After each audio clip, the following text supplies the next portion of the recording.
Devil! The first thing she felt when she started to regain consciousness was pain. A dull aching pain through the ends of her body with a more severe, piercing pain following through the rest of it. Her injuries were so severe that even breathing was enough to make her stop and cringe in pain. She should be dead. She'd been chased all the way here from the mainland and was being hunted across the country.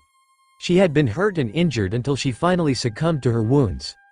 Now it would either be the hunters who catch her, or the accumulative injuries. Except, why wasn't she dead already? The young woman struggled through the pain and lifted herself up. She gasped and clutched her side in pain but realized something as she touched them. She looked down and saw that her body had been treated and her wounds dressed. And she was covered in a jacket with a bag of rice as her pillow. "Oh, you're up," she quickly acted, her tails rising up and her teeth bared even as her wounds screamed in agony.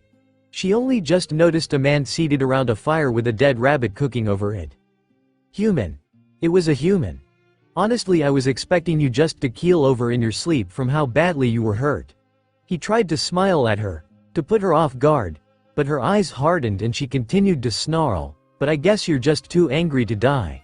He reached over and pulled off a leg, stretching out the fat and sinews still attached to the rabbit before it snapped off, and he held it out. "Hungry?" The smell was enough to make her stomach twist with desire, but she forced it down and held true to her suspicion and hate. The man rolled his eyes and bit into the meat. "I'll save the other one for you." He chewed and savored the meat, probably torturing her as the flavors exploded on his tongue and filled him up. As he ate down to the bone, he looked up at the sky and just stopped.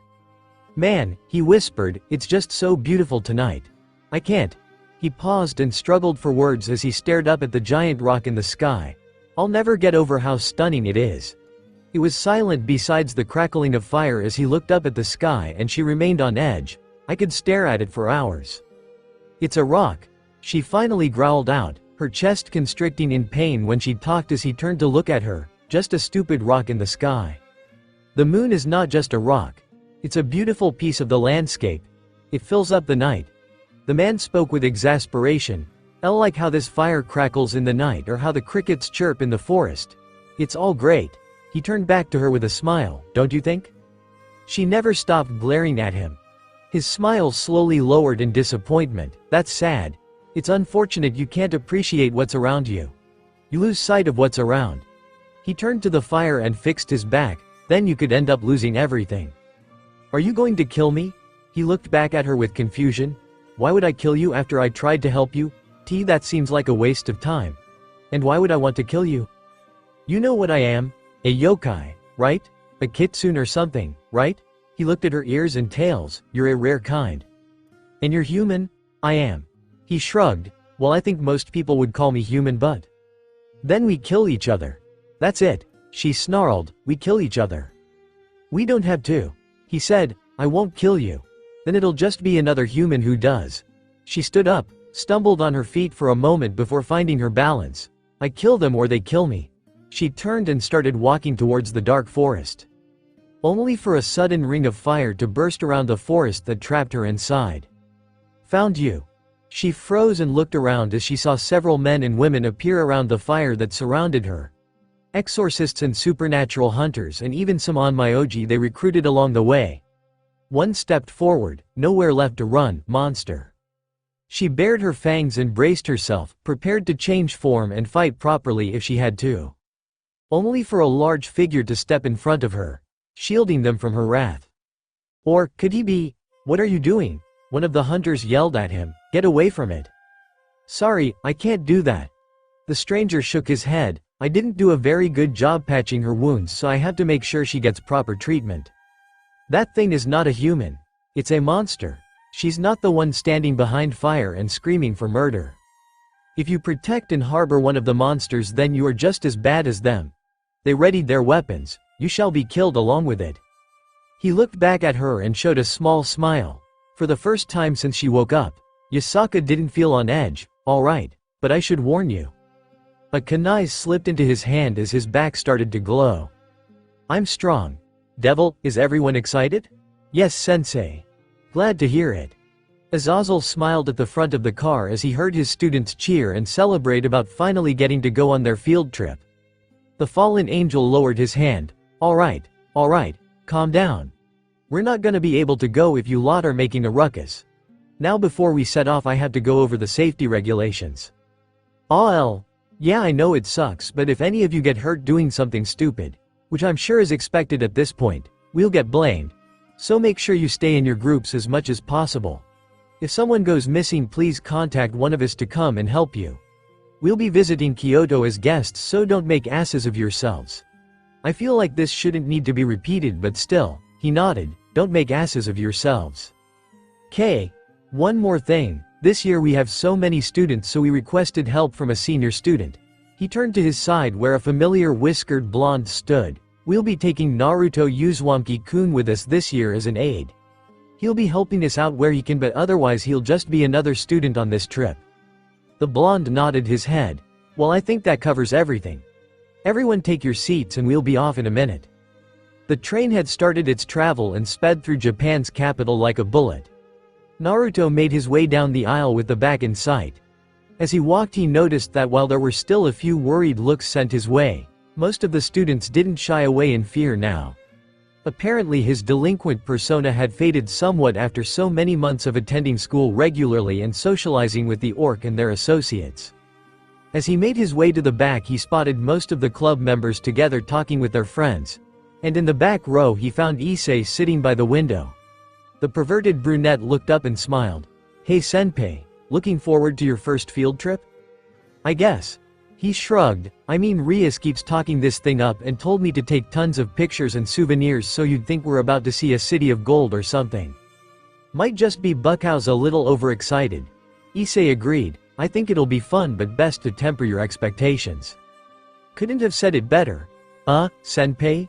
Naruto and Issei looked up to find two boys looking over the backs of their chairs to speak to them. One a bald boy and the other with glasses. These were the other members of the perverted trio, Matsuda and Motohama, and Issei's only friends before joining the orc. The bespectacled student sat up. Can we ask you a question? Sure. Why are you on this field trip with us? I mean is it a punishment or something? He quickly raised his hand. Not that I'm suspecting you of anything.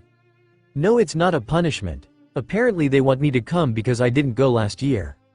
You didn't go? The bald friend asked as he sat up to hang over the top of the chair. Why's that? Had other things to focus on. I was working at the time and I didn't want to waste any time going away on a trip when I could be getting paid. Where do you work? At a ramen shop in the city. Oh, is it the one the orc members were spotted working at a few months ago?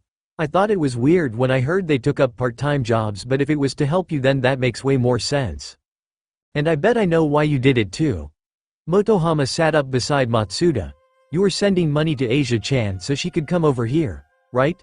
A big brother looking out for his little sister until the end. Naruto and Issei closed their eyes and took in a sharp breath. Shit. Yuto's cover story about them being siblings.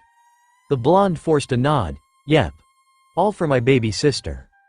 Hey, can we ask about what it was like when you were kids? They persisted. Like what was Asia-chan's favorite show and what toys did she play with or? Are the pervs really pining for anything they can get? Kinda sad if you think about it. A girl with brown braids and glasses walked up to the back as she talked. Her sudden entrance caused the three perverts to grimace and shudder like a cold chill going over their backs. The girls stopped by their seats with Asia, Zenobia, and Irina following up behind her. Especially you, Hyodo. Why would you need to ask Asia's brother gross stuff like this? I didn't ask him anything. You pervert? Yeah sure okay. The girl ignored the other boys and looked down at Naruto. Hi there Uzumaki-senpai. Nice to meet you. My name is Aika Kiryu. I'm a friend to Asia and the others girls. While an enemy to all the boys in the world. Issei whispered by his ear. All the boys are just you three. Semantics, anyway senpai. Aika continued as she took the seat on the other side of the aisle. The church trio joining her as well. I have a few questions I was wondering if I could ask you. What kind of questions? General curiosity mostly. Naruto looked at the girl with doubt before nodding. Okay. Are you and Gremory-senpai a couple? Yes. Whoa? No hesitation. She smiled and looked back at her friends. Okay. I guess you were right. Next question. Who approached who first? Because I've been hearing a lot of crazy stories and I have to know what's what.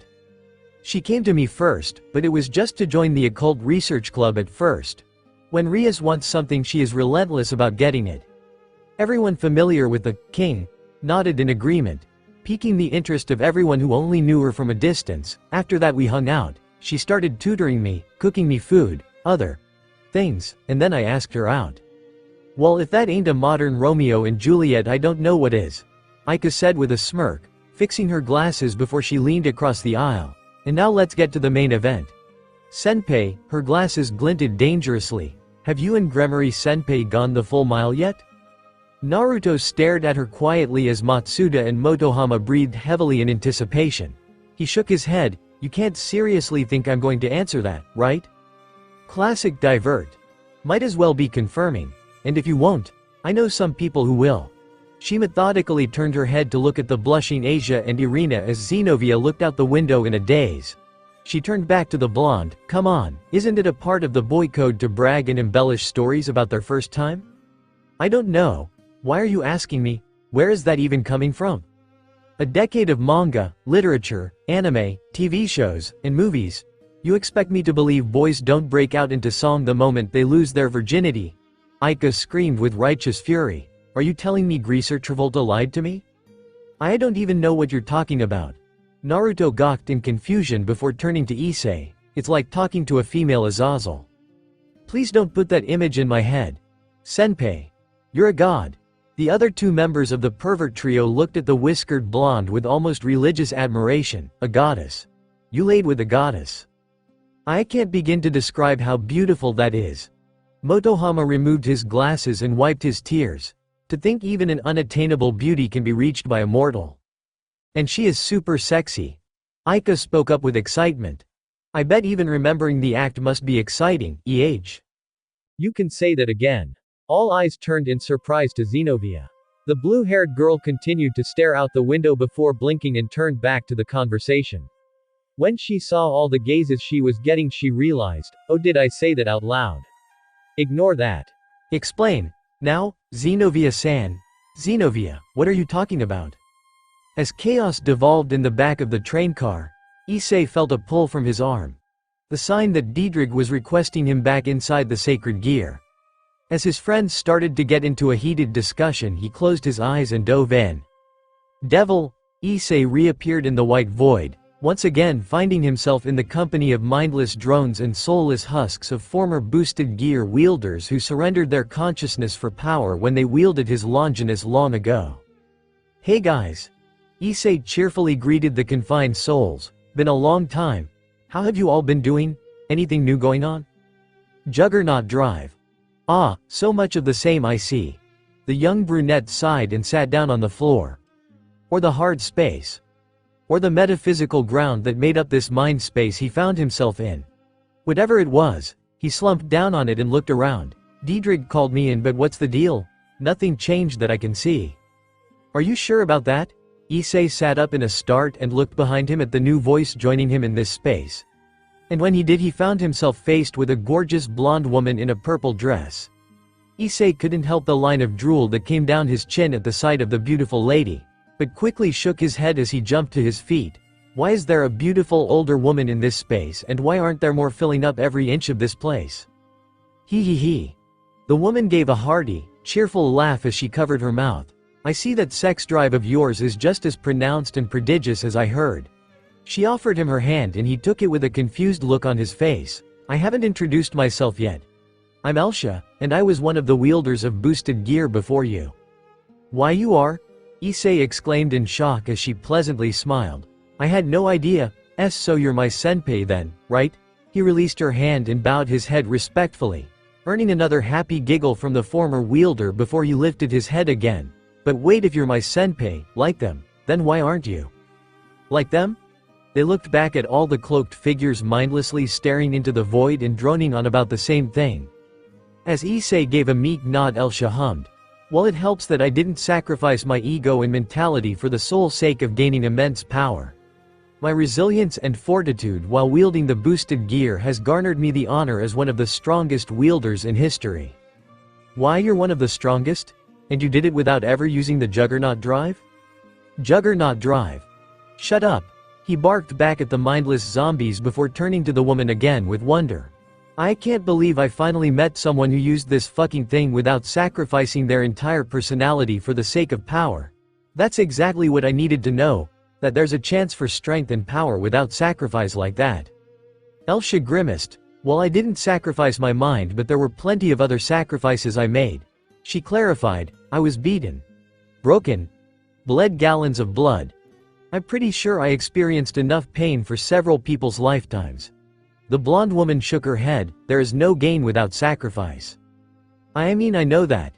Issei sheepishly responded, looking aside ashamed by his childish statement. I know you can't just get something without giving something back. I didn't mean to make it sound like. He shook his head, sorry. It's alright. I know what you meant. Just thought I'd warn you before you got any crazy ideas.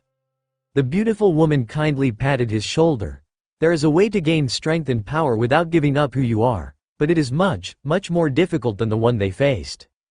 Which is why that's the path they took. Issei flinched and turned back to see Naruto walking over to join them. They had a fight or a choice out in front of them. Suffer through whatever impossible scenario they faced and risk death. Or give up what they had for ultimate power. It's a choice those blessed with strength probably face more than once. Oh, hey senpai. Guess you got bored of the conversation outside, huh? Issei casually addressed the whiskered blonde, earning a surprised look from Elsha and a shrug from Naruto in return. Oh yeah. You had a superpower within you too, right? Did it try to tempt you into surrendering yourself over for the sake of power? That it did. Many, many times. The older blonde nodded. Most times I could suppress it and power through. But sometimes when I faced foes with greater power, even I was tempted. Well, what made you not do it? I didn't want to give up what I had. He answered simply, as if it was the easiest and most obvious thing in the world. I knew that even if I was weak enough to lose it, if I became too strong I'd just end up giving it away anyway. So I had incentive to become stronger on my own terms. You too, huh? The whiskered man shrugged and she chuckled in return. Not losing yourself. Not losing what's around you. These are all great motivators for becoming stronger. Elsha nodded. You have to use them to tap into your potential. Issei frowned, but people keep telling me I don't have potential. Like all the time. Seriously, you'd be shocked how many people have taken the time out of their day to remind me that. You didn't have potential. Elsha corrected, but you've persevered. You've overcome. You've faced insurmountable odds and come out the other side stronger and better. You've broken through your limits. She held out her hands and summoned a box, and now it's time to go even further. She handed it over and Issei cautiously took it before looking down at it. He looked back at Naruto and found the blonde smiling at him before he turned back to Elsha. What is it? Your growth had exploded exponentially in such a short time, and even your devil side has been trying to keep up. Your evil pieces have mutated, and with that change comes a chance to increase your power with the sacred gear. She tapped the box, open this, accept your potential, and become even stronger than before. Issei looked down at the box and gulped. He slowly opened it. Let the light inside shine out, and envelop him whole. Devil. When Issei opened his eyes again, he was on the train to Kyoto once more with his friends. He looked down and saw his hands clasped together. He whispered, Diedrich. You've unlocked your potential, and it has manifested as a physical form. Take in the crystal, and your new power shall reveal itself. Issei chuckled nervously and slowly opened his hands. To find nothing. He blinked. Where is it? You dropped it before you opened your eyes and it rolled away. It what? Issei's emotional screech echoed through the cabin and got everyone's attention. The brunette jumped up from his seat, sat down, twisted around desperately, and repeated the cycle several times. Issei, Naruto leaned in. You alright? What happened? Senpai. He grabbed his friend's shoulders and wept. I wasted my potential. Yeah, was that not clear already? Shut up, jackass. I mean, I literally dropped it and now I can't find it. Don't worry, Issei. If it belongs to you, it'll find its way back to you. It's not a fucking homing pigeon, oh pie. Ah. All eyes turned ahead as one of the female students latched onto her friend. Keikatase. What are you doing? Feeling up those sweater puppies, playing with the twins, milking the mommy milkies. I gotta get in on them titties. Azazel lifted his sleep mask and looked back before shaking his head. Maybe I should have repeated it for a third time. Devil. It's beautiful, Asia exclaimed. Look! Look! You can see all the way out to the mountains, Zenobia said while pointing over the railing. I'm so excited I can't control it, Irina giggled with joy. Issei watched from the back as the church trio made their way through the streets of Kyoto. Their first visit into the greater history and land of Japan's ancient capital. It was odd seeing the three girls act like kids their own age instead of the warriors and denizens of the supernatural world they had been for most of their lives. Matsuda clutched his chest and fell back into Motohama's expecting arms. So beautiful. So cute. Like sexy angels that fill our hearts with hope. He had no idea how wrong and true that statement was all at once. Motohama tossed him back to his feet as the bald boy grinned. Okay boys. This is our chance. Taking pictures. Winning brownie points. We're in a group with the cutest girls from our year. Let's use this chance too. Issei-san. Asia came running over and pulled on his arm. Come look at all the cute fox figures and shrines they have everywhere. Issei, Zenobia pulled out a handbook. Is there a place we can go to for charms? I want to purchase an musubi and Anzan charm if I can. The blue-haired girl narrowed her eyes. I realize that I really need to pick up the pace if I want to catch up. Issei-kun. Irina fretted in front of the brunette pervert with a look of worry on her face. I need help. I thought I could get around Kyoto easily because I was getting so used to Tokyo, but this is way too different, please help. Yeah sure, we can look over all those things. The young pawn agreed and started heading down the street with the rest of his group. He had to keep a conversation up between all three girls and their questions. Motohama and Matsuda watched on in silent horror. Aika walked up and scoffed. You might be in the same group as them. But Hyodo's been earning those brownie points for months while you two were just slobbering from the sidelines. She pulled off her glasses and wiped them. Although if it makes you feel any better out of the three of them only Zenobia isn't interested in Issei like that. Really? Yeah, but if I'm right. Which I know I am. Her interests lie in a very different person.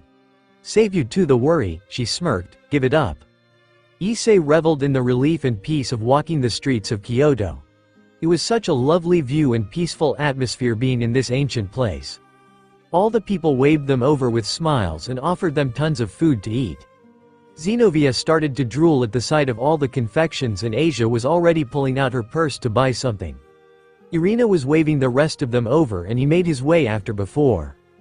He stopped and felt a chill go down his back. He turned around and tried to survey the area before his eyes landed on a pair of people standing in the middle of the alley without anyone's notice. As if they were invisible to everyone but him. He realized as he stood there that they were glaring at him. And they didn't look completely human. Did they have ears on their head? Were they Nekomata like Kaneko? Partner, be careful. Diedrich.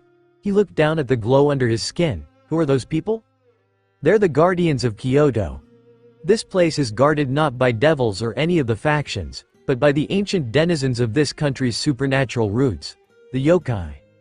They had been warned that they didn't have supremacy in this section of Japan, and it was why they were carrying around the special sigil that acted as their passport into the area. They should have been allowed in without any trouble. And yet those glares were just so.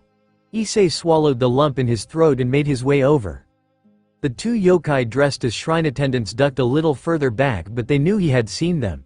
He reached into his pocket and pulled out the special permission sigil they had been given, hoping to assuage their looks of scorn. He appeared by them, the two still hidden out of proper sight and him greeting them with a wave, hi there. Sorry to barge in on you like this. My name's Issei and I just arrived in your wonderful city today. Kyoto is a really lovely place. He smiled and laughed but it didn't put them at ease very much. If only he had the charm or handsome face of Yuto to disarm the tension. He coughed and held up his permission sigil. Anyway, I'm sure you could tell that I'm a devil, but I just wanted you to know that I'm just here on a field trip and don't even try to lie to us. Issei paused as he noticed the sheer vitriol in their voices as they spoke to him. They glared at him before the female spoke up. We know who you are. We know what you are. And we're shocked by the sheer gall you had in coming here yourself like it was nothing. What? I'm sorry. We're watching you. The male of the duo said with a glare. And once we've gotten an answer out of your leader then we will be coming for you and your people.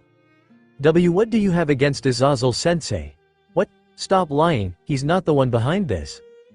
Devil, he whistled as he took a picture of the scenery with his phone, admiring the absolute beauty of Kyoto's shrines and its lush greenery. Honestly, this aesthetic and forest reminded him so much of his home that it was making him feel a little nostalgic. Rias was right. This was a treat to get to visit this place himself. When they came back together, then he was really going to enjoy watching her freak out and fangirl at all the beauty. Hey Naruto-san. He turned back to see Yuto walking over with a pleasant smile on his face, still regretting being dragged into this? Nah, definitely not regretting it now. Hey, can you get in on this one with me? The knight nodded and stepped in by Naruto's side, looking up at his phone camera as they took a selfie together. Great. Now I'm gonna send it to Rias for my update. I think that'll just make her jealous instead of happy. Yeah, that's part of the fun. Why is Kiba-kun so close to him? They're in the same club together? Do you think they're friends? Do you think they're more? Naruto lowered his phone and glared ahead ruefully as Yuto hung his head and shook it. He took a deep breath. You know, I've heard some of the students have seen us talk together and started pairing us together. Pairing? Yuto nudged two fingers together and Naruto grimaced. Why? It excites them, I think. Okay, well, keep it to yourself. He looked back down at his phone. I don't want to hear any more about it. They switch who is on top. Did I not just say? He paused. Wait, why would they switch? Don't they think I'm the scary delinquent that attacks people? They like to imagine scenarios where our personality types are switched. Why do you know all this? Because they tell me, and ask me about it. Yuto sounded exhausted as he spoke. It happens with every male friend I interact with. You. Issei-kun. The things with Gasper-kun are downright horrific. Never thought I'd see the downsides of being the pretty boy. Yeah, well, all that glitters is not gold. The younger blonde said with some venom in his voice as he stepped away. Naruto chuckled and raised his phone to take another picture as he realized two things. Firstly, that all the other civilians that had been around a second ago had mysteriously disappeared. And then, that there was a young blonde girl with fuzzy ears sticking out of her hair glaring at him through his screen. Naruto lowered his phone and found the girl standing on the steps of the shrine glaring at him. And without the screen of his phone in the way, he noticed that her eyes were rimmed red and even watering as she stared at him. Naruto-san. He looked back as Yuto slowly stepped back into his line of sight. It was then that Naruto started to look around, realizing that a group of people had surrounded the shrine, all dressed just like the girl with tears in her eyes. And all glaring at them. Or more specifically. I don't know what this is about, but we aren't here to fight. Yuto pulled out his permit and showed it to everyone. We've been given special permission to visit Kyoto while on a trip. We mean you no harm. He nudged Naruto with his elbow. Pull yours out and show them we aren't attacking. Kiba, I don't think they heard a word you said. Such arrogance. The little girl seethed as her tears finally spilled. Not only do you take her from our home, but you walk around in the day, brazenly strutting around in your disguise. Naruto realized she was talking directly at him. I don't know what you mean. Naruto, these people are different. They seem almost like Kaneko and that promiscuous sister of hers. Give her back. The girl growled, her face red with grief and anger as foxtails emerged from behind her. 9 of them. Give me back my mother. The forces that surrounded them jumped and made their move. Naruto and Yuto separated as one attacker landed between them and released a burst of fire from their hands. The two devils had to retreat and step back as they were attacked from all sides by their sudden enemies. Yuto used sword birth to conjure up a blade that controlled the wind. With a burst of speed from his knight attribute, he dodged a series of talismans and charm attacks that exploded where he once stood. He appeared behind them, aimed his sword and blasted them off their feet with a burst of wind. He continued to use this tactic, avoiding their attacks and knocking them off balance without actually hurting them. Even though they were attacking, Yuto still sensed that there was something wrong about this entire situation. Naruto jumped and dodged the attacks coming for him from all sides. One jumped down at him with a staff, cracking the concrete by his feet before spinning the weapon around to bring the other side rushing for his head. The whiskered blonde leaned aside, letting the weapon sail over his head as he kicked his foe in the ribs to knock him over. Yuto formed another blade, plain but sharp, to block a strike to his flank from a knife. The woman attacking him screamed with fury as she started relentlessly slashing and stabbing at his body. He blocked the knife with his sword, sliding it down into the guard until it was caught there, and then dashed. His sudden burst of speed tugged both the knife and the wielder away with him, sending the fox-eared woman flying off to the side before he had to block another attack. Naruto parried a punch and knocked the foot out from his enemy, sending them stumbling and crashing headfirst into the stone. The whiskered devil spun around and blocked another attack from behind before jabbing them in the face and throwing them around. Several more Miko-dressed assailants rushed him, but the blonde easily dodged their attacks and knocked them aside with just a quick jab to the chin. But even with their attackers being knocked around, they picked themselves up and continued to try attacking them. Yuto and Naruto slid next to each other in their fighting stances. They just keep getting up. They're determined. If this keep escalating, then we'll be forced to fight back more, and if we do that we might actually hurt them. Yeah, I don't want that either. Naruto's eyes rushed over the area to try and find some way to help him. His eyes landed on the fox girl watching them fight, and he noticed a paper charm pinned to the ground by her feet. He whispered, "Hey, how are there no people here?" Most likely they established a barrier to keep those unfamiliar with the preternatural at bay. Do you think they'd run if that barrier disappeared? Yuto smirked. Why, yes, I think they would. And do their barriers involve paper charms? Yes, they do. Then let's try this. Naruto brought his hands together and conjured wind with his demonic power.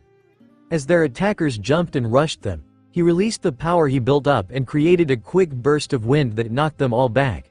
In that moment of reprieve, Naruto rushed ahead towards the shrine. He stopped at the steps, startling the young fox girl who had been watching the whole time. Naruto's hand blurred and the girl flinched as she prepared to be attacked. But instead he grabbed the paper charm and yanked it off before setting it aflame. A shimmer ran through the air as the barrier was destabilized. Oju-sama. Naruto looked back at their frozen forms as they were outplayed, and he turned back to face the little girl in charge of the attack. Only for her hand to swipe up and smack his cheek. It didn't hurt, but her sudden strike did startle him, and as he felt a faint sting on his face from the slap, he saw the devastated expression on her face as tears filled her eyes. She's my mommy. Give me back my mommy.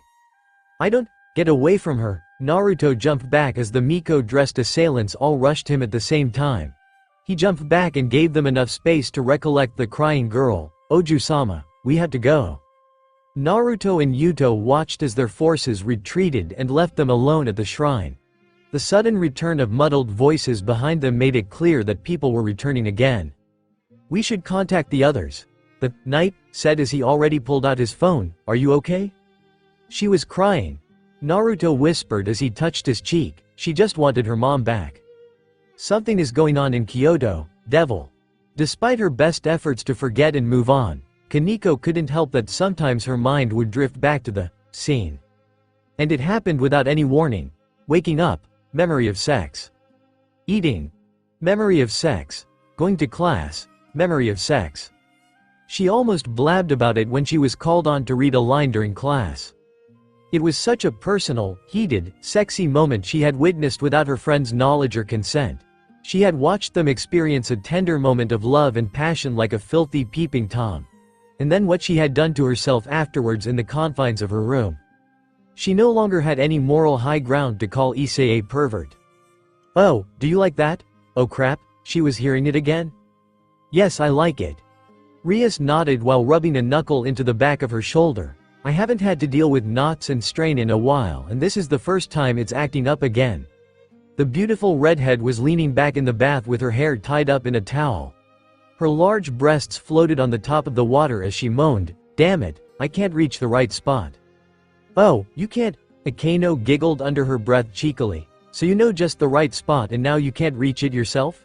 The queen's teasing caused her, Kane, to frown and huff as she turned her nose up. "Wow, how did Naruto help you with that, I wonder?" "With a massage. Just a massage." Rias clarified to her friend before she could infer any other meaning. "If I ask him for a quick massage he'll give me one to work out any stress I've got. And it's just that. Nothing sexual about it." "If you're getting the massage then it probably is."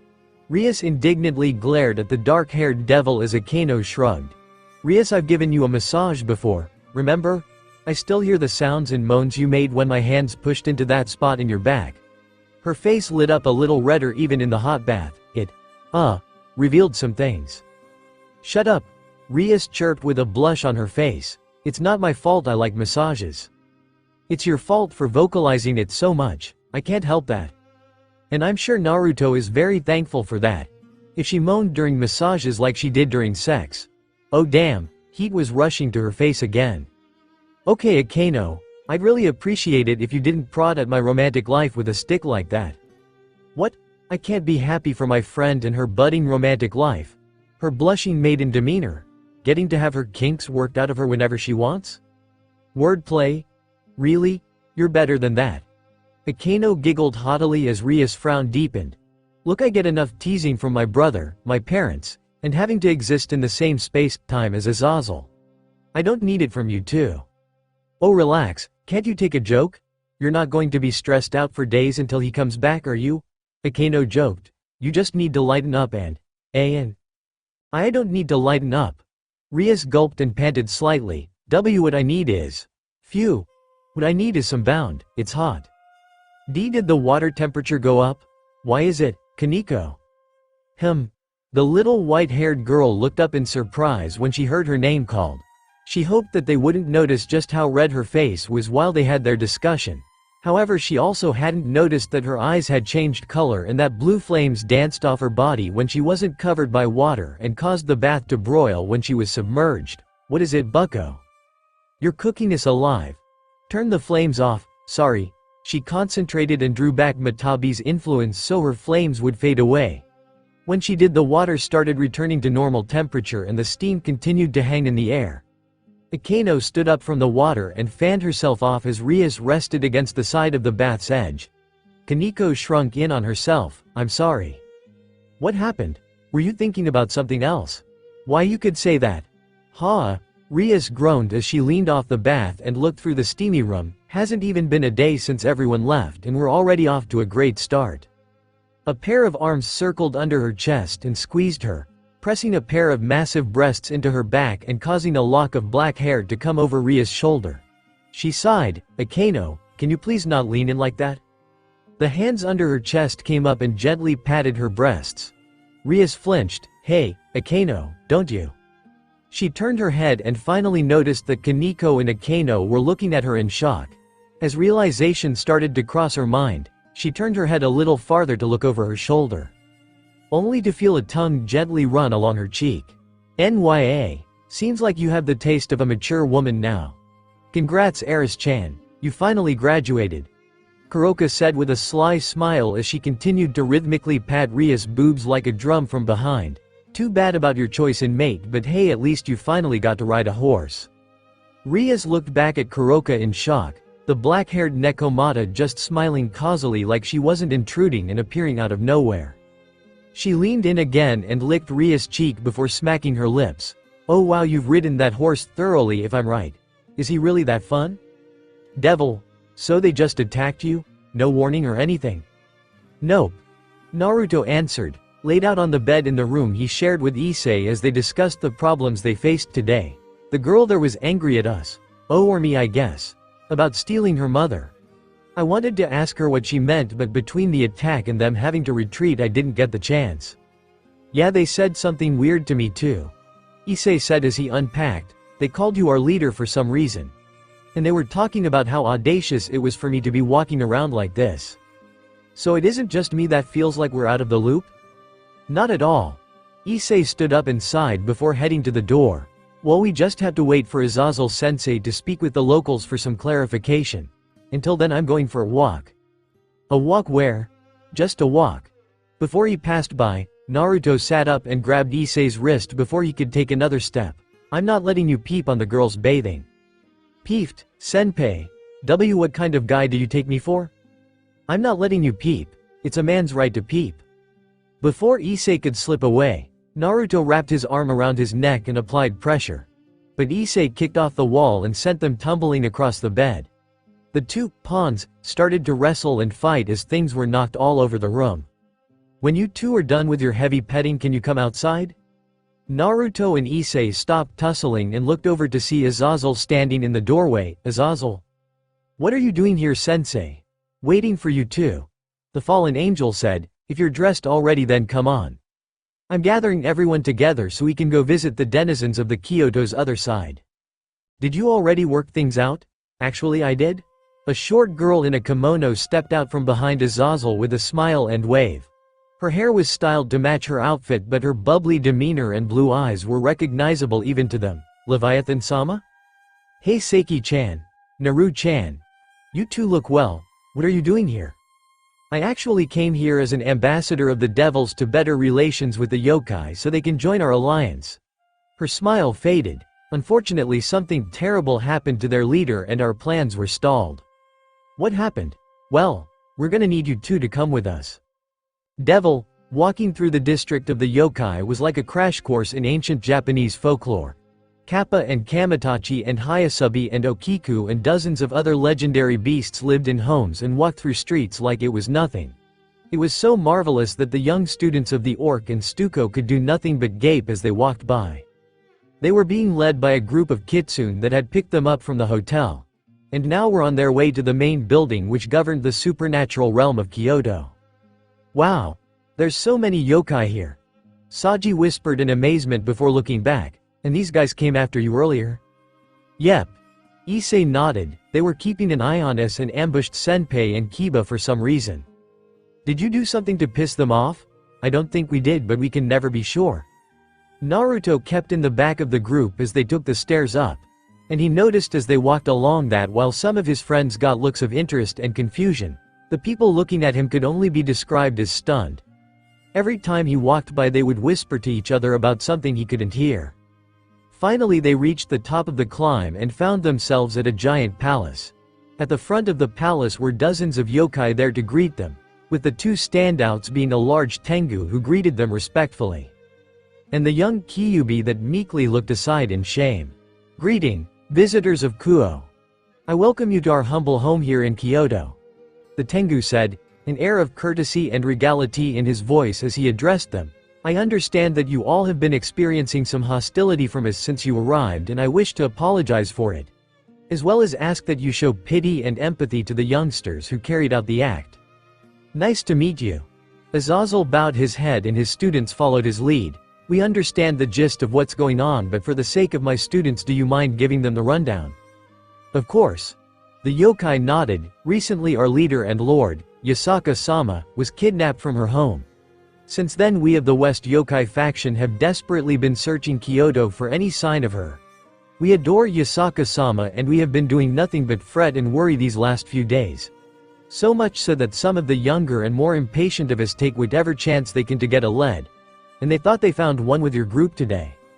He stepped aside and looked down to the meek girl who was looking down in shame. The young Kyuubi stepped forward and bowed her head.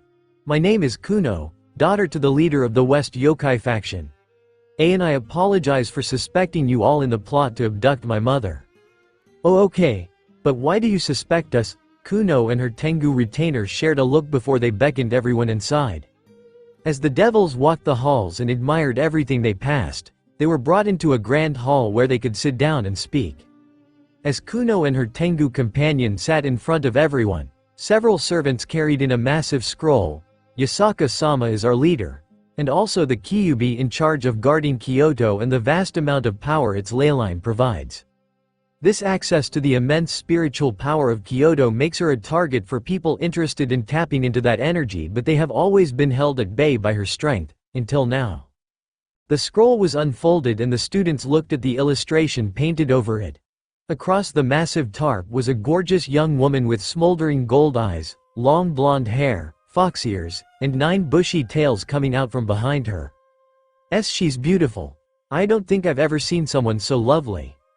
She's gorgeous, and, despite themselves and the company they were currently in, the people seeing her for the first time couldn't keep their eyes from straying.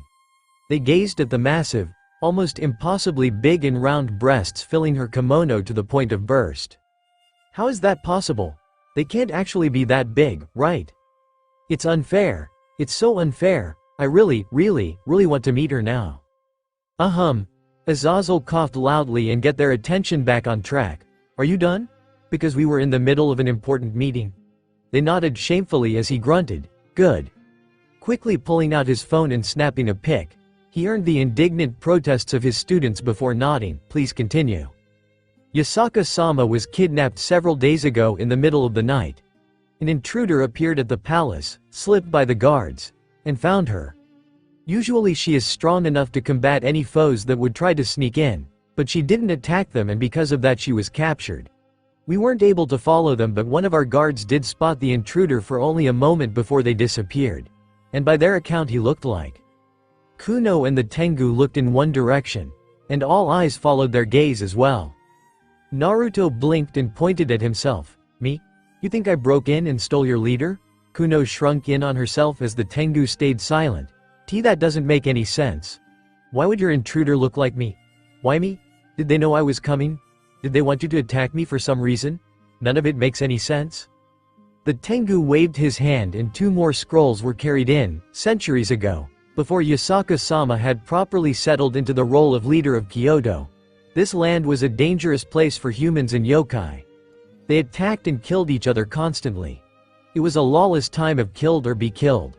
But then a man of great power arrived and took the first steps towards creating a land where the 2 sides could hope to live in peace. A second scroll was unfurled, revealing an ancient artwork of a man riding on the back of a white dragon. The art style was exaggerated and it was impossible to find any exact features on the man, but Naruto recognized the artwork as a larger version of the one he'd seen in Ria's room. This was a copy of the oldest painting we had of him. But thanks to Yasaka-sama's account we have been able to draw up a much more accurate painting of him. The third scroll was unfurled, Yasaka-sama's teacher and oldest friend.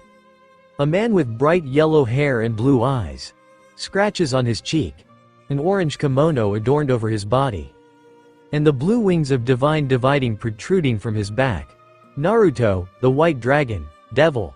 Devil, pretty impressive, right? Not really. Yasaka petulantly deadpanned as Naruto dragged her around the small settlement. The yokai frowned as her whiskered companion made her follow him around the new marketplace he had convinced the settlers to create for everyone. How can you say that? He turned, smiling wide the whole time before he motioned out around them. We've got humans and yokai interacting with each other. That's a great step forward. Just as he said, in this small little settlement outside of the limits of Kyoto was a place that welcomed both humans and yokai. In the 2 years since joining up, she and Naruto had roamed the lands of Japan, helping where they could and stopping attacks or acts of violence from escalating. The rumors of a powerful human and a Kyuubi appearing from the shadows to stop any battle between the two was quickly spreading like wildfire. And while most people obviously didn't appreciate mortal enemies working together, there were a rare few that saw their cooperation and were hopeful that things could change for the better. Which brought them here. A little makeshift town for humans and yokai alike. It was the middle of the day and yet both humans and the supernatural creatures of Japan roamed through the streets. For an optimist like Naruto this must have been everything he was hoping for. For a realist like Yasaka however, this felt like putting dry leaves and kindling around burning embers. Hey! Her ears flicked up and she looked back in time to see a human couple shy away from a pair of yokai walking by.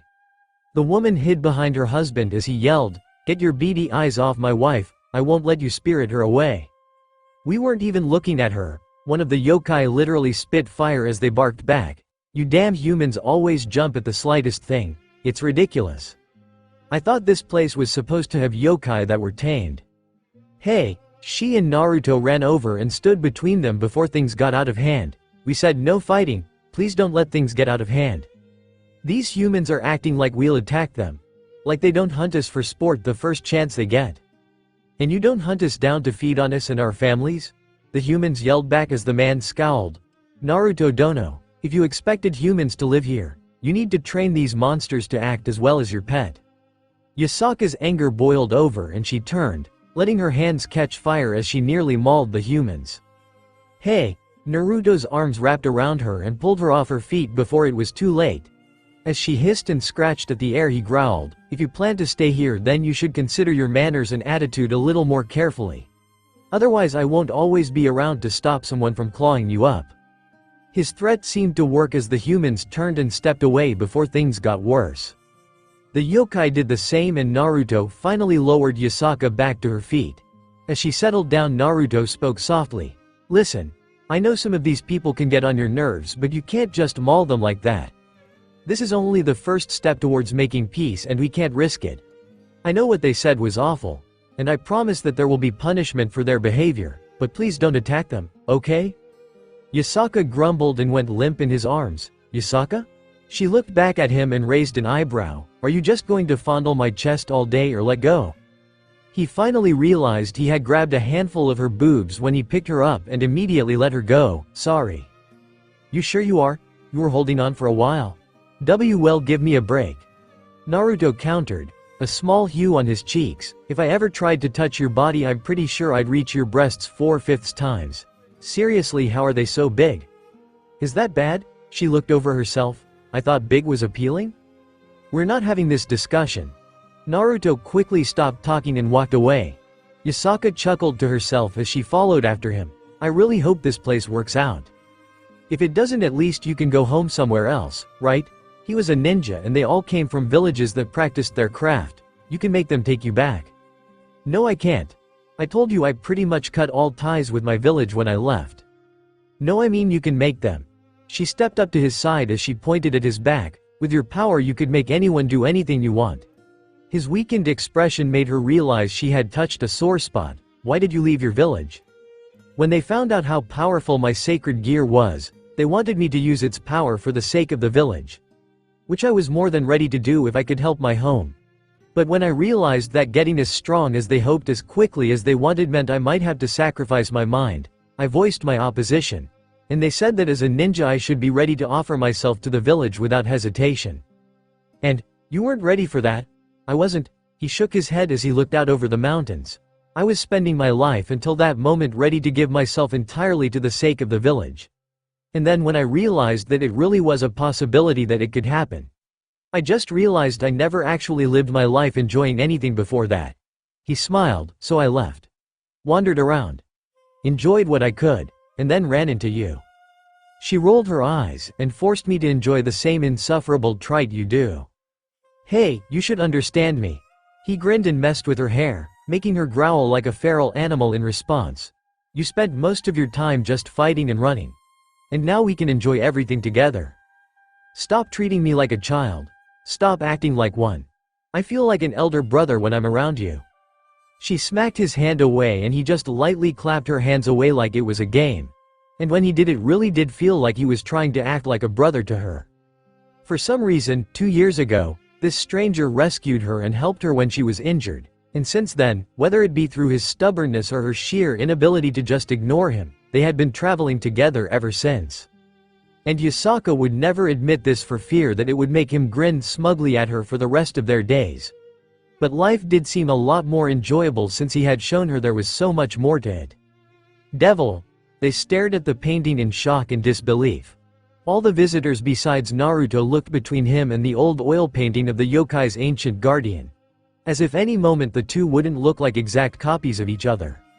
This can't be real. Naruto finally broke the silence and sounded rightfully disbelieving as he scoffed. I mean, what is this? He can't look like me. He can't have my name. He can't be hundreds of years old. Is this me? He scratched his head as he tried to rationalize why there was a drawing of him in a place he had never been before. Do I go back in time? Is this version of me actually me in the future stuck in the past? Oh, like Back to the Future. A wave of realization ran through the visiting students as the reference made something click in their heads. Yeah, whatever that is, Naruto nodded, so this can't be me. It could still be you, but not actually you. Azazel vaguely offered as their attention turned to him. He looked up at the confused blonde devil. Remember what we talked about back when you and I were introducing ourselves? I talked to you about alternate realities and multiverse theory? I told you there's a chance you never existed in this world. Or you did but we just didn't know it. Or even that there was a chance you would one day. Or that you already did long ago. He pointed to the Naruto on the scroll. I think that's what we're looking at. Hey, are you serious? What I'm more surprised about is the fact he was a wielder of divine dividing.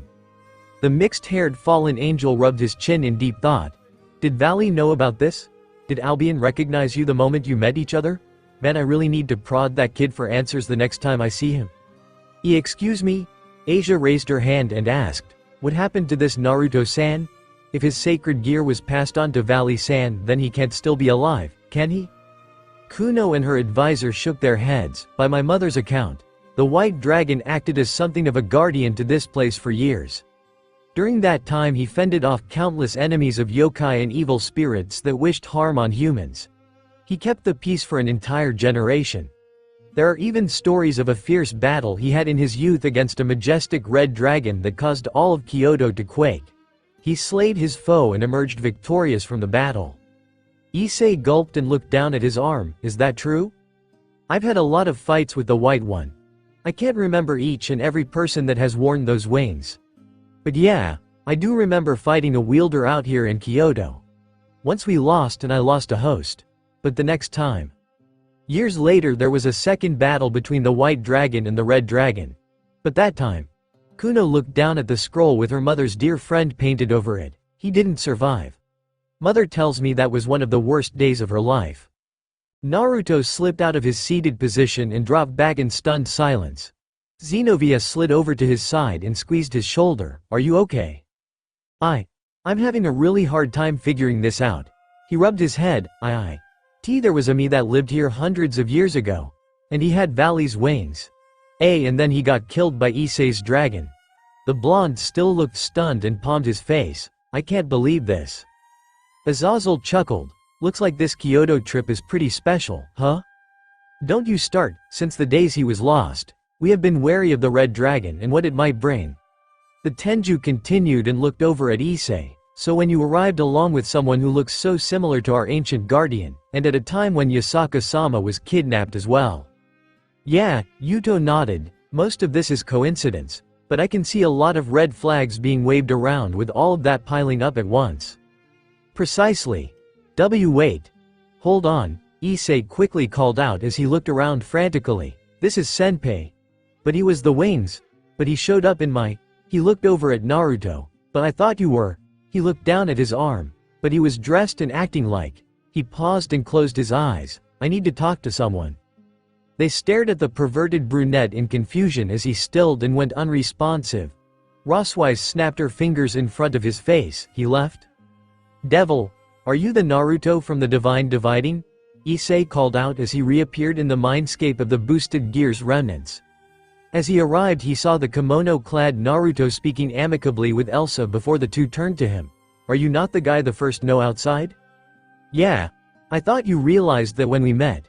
The older Naruto stood up and nodded. You didn't seem shocked or surprised or anything when we met. I just thought you had remarkable mental fortitude. The whiskered man stared at his baffled expression. I'm reconsidering that. How did you even get here? Remember when you forced the piece of Divine Dividing's jewel into your gauntlet during the fight with Loki? Elsa joined in and answered Issei's question. When you did that you took a piece of the other side's consciousness in with it. I just happened to be the most compatible remnant to mesh with you, Issei-kun. Issei shuddered. Okay, that explains the weird sincerity and politeness. The Naruto Sanapi I know would probably greet me with a middle finger and insult instead of Keigo. Yeah, that should have been your first clue. So it's true? You lived here hundreds of years ago and wielded Divine Dividing? I did. I killed one of your predecessors before another one finally killed me. Actually, you remember that little black-haired kid with the hair like a rooster and the vacant stare? Issei remembered the one this Naruto addressed when they had spoken earlier. He was the one who got me. Just a brat, but he had talent and gave up everything for power. I can't believe it. Devil, he's inside my sacred gear. Issei opened his eyes and exclaimed. This Naruto-san is inside my gauntlet with the rest of the vestiges. What? The shock in their voices was clear as day. There's a Naruto-senpai in the mindscape of my sacred gear, and he only showed up after I fused boosted gear with a piece of Divine Dividing. Issei explained as even the Kyoto residents looked at him in shock. I didn't even realize he was the old one in this picture. There was already a me in your head? Naruto exclaimed in shock. Why didn't you say something sooner? I thought it was you. Why would I show up in your headspace? How would I even do that? I don't know, but why would I question if it was you? You always showed up when you were around. That has to be the stupidest fucking thing you've ever said. It makes sense to me. As Naruto and Issei bickered with each other, the visitors from Kuo turned their attention back to their hosts. So do you require our assistance in locating Yasaka Dono? I'm not sure what we could offer that you haven't already done, but if there is something we can do to help, then you can rely on us. We may take you up on that offer, but right now we can't ask you to do that. The Tenju answered as Kuno looked down with a somber expression. We're still trying to figure out how these assailants could have infiltrated us and gotten away so easily. Do you have any leads? Just one. He nodded towards Naruto, who stopped his headlock of Issei. The intruder made themselves appear like Naruto Dono precisely because they knew it would cause Yasaka-sama pause. Which means whoever they are have knowledge of their shared history. That could make everyone here a suspect, but not everyone knew of how close of a relationship these two shared centuries ago. So as of this moment, we don't know what to do.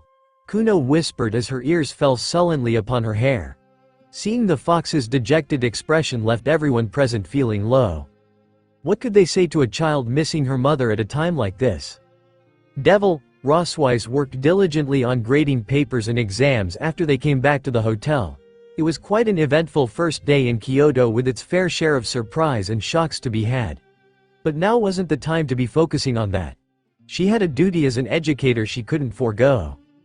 Which meant filling out these papers dutifully and without exception. The lovely silver-haired Rook paused, however, when she heard the door to her room push open.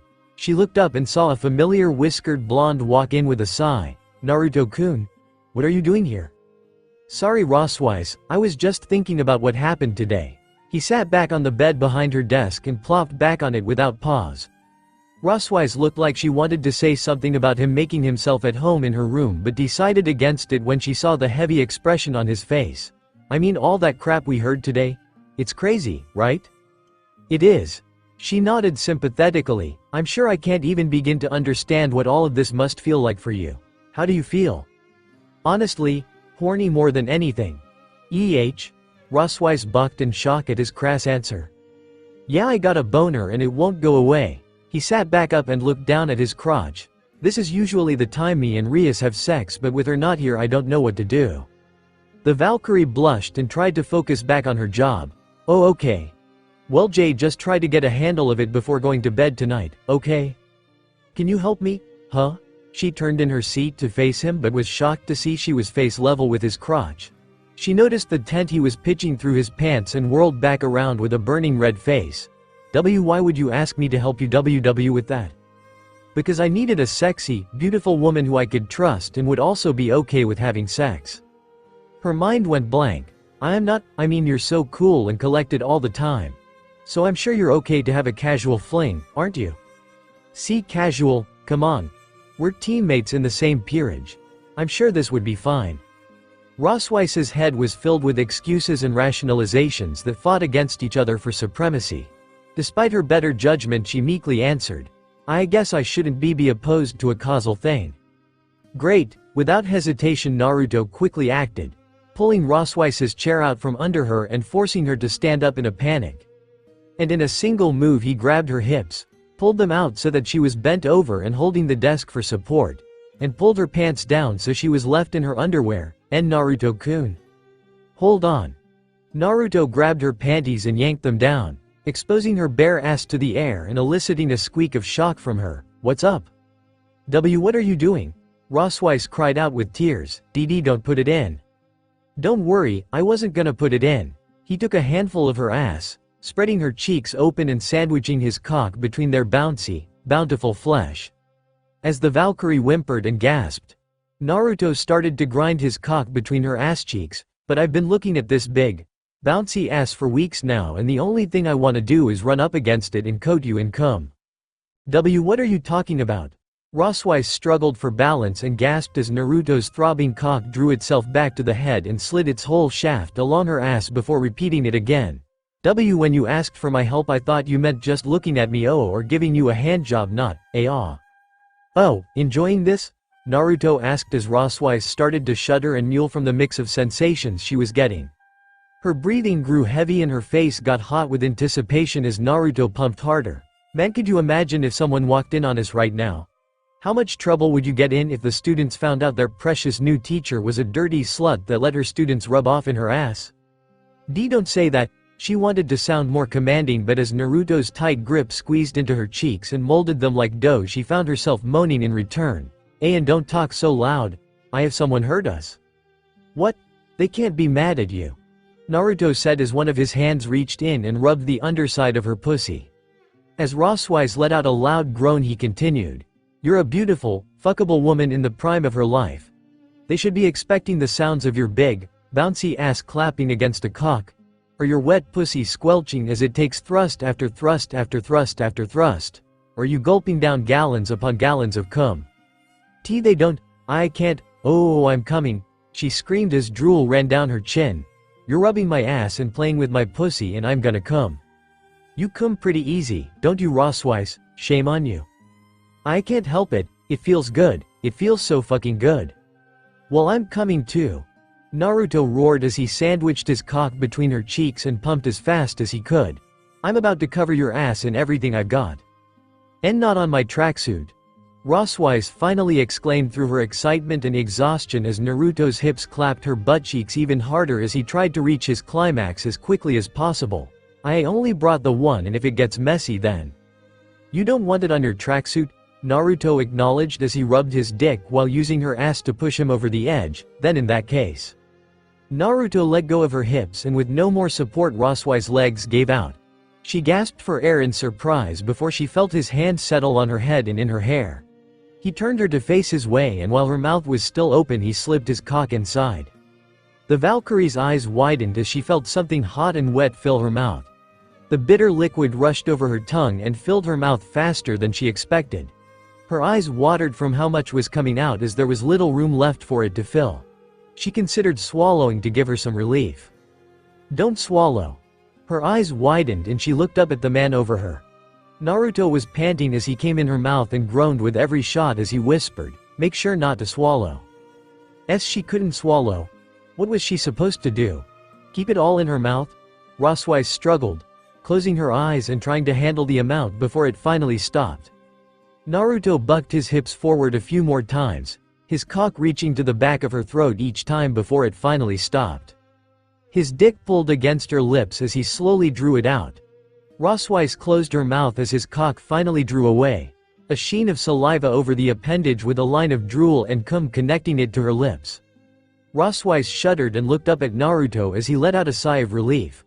He wiped his cheek and then looked down at her with a smile. She slowly opened her mouth and showed him the inside. A pool of a white cum coating her tongue after his extensive release. She showed it for him to see before it could overflow from her mouth as Naruto whistled. Wow, that's crazy. Sorry about that. It was way more than I expected. He apologized and then silently looked down at her. In waiting, Roswise closed her mouth and gulped it down, trying to swallow all of the cum he released in one go. It nearly made her gag, but she got it all down before she coughed and tried to catch her breath. Oh, you swallowed it? I thought you would have spit it out. In hindsight, she really should have, but with him staring at her, she got nervous. The Valkyrie looked up at the strapping blonde standing over her. Her face flush, her breathing quick, their pants both down to their ankles, and she prepared herself, prepared for him too.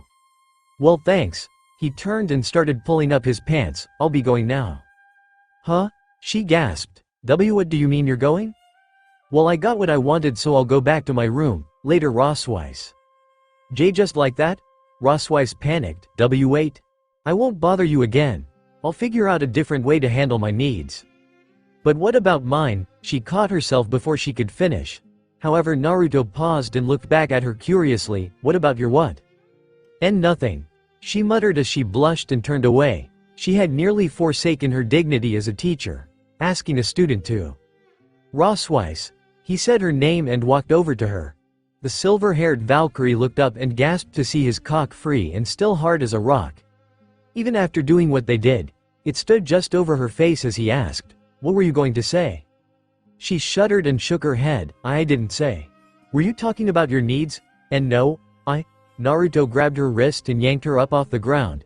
He pushed her forward and she landed on her desk, knocking over all the paperwork she had been working so diligently on before he arrived.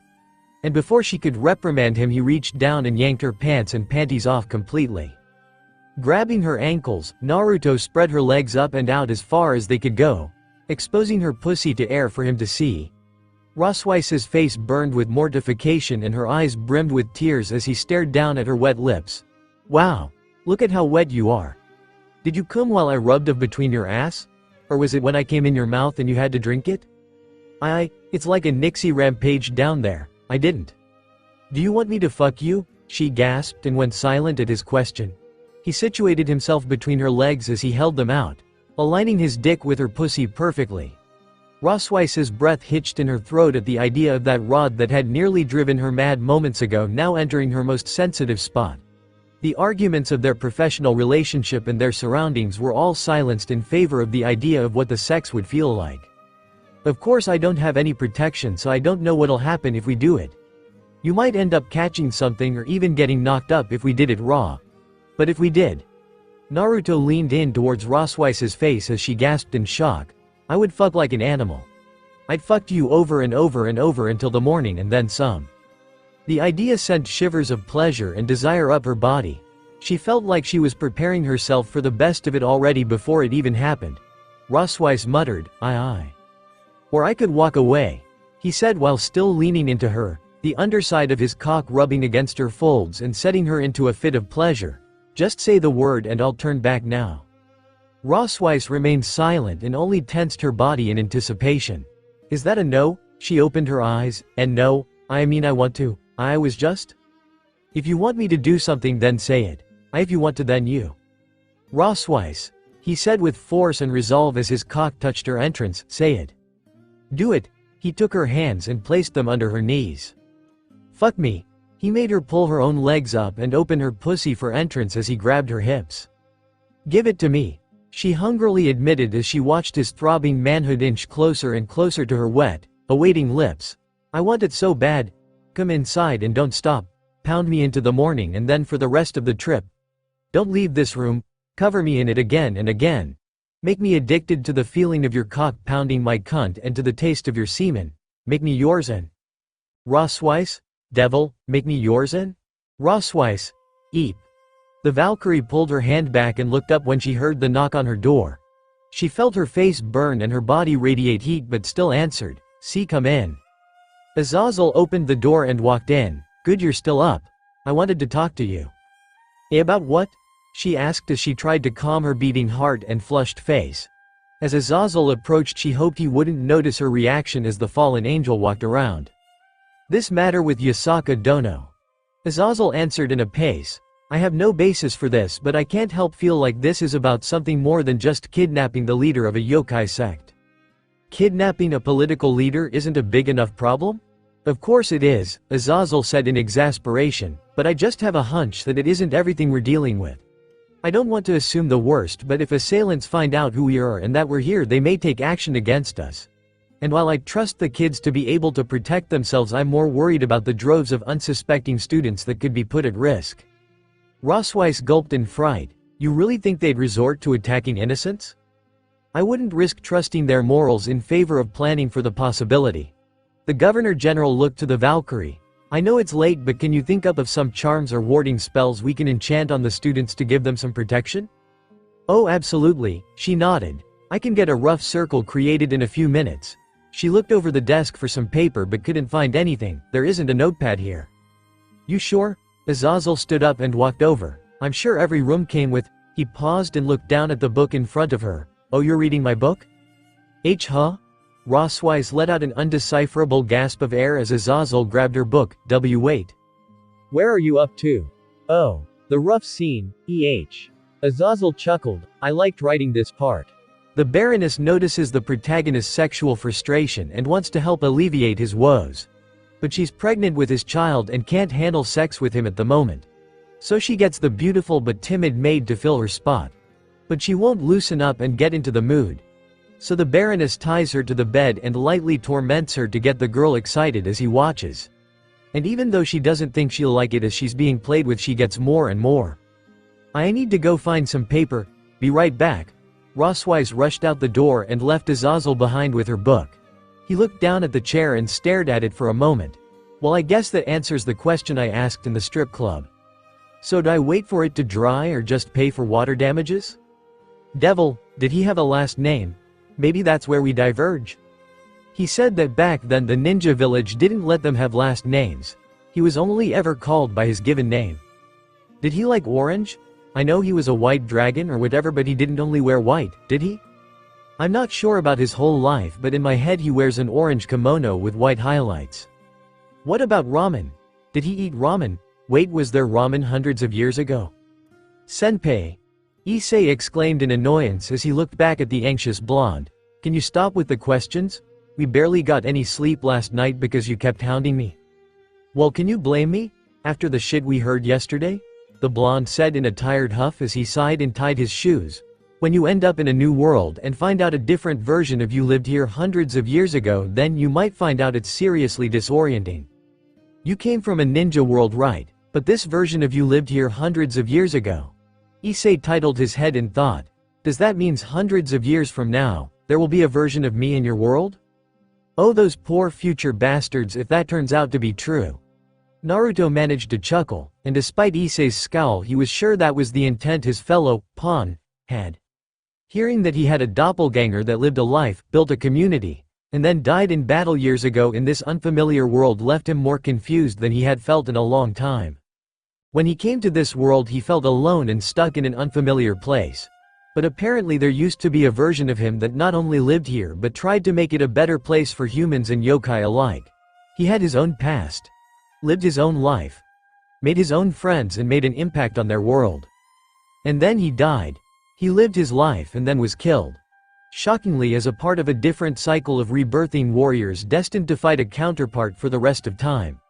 Was it just a funny little coincidence that he ended up in another world with a version of him like this?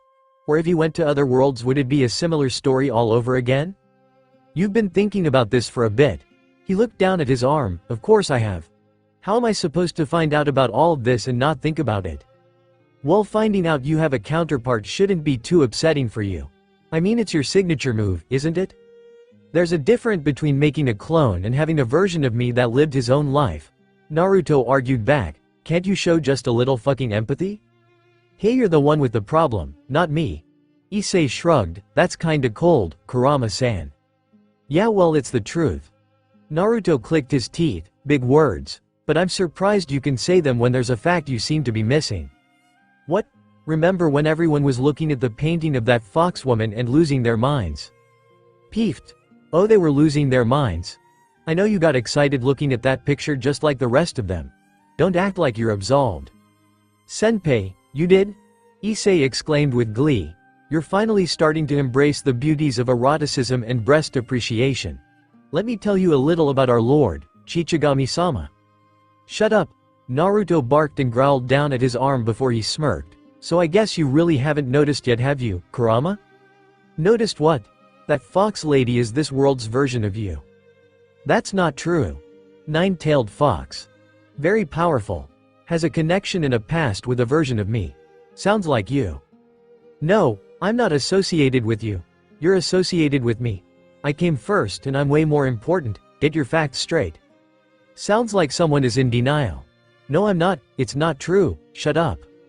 Maybe you should take some time and think about it, Naruto said condescendingly, but try not to think about the fact that Issei's probably waiting for a chance to beat it to your counterpart when he's alone. The brunette devil shrugged. Can't say I won't try. Oh god. And just like that, Kurama had retreated into the recesses of his space. Which meant Naruto had some time to himself, but his thoughts were still lingering on the things he had learned yesterday. He shook his head while he and Issei made their way out. As they walked down the hall they spotted Azazel making his way over. Good. I found you too.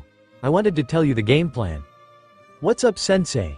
Naruto, I want you to stick with Issei's group today.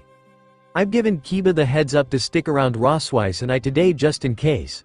The fallen angel explained. I'm not expecting an attack or anything, but I just feel like we shouldn't be separated right now. Why's that? Whoever these assailants were used your counterpart's face to capture Yasaka Dono. If they get word that you're here, I can't help but feel like they'll be interested in why someone else would be using their trick. So you all will stick with each other while the C-Tree kids will do the same. Naruto sighed. It can never just be something simple, like a festival or field trip, can it? Azazel snickered but shook his head. Doesn't look like it. They walked down the hall before the fallen angel smiled back at them. But it ain't all bad. Someone offered to guide you around as an apology for yesterday. Really? Who? Issei, come look at this. Matsuda and Motohama called them over as their large group met in the lobby. The two perverts were waving them over. We got a special guide today. A super cute loli showed up to give us a tour. As they approached, they found a young, golden-haired girl in a Miko outfit surrounded by their friends. Kuno noticed their approach and politely bowed her head. I hope you don't mind, but I was hoping to accompany all of you today. Devil. Who is this ridiculously adorable child and how are we blessed with her showing us around today? Kiryu asked the others in their group. I met these folks yesterday in their travels and was rude in my introduction, so I wish to make up to them with an offer to guide them through Kyoto. The short young fox muttered uncomfortably, can you please let me go? No can do, cutie, Kiryu denied while squeezing the little yokai close to her chest. You're just so damn adorable that I can't possibly waste a second not hugging you. Kiryu-san, Kuno-chan can't guide us around if she can't walk and focus on the area. Asia leaned in and tried to pull the bespectacled girl away from the young Kyubi before finally succeeding in prying her off. Please control yourself. The raunchy girl frowned before nodding. Fine. But only if I get to take 100 selfies with her through our trip. Kuno looked distressed by this but realized she had to agree just to get the ball rolling. With a cheer, Kiryu threw her hands up in the air and blazed the trail ahead. And the young yokai guide shuddered before steeling herself for the day ahead. I'm really sorry about her. Kuno flinched and looked up as Issei came over to her side. We really tried to keep her in check, but for the life of us we don't know how. Anything short of an electric collar wouldn't work. It's fine. Kuno meekly answered while avoiding direct eye contact with the older devil. I can hardly let behavior like that bother me. After my disgraceful showing yesterday, this is the least I deserve. Hey, hold on, there's no reason to say something like that. Issei quickly shut down her worry and shame as he got down on one knee so he was closer in height with her. You acted that way yesterday because you're worried about your mom, right? I would have done the same thing if I was in your position. Kuno still had her head slightly lowered but slowly raised it to look at him. You would? Of course. He said honestly with a faint smile. Look, I'm sorry about what happened to your mom. I don't know if there's anything we can do to help look for her on this trip, but if you need anything you can just ask me. And if you do find out where she is and need help, just ask us. I promise we will come in running to help you however we can. Kuno faintly smiled. Thank you for saying that, Sakuryute-sama. Just call me Issei. Okay, Issei. Kuno nodded as the brunette grinned and stood back up. The young blonde fox looked over her shoulder back at the whiskered devil who was still at the back of the group. Kuno struggled to act on her wishes and turned to start guiding everyone around. Naruto watched the young fox rush ahead and avoid him altogether. He couldn't really blame her for her reluctance to even speak with him after finding out the truth yesterday. With everything his face had meant to the yokai of Kyoto before he arrived, her slap carried a lot more weight and pain behind it now. But Naruto was knocked out of his thoughts with a nudge to the back. He looked back at the head of blue hair over his shoulder before Xenovia strolled over to his side. You looked pretty deep in thought. She noted casually, are you alright? I'm fine. Just a little too in my head. I bet. She stepped around and faced him. After what we learned yesterday, I wouldn't be surprised if you spent the whole night thinking about it. I did. And I made sure Issei suffered through the restlessness as well. Naruto said with a slight chuckle before his mirth slowly evaporated. He scratched his chin before looking at Xenovia. Hey, you should probably head up front with the others. You've been looking forward to this trip for weeks, right? I have. Well, you should hurry up. I think I'm gonna hang back a little and... Xenovia grabbed his arm and tugged the taller blonde off his feet to follow. He nearly cursed in surprise as Xenovia basically dragged him along.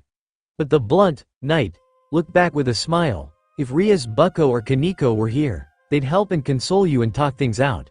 But you're stuck with me. She shrugged with a chuckle, and all I can do is make you have fun.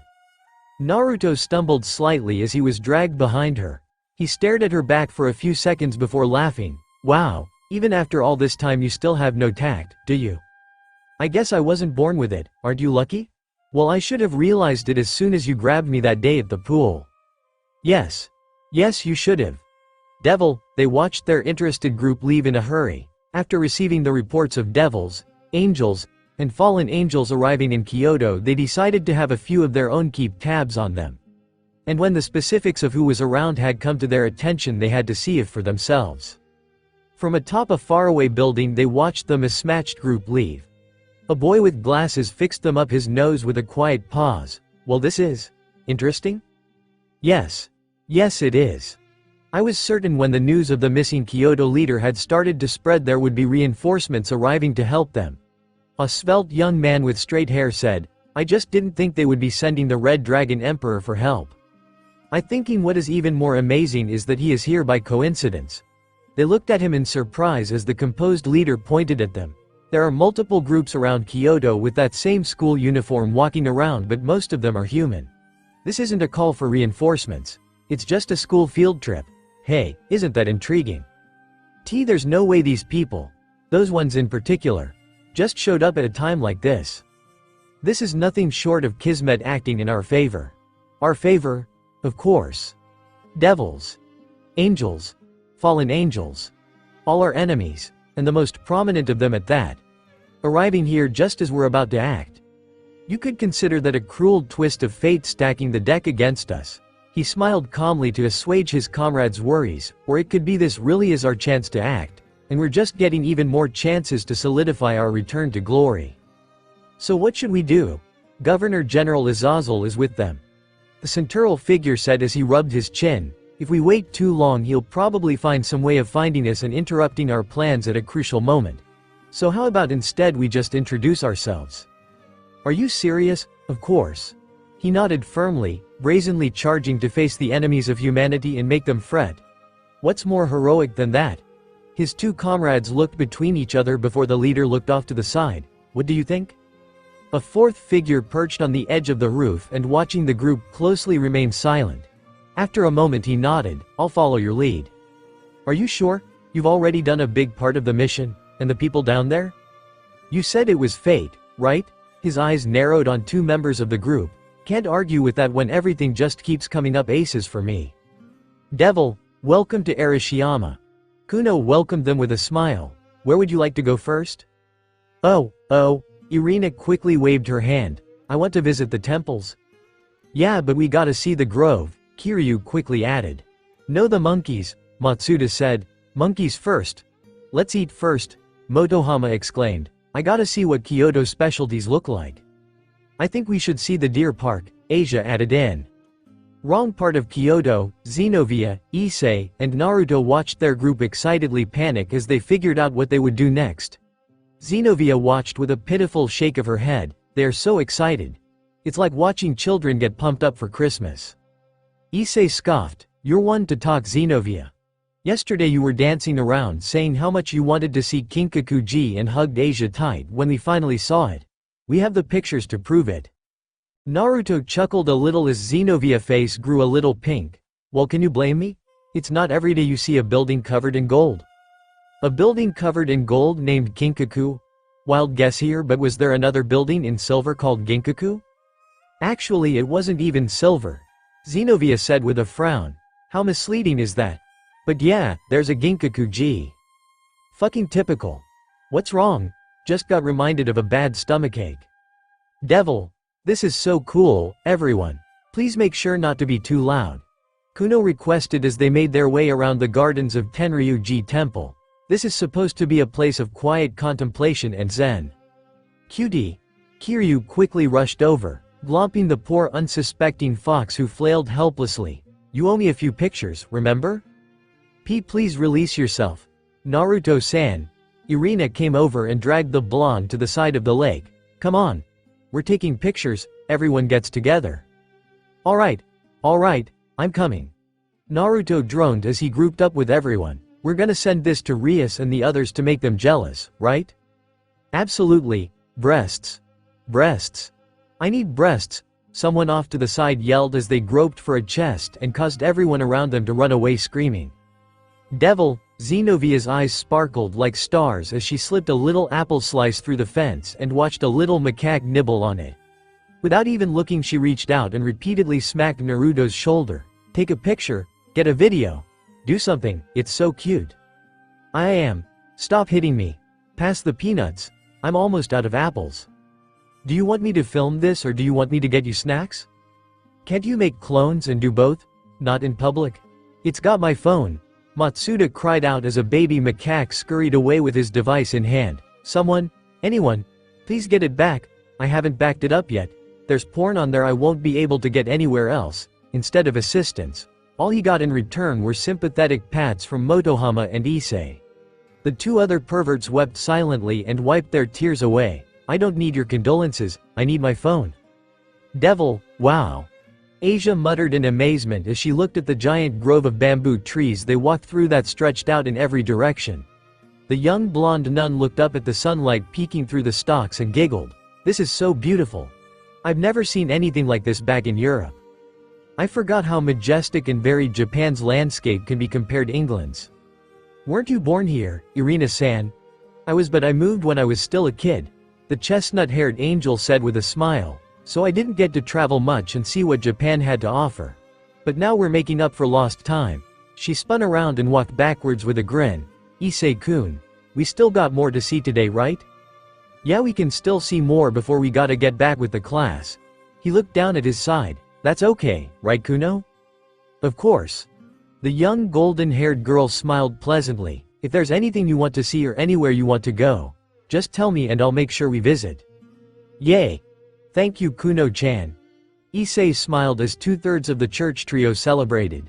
A little ahead of them, the three normal members of their group were taking pictures and looking around the bamboo grove.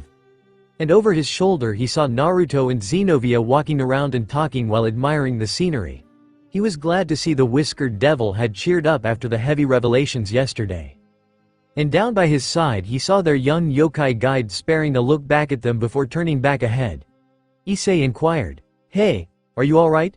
You keep looking back at Senpai. Is something wrong?" No, Kuno quickly denied, it's nothing really. You're still trying to wrap your head around it, right? Issei pondered. He does look just like your mother's friend, so it makes sense you're a little wary. I remember hearing so many stories about the man named Naruto from my mother and the older residents of Kyoto. A bright, joyful figure with unmatched strength that protected Kyoto's supernatural and natural barriers when they were still in such a nascent state. She shook her head. I know it's not him, but I never thought I would see his face outside of a painting or recreation. Well, I think Senpai can be a little gruff and grumpy sometimes, but otherwise he's pretty cool. Want to go talk with? No, I can't. Kuno quickly denied the offer, gaining his attention as he looked down at the young yokai curiously. I should probably just leave him alone. He shouldn't have to deal with someone who accused him so wrongly and… Kuno shook her head, never mind. Issei looked ahead and hummed to himself. With a quick nod he resolved himself. Hey Kuno, can you help me with something? Of course. The young guide nodded. I will help you with whatever you need. Well, it's really important, Issei explained as he casually slowed down. Kuno kept in pace with him, and I think it's only something you can do. Okay.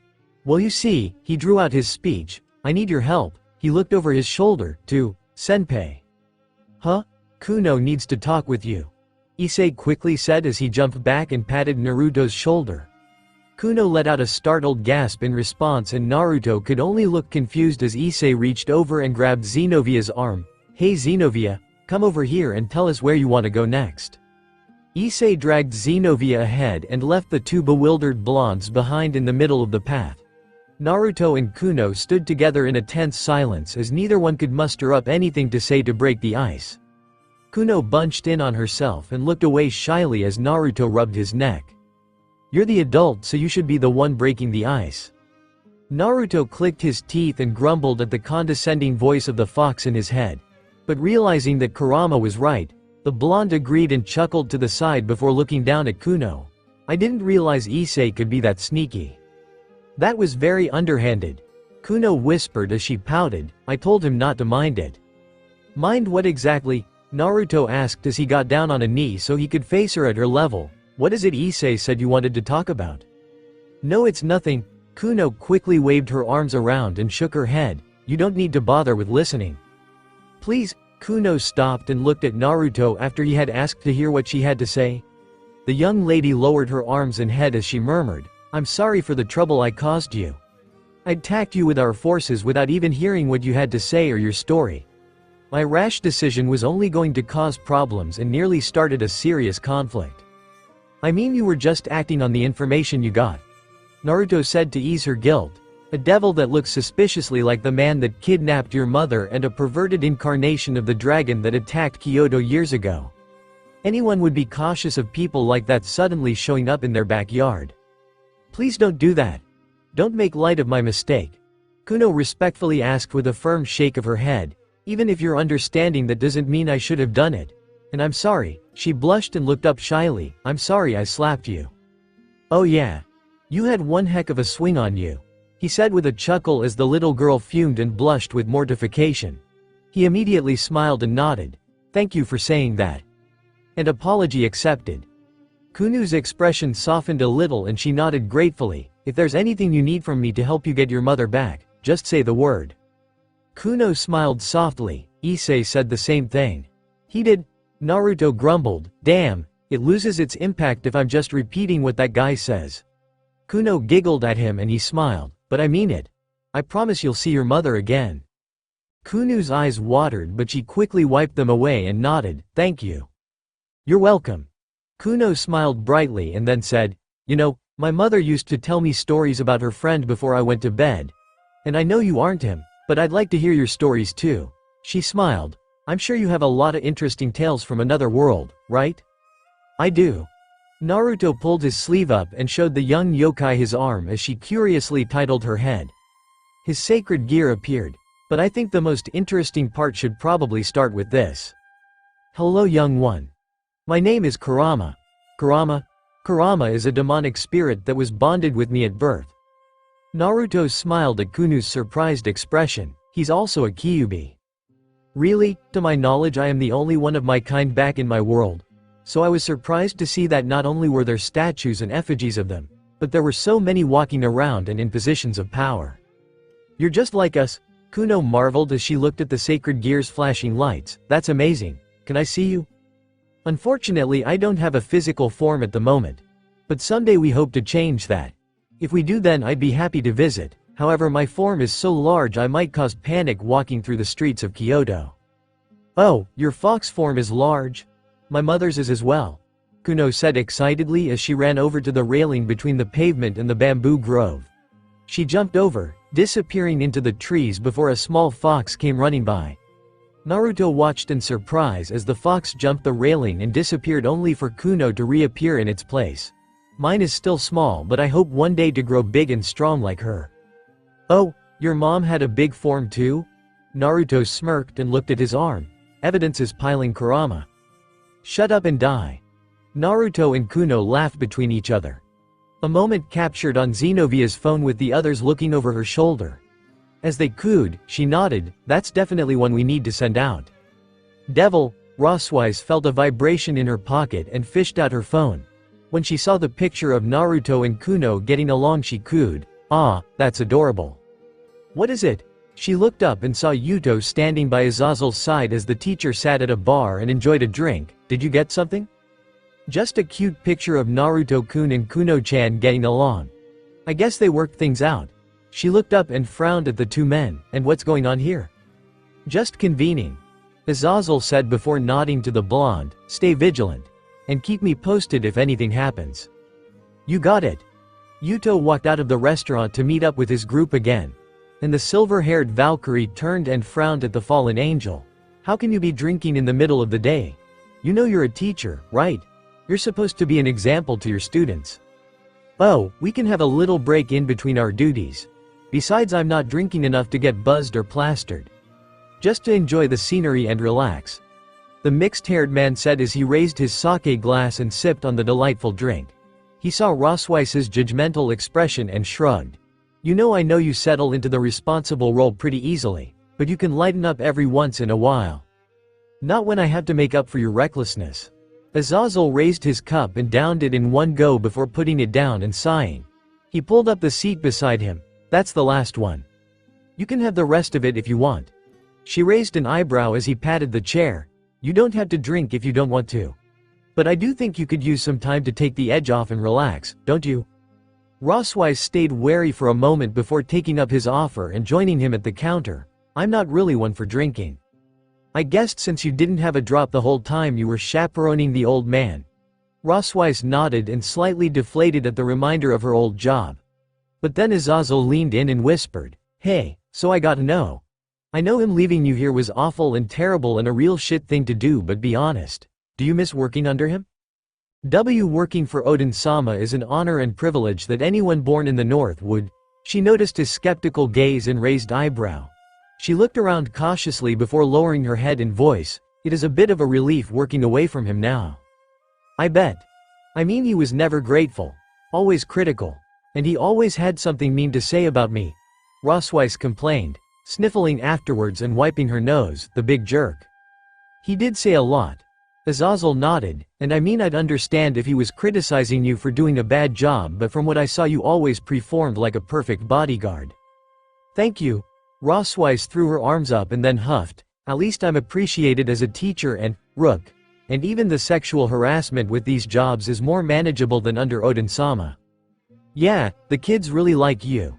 The two teachers sat in silence together as the other patrons of the restaurant conversed and the sound of nature outside made a gentle white noise. Rossweiss blushed and nervously shuffled in her seat. So, I read your book. Oh good, you're bringing it up.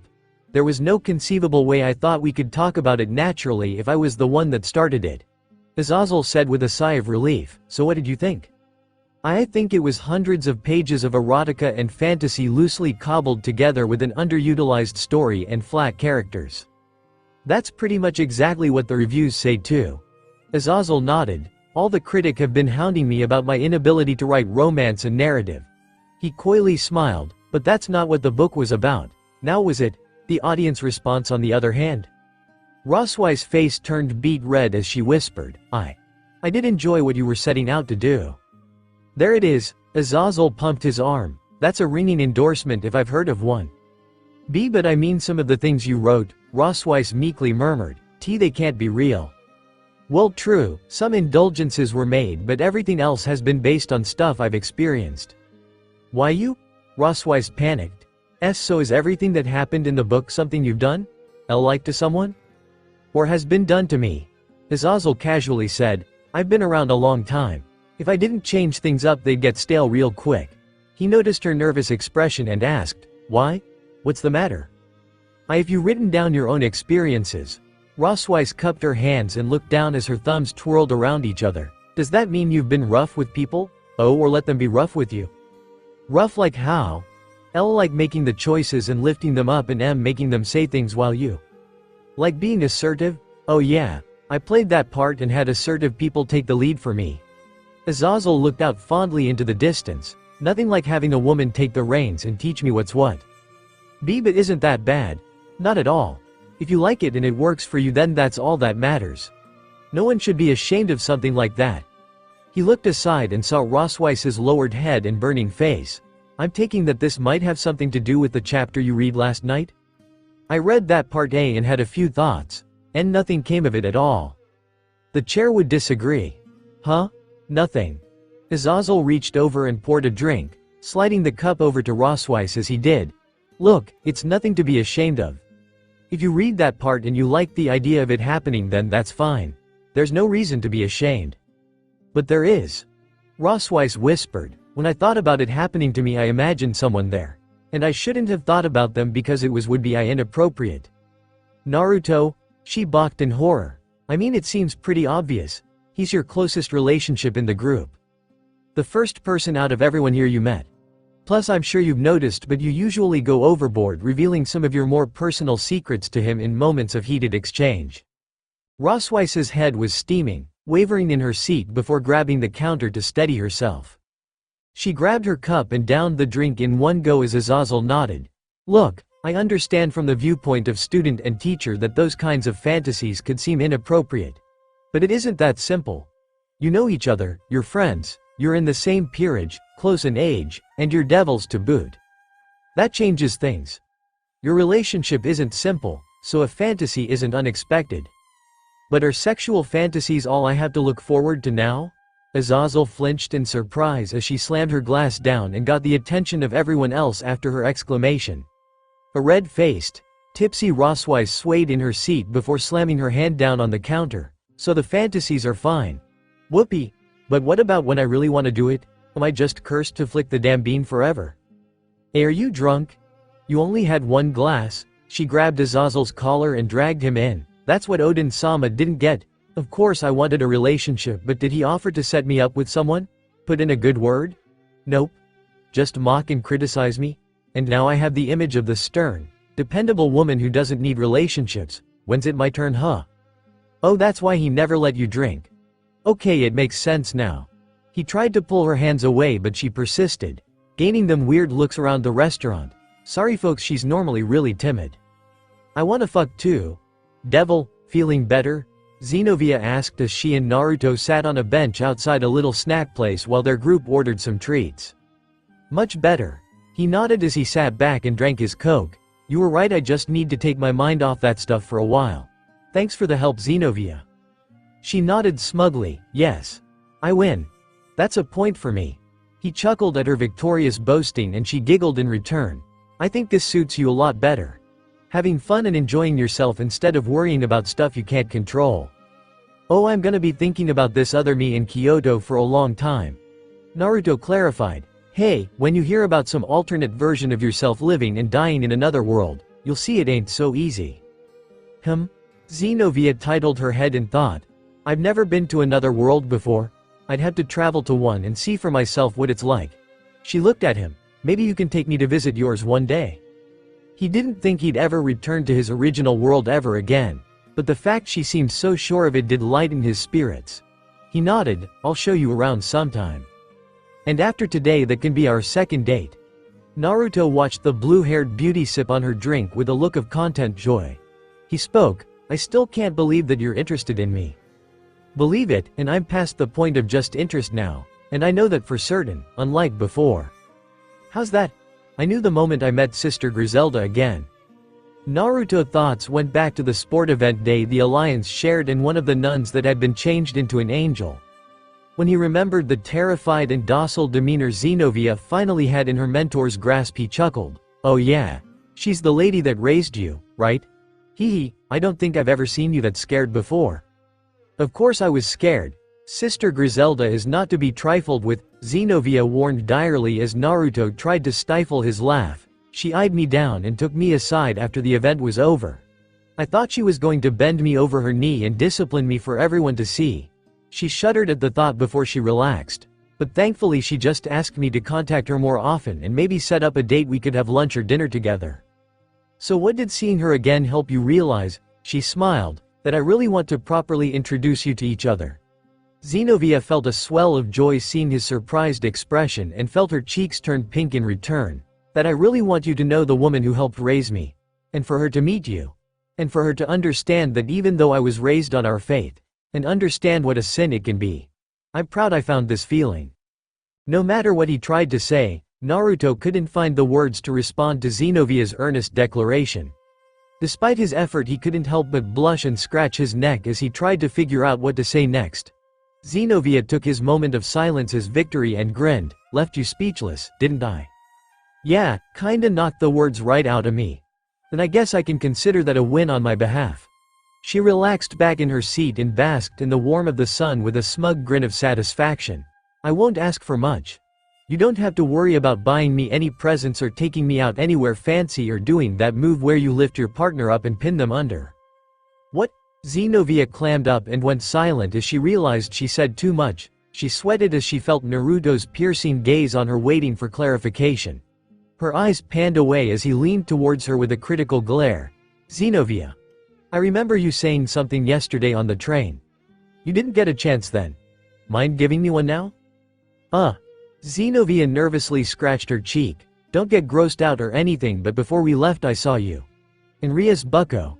She didn't say it and she didn't need to as his eyes widened. We came to sleep in the same bed like usual, but you two were in the middle of it and… oh, it was just so hard not to listen to it. Wait, we? Why yeah, we, devil. Okay, not used to this kind of treatment, NYA. The sultry Nekomata muttered as she shifted on the bed and pulled at the ropes binding her hands and feet. Gotta say, I'm new to the whole bound-up kink, but I'm willing to try anything once. Can I request maybe a little hair pulling or spank? Enough. Rias dryly interrupted, causing Kuroka to pout in response. The intruding Nekosho was surrounded by Rias, Akeno, Kaneko, and Gasper after they had finally apprehended her. They were all exhausted after chasing the mischievous black-haired devil through the whole hotel for almost a full day. The king rubbed her eyes and frowned. You better have a very good reason for coming to our base like this. The SS-class criminal smiled joyfully. I came to visit Sharon, of course. What other reason could I need? Akeno looked skeptical. So you come all this way, risk capture in an enemy territory, and feel Rias up in the bath just to see Kaneko? Kuroka shrugged. Well, I'm running around with a bunch of bums that can't afford a place to stay, so a sweet bath like that is a luxury I can't pass up. NYA. And groping Eris-chan just seemed like a bit of fun. It's not fun, oh lighten up. You and your queen here are about one drunken night away from some sloppy evening of experimentation pretty much 24/7. What's the harm in a few licks and some playful squeezing? Rias and Akeno blankly looked at each other before aiming their cold gazes down on the older Nekomata. As Gasper sensed their fury and panicked in silence, Kaneko stepped up. Oni-sama, what are you doing here really? Just what I said, Sharon. Kuroka sat up properly and looked down at her adorable little sister. I've come to watch over you and make sure you are living your best life. Like a good older sister, NYA. Bucko, the young rook, quickly turned and pulled on Ria's sleeve. We can send her to prison now. Sharon, no. Don't toss me into the pen like that. You'll be fine, Oni-sama. We'll make sure you're treated well. That won't matter. One way or another it's gonna end with me in a harem of slutty prison bitches. No one wants that. Kuroka paused and looked out in deep thought before shaking her head. Nope, probably shouldn't. Oni-sama, why did you think it would be easy breaking into here? We caught you and now. Kuroka withered away into broken wood chips and dust as the Gremory devils looked on in shock. A jaunty whistle behind them made them look back to Kuroka standing in the doorway with a coy smile. I'm up for a round 2 of hide and seek if anyone is ready to play. Kaneko frowned. Oni-sama. Hey, while I was sneaking around I think I found the rooms Frogger and Eris-chan have been getting it on in. Rias growled and summoned her destruction as Kuroka quickly stepped away to avoid her wrath. Oh, Sharon. Is there a reason you left a trail of excitement from their room to yours? Oni-sama, sorry, just was curious. When it's that much you might be worried there's dehydra. Oni-sama. Wait. What? Gasper asked curiously as he looked around for clarification from one of the girls. What's she talking about? Is Kaneko-chan okay? What's this about excitement? Come on. Akeno grabbed Gasper's hand and pulled him out of the room. We need to go spay a stray. As Akeno and Gasper went to find Kuroka again, Rias and Kaneko were left behind in the room. Both girls' faces were as red as Rias' hair. One was flushed with embarrassment, the other mortified by shame. Devil, hey, how much time do we got left? We can still see some more sights, right? Of course. Kuno politely answered, hiding behind Asia for protection as Kiryu leered and tried to snag another picture of her. If we're all done here in Arashiyama, we can go visit another district if you like? That sounds awesome. Motohama and Matsuda cheered as the group made their way across the Tagetsu-kyo bridge. So let's decide. Hey senpai, any idea where we should go? I'm good wherever we end up. Naruto shrugged alongside the others. This field trip is a lot more fun than I expected. A wave of agreement came from the rest of the group as they talked about their next stop. Naruto chuckled and slipped his hands into his pockets, relaxing as they made their way across the bridge while a couple or lone persons passed by and waved. This must have been what Rias was so excited for him to experience on this field trip. Being able to walk through the streets of this ancient city were so much fun and fulfilling. Now he really wished he had gone when he had the chance last year. Seeing all the sights, trying all the different delicacies, having fun with friends, feeling cold. A chill ran up their backs, and every member of the group that had a supernatural connection suddenly stopped when they felt it. Issei looked back. Did you? Yeah, I felt it. It was like a chill, Asia said with a shudder as she rubbed her arms. Hey, Zenobia called out. Where's Kiryu? And Motohama? And Matsuda? They were right here. Issei stepped out onto the bridge, looking around desperately as he realized their friends suddenly vanished. They're just gone. No, it wasn't just them. Naruto looked around in shock as he realized how quiet it had gotten. I can't hear anything. It's like everything just went quiet. Hey, Irina gulped and pointed out over the bridge. Where did that fog come from? It wasn't like that before, right? Everyone. Azazel-sensei. The teens called out as their teacher flew over and lowered himself down to the bridge. A blur followed behind him as Yuto slid to a stop to join them during this crisis. You're here too? What's going on? I think we've been cornered, their teacher said with a dire expression, and we're about to meet the people responsible. They looked back and saw shadowy figures appearing in the thicket of the abnormal fog that covered everything. Several figures stepped up among all the shadows and approached them.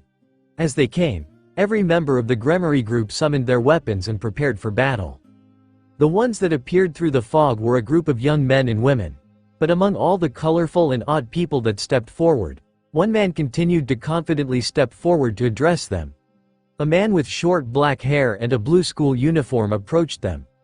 Resting over his shoulder was a long, ornate spear of exquisite design and craftsmanship. Greeting, members of the Gremory peerage. He waved to them, unconcerned by their preparation for battle. I've heard so much about all of you and your achievements. My name is Cao Cao, and I am here to represent the hero faction of the Chaos Brigade. Issei lowered his gauntlet. The hero faction? You mean those shits that attacked us back in Kuo? Cao Cao chuckled. Yes, you caused us quite a bit of trouble not too long ago. Is that why you're here? Naruto called out, trying to get us back? Actually, this whole meeting was just a bit of serendipity. Cao Cao shook his head. We didn't come here to fight you or get payback for the defeat at your hands. Honestly, we were here on completely different business. Different business? Azazel asked as he stepped forward. I'll take a wild guess. Might it have something to do with the Guardian of Kyoto and her sudden disappearance? As a matter of fact, it does. That was you. Kuno quickly stepped out from hiding with Asia, nearly rushing forward if not for Naruto stepping in and blocking her from charging any further. Even so, the little Kyuubi yelled in a frenzy, Are you the ones who kidnapped my mother? Cao Cao nodded solemnly. We are young one. I'm sorry for worrying you, but we needed your mother's help in order to see our goal through. And we were willing to do whatever it takes to do so. Even kidnapping a mother right from her home. Issei yelled as his scale mail appeared over his body and he summoned an orb of green light to his hand. Well, I hope you enjoyed using Senpai's likeness while you could, you wannabe bitch. Boost. With D-Drake's exclamation, Issei fired his attack and launched a massive blast of demonic power at Cao Cao and his comrades. The beam of green energy craved a trench through the bridge as it relentlessly charged towards its target. Cao Cao stared unflinchingly at the approaching devastation and chuckled, wannabe? Something knife dropped through the air between him and the oncoming demonic blast. A figure appeared in front of him. The demonic blast exploded kilometers away from their current position. The devils looked on in shock at the sudden disappearance of Issei's attack before it exploded off to their side. And as they reeled in shock at what happened, they stared in disbelief at the sight in front of them. Cao Cao shrugged. You hear that, Minato? Apparently you're a wannabe of their friend. The young blonde teenager stood in front of his leader with shoulder-length hair and two bangs framing either side of his eyes. His deep blue eyes were set into a glare and on each cheek were two whisker marks along his face. The boy spun a knife in his hand before catching it in his grip. I'm not the one playing pretend here. The group facing off against the team of young heroes stared at the new arrival in shock. As one, they all turned to look at their friend after being stunned at the arrival of his identical counterpart. Naruto had seen his own face more times than most anyone else alive. Being able to call on an army of clones at the ready let him see his own face, body, and posture objectively in ways most people couldn't. So even though he could recognize his own face on another person, faced with the boy in front of him, the first thing he thought was, Dad? Devil? Devil? How are you feeling? Like my entire body was crushed under a landslide. Well, that did happen at one point. Naruto couldn't help chuckle but nearly caused a collapse of his internal organs when he did. The whiskered man was bandaged nearly from head to toe. After days of unconsciousness, with scores of apothecaries and medical practitioners coming in and out to do what they could, they had saved him from the worst of his injuries. And now all that was left was for him to rest and recuperate at his own pace. "You need to lie back down," Yasaka said sternly as she put a hand to his chest and gently forced him back down. He couldn't do much to fight back against her as he barely had enough strength to sit up. "We didn't spend all this time trying to take care of you just so you could muck it up moving around." Sorry. Naruto quickly tried to appease her so he wouldn't get an earful. Unfortunately for him, she had several mouthfuls she could easily hold onto when he was in better condition. Instead, she watched his expression sour slightly before he asked, "What are the numbers?" "We got almost everyone out in time and to safe locations while you held him off. Things were a little dicey at times, but everyone is safe and home again. And they all really want to see you again when you recover." "Almost everyone, you mean? Don't do that." Yasaka sharply interrupted him. "There's nothing we could have done when he started to attack. Be proud that you were able to save so many, and don't just focus on the ones you didn't." Yasaka had heard for so many years about Naruto's sacred gear. A weapon that held the spirit of an almighty heavenly dragon that shook the earth itself. And that in return for the strength it granted him, it would mean one day he'd have to face the one that held the other dragon. She thought it was just some delusion or rumor that floated around from anyone who previously wielded it. But then he came. The wielder of the boosted gear. He walked the streets of Kyoto's neighboring settlement. Walked alongside the numerous humans and yokai that had settled here in the years since its conception. He even managed to meet both her and Naruto to strike up a conversation. For a moment it seemed like neither of the heavenly dragon's hosts wanted to fulfill the destiny of their sacred gears. But it was a lie. He tried to catch Naruto off guard. And after that he threatened not only the settlement but all of Kyoto to make him slip up. He wanted to kill Naruto instantly and take a victory for himself. But they acted quickly, getting as many people away as they could and allowing Naruto to fight the enemy directly. The battle raged for most of a day, and some people weren't lucky enough to get away, but finally it ended. Naruto had won and the man carrying the boosted gear was dead. "You know, I didn't think the day would come when I would have to actually fight the red one," Naruto said, going over his shoulder and reaching for his back. "I thought if I just didn't let the fate of this sacred gear dictate my life, I could live how I wanted. But I didn't consider that the other party wouldn't want the same. That man was crazy. Desperate to be the strongest. There's nothing you could have done. I could have not been here," Naruto said glumly. "If I wasn't around, this place wouldn't have been in danger."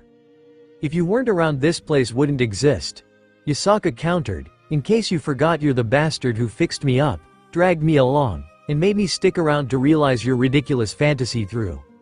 And now here we are. A settlement with bonds and connections to Kyoto and other tribes for both humans and yokai. Proof they can live in peace and harmony. I bet they could have realized it eventually.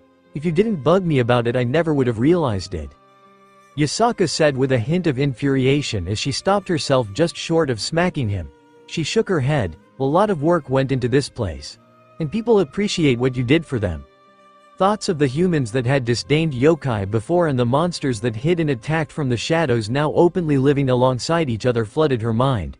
If you suddenly up and left, who would keep this place going? "You." She was startled by his quick response. "What? You would, Yasaka? If I was gone, you'd watch over this place." "Hey, don't dump your work on me. I'm serious," Naruto chuckled. "This might have been my idea, but you're the one that made it possible. Working with the humans. Encouraging the yokai. Proving we can all live together. And all the ways you've changed since the wary, skittish girl that was prepared to kill or be killed when we met." Naruto reached up and gently patted her head. "I'm glad to see how much you've grown." Yasaka frowned through the blush on her face. "Don't treat me like a kid." "Can't help it, Naruto-kun." The screen door pulled open as a female called out, "Are you?" They looked back and saw a woman standing there in surprise. She quickly realized she barged in and stepped back. Sorry. I didn't know you were speaking with Yasaka-chan. I'll come back." "Actually switch out. There's only so much of this idiot I can handle at once." Yasaka smacked his hand away and stood up. As she walked through the door and by the woman, she leaned in and whispered, "He's still pretty beat up. so you'll have to do most of the work." She left as the woman blushed and sputtered in response. She was one of the first members of the settlement when they were first forming, and one of the people she and Naruto saved years ago in their travels. Since then she had developed a crush on Naruto that he hadn't realized for years. Until Yasaka finally told him and they started to court each other. She loved Naruto like a brother, and they certainly had shared a few nights together when they were both lonely and needed companionship, but her best friend needed to find love in his life, and it looked like he finally had. The years went by and things settled back to normal. Land was rebuilt and expanded. Treaties and relationships were formed with neighboring tribes. Kyoto became more accepting of yokai and their mutual living became more commonplace.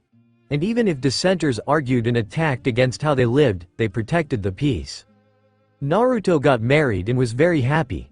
It turned out Yasaka did get stuck with a lot more work as he and his blushing bride indulged in their marital joys. And more than once she was invited to join them in a night of fun. Of course at one point she had to draw the line and say no more. After all, looking at their first child and realizing she probably joined them on the night of his conception was just too much to handle. Devil, Dad? Dad? Dad? What the fuck? Are you serious? Senpai? Huh? People from both sides looked at Naruto in shock and confusion after his slip of the tongue.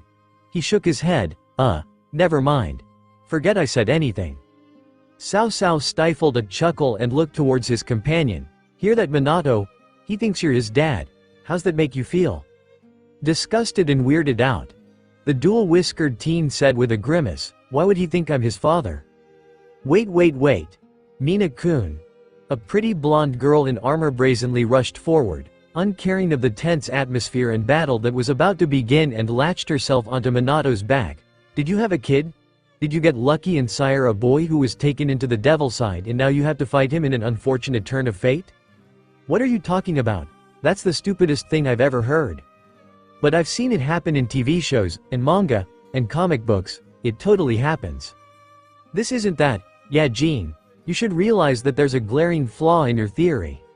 A massive, muscular man walked over to join their side with a cocky smile. That would mean Minato's been with a woman enough to have a child. And we all know that ain't ever happened. The girl identified as Jean giggled to herself as Minato growled, damn you Heracles. Hey, are they just casually chatting in front of us? Issei said, his annoyance bubbling over as they were dragged into this strange place by their enemies and then blatantly ignored like they weren't even a threat.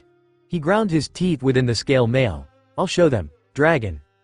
A second knife slid into Minato's hand without pause. Naruto's eyes widened in realization. Issei wait. Shot. The perverted pawn fired an intense green blast towards their collected foes while they were gathered together. And as it approached, Minato flicked the second knife forward and threw it within the vicinity of the powerful demonic blast. As Issei's attack drew closer and closer to the heroes, the knife flew between the occult crew. Move! Naruto desperately ran in and kicked the three-pronged knife away. And as it sailed over the edge of the bridge and into the water, Minato raised the other knife to block the approaching blast. Everyone on the bridge was sent stumbling as Issei's blast suddenly erupted in the river and sent a massive splash of water dozens of meters up.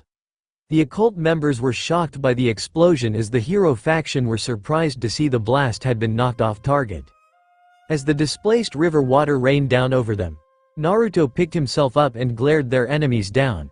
His eyes lingered on the whiskered blonde across from them who was eyeing him down with an icy glare. Naruto. Azazel grabbed his attention as he dried his hair. Seems like you knew just what to do there. There's a lot about this that is confusing, but mind giving us an appraisal. Watch out for that kid's knives. They have a special space-time jutsu that let him instantly teleport either himself or other things between certain points. And he makes those points with his knives. That's how he sent the blast earlier into the mountains. And if you hadn't kicked that knife away, we would have been eating a dragon shot. Azazel noted as he pulled out his golden short spear. Good call. As Naruto gave his warning, Minato grew increasingly more agitated with each word. And as he finished, the human blonde was left seething, Heracles and Jen whistling in surprise. That's eerie. He got a lot of that accurate on the first try. Another young man, lean and silver-haired, noted as he walked up to join the rest of his comrades. That raises some serious questions. Hey, Issei freaked out upon seeing the familiar silver-haired enemy. Are you that crazy bastard Freed? Didn't you, die? Brutally. Yuto added, between sacrificing flesh and mind for power and mine and Naruto-san's attacks, he's dead. And I'm not him. But I can understand your confusion. We were artificially made in the same warrior program, so we're bound to share some similarities. But my name is Siegfried, and I've sworn to assist my comrades and uphold the great standard my name derives from. And since I've answered your question, Siegfried turned it around. Do you mind telling us how you knew so much about our friend's abilities? Did Arthur or Valley inform you beforehand? You think Valley would tell us anything willingly? Azazel scoffed. You obviously don't know the little bastard well enough.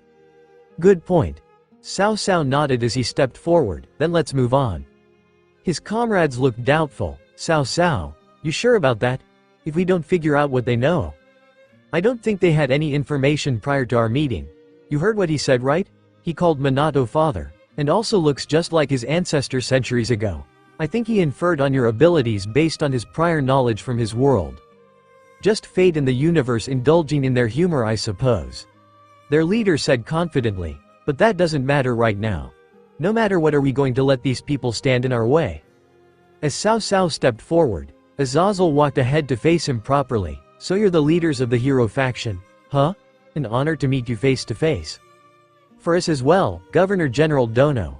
We truly are in the presence of a legend. Oh, stop it.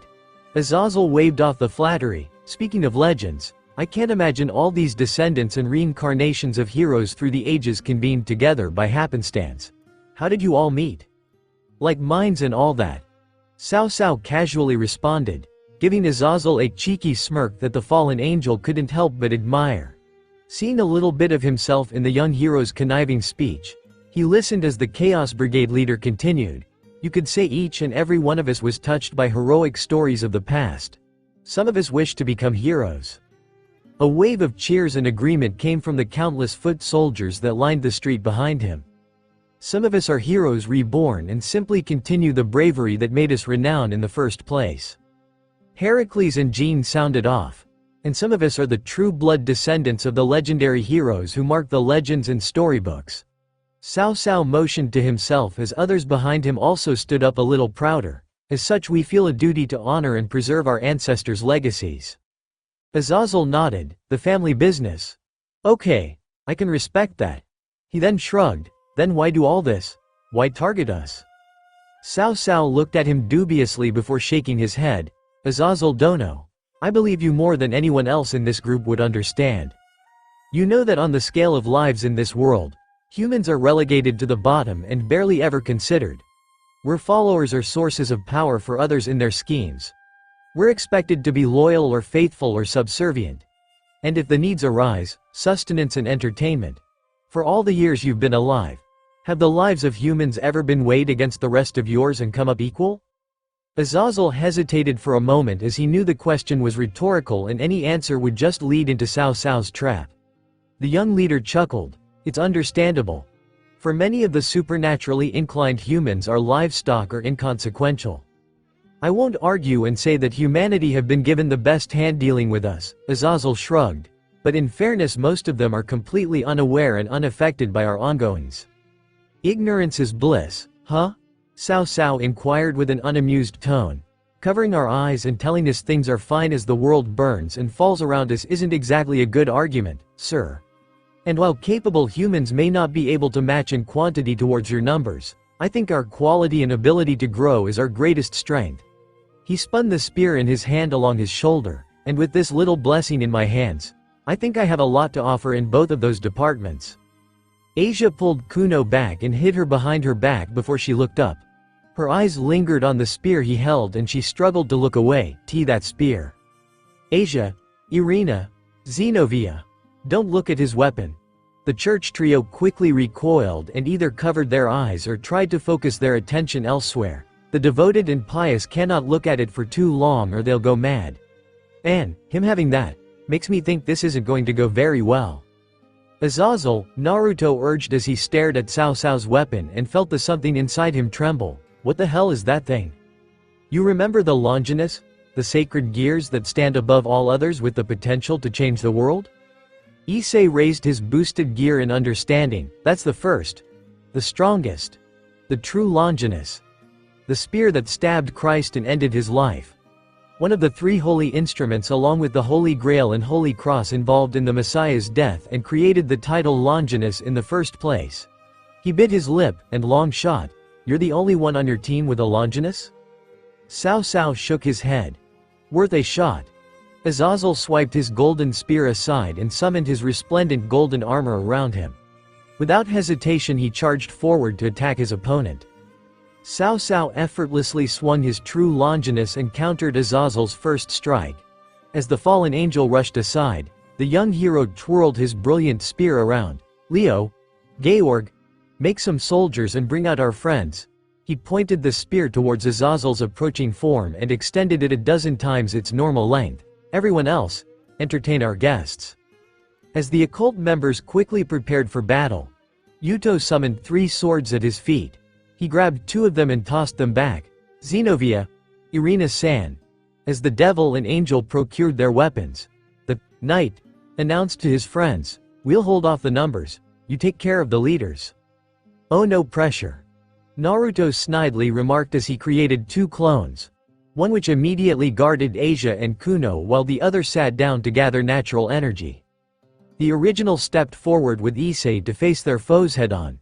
In response Jean, Heracles, Siegfried, and Minato all stood and prepared to face them. Just like Yuto did before, Jean summoned 2 blades to emerge from the ground by her feet. She grabbed one and held it out. "Sieg-kun, you need one?" The swordman graciously nodded but refused her offer. Summoning 2 swords of his own from his storage space, she looked down the row. "Mina-kun, you want some more knives?" "I'm good." He pulled out a new set of his special knives. "I have more than enough for these fools." "Oh yeah?" Issei's jets started to pump out green energy before he dashed forward like a missile. "Well, let's see just how much you can handle."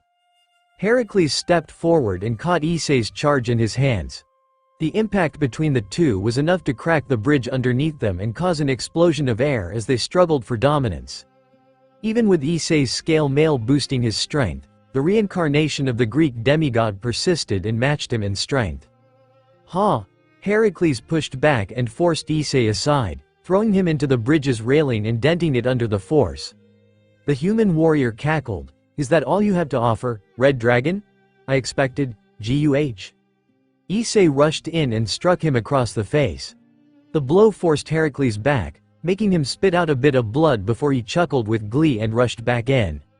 Naruto stood across from the 3 other heroes as Issei handled the big bastard and the others fought the legion of supporters they brought with them. As Azazel and Cao Cao exchanged fierce blows, Naruto drew out his knife and pointed it at his foes. "I'm gonna ask that you hand the Kyuubi woman you kidnapped and we'll be nice." Jean giggled as Minato just narrowed his eyes. Only Siegfried indulged him enough to converse. "Sorry, but that isn't going to happen. The leader of Kyoto's yokai is an extremely valuable asset that we can't part with now." "Fine." Naruto crossed his fingers. "Don't say I didn't ask." A dozen clones popped into existence around him and rushed the heroes. "Blade blacksmith," Jean proclaimed as a meadow of blades sprung up between her and the devil clones rushing their way. Several were destroyed by the swords that suddenly sprung up beneath them. But the clones that watched it happen quickly reacted and leapt over the field of holy swords. Minato tackled one of the clones in the air and killed it with a stab to the chest. As he landed, some of the other clones turned to rush and attack him. The others made it across the gap and charged both Jean and Siegfried at the same time. Naruto focused his demonic power along his knife and extended the blade, giving him some distance when he engaged both heroic sword wielders in battle. Jean laughed gleefully, casually summoning swords from the ground to cut off his attacks as she treated their battle like a joyous game. Siegfried on the other hand was far more focused and composed. The way he effortlessly held off both of his whiskered attackers from approaching with his swordplay attested to years of honed training. Minato cut the clones around him and was left facing only the original Naruto. Both whiskered blondes faced each other with glares. But as Minato simply eyed him with derision and spite, Naruto tried to glean whatever he could off his younger counterpart just from his appearance. He spoke up, "Why are you doing this?" "I'm not answering your questions." He quickly responded, "Why would I waste my time answering the questions of whatever the hell you think you're supposed to be? Really? Just gonna wave it off?" Naruto spoke with annoyance at the younger man's flippant attitude. "No curiosity? No dying to know more? Here's what I know. You might be a clone or a descendant or a reincarnation or another version of my ancestor, but it doesn't matter." He raised his knife. "I came to do what I set out to do, and that's all there is to it." "But your ancestor protected this place." "Why?" Minato spiked his knife forward and Naruto immediately dodged aside as he reappeared in a yellow flash and swiped for his neck. The younger blonde gripped his knife. "Didn't I say so already? I'm not answering your questions." Naruto eyed the doppelganger down before scowling back. "Fine. Then I'll make sure to ask when we take you in." "Do it." His clone popped to the side and sent the natural energy returning to him and his 4 clones. As his eyes gained an orange hue around him, Naruto felt his senses heighten considerably. Minato drew another knife and took a stance before he rushed forward. Naruto charged in and met him head-on, exchanging slashes and jabs at blinding speeds to try and outdo the so-called hero. Even though Sage Mode gave him a clear strength advantage, the fact that Minato could keep up with natural reflexes alone was shocking. The 3-pronged knife stabbed towards his eye, but Naruto blocked it with his knife. The 2 blondes glared each other down with only a few inches between them. "Naruto-san."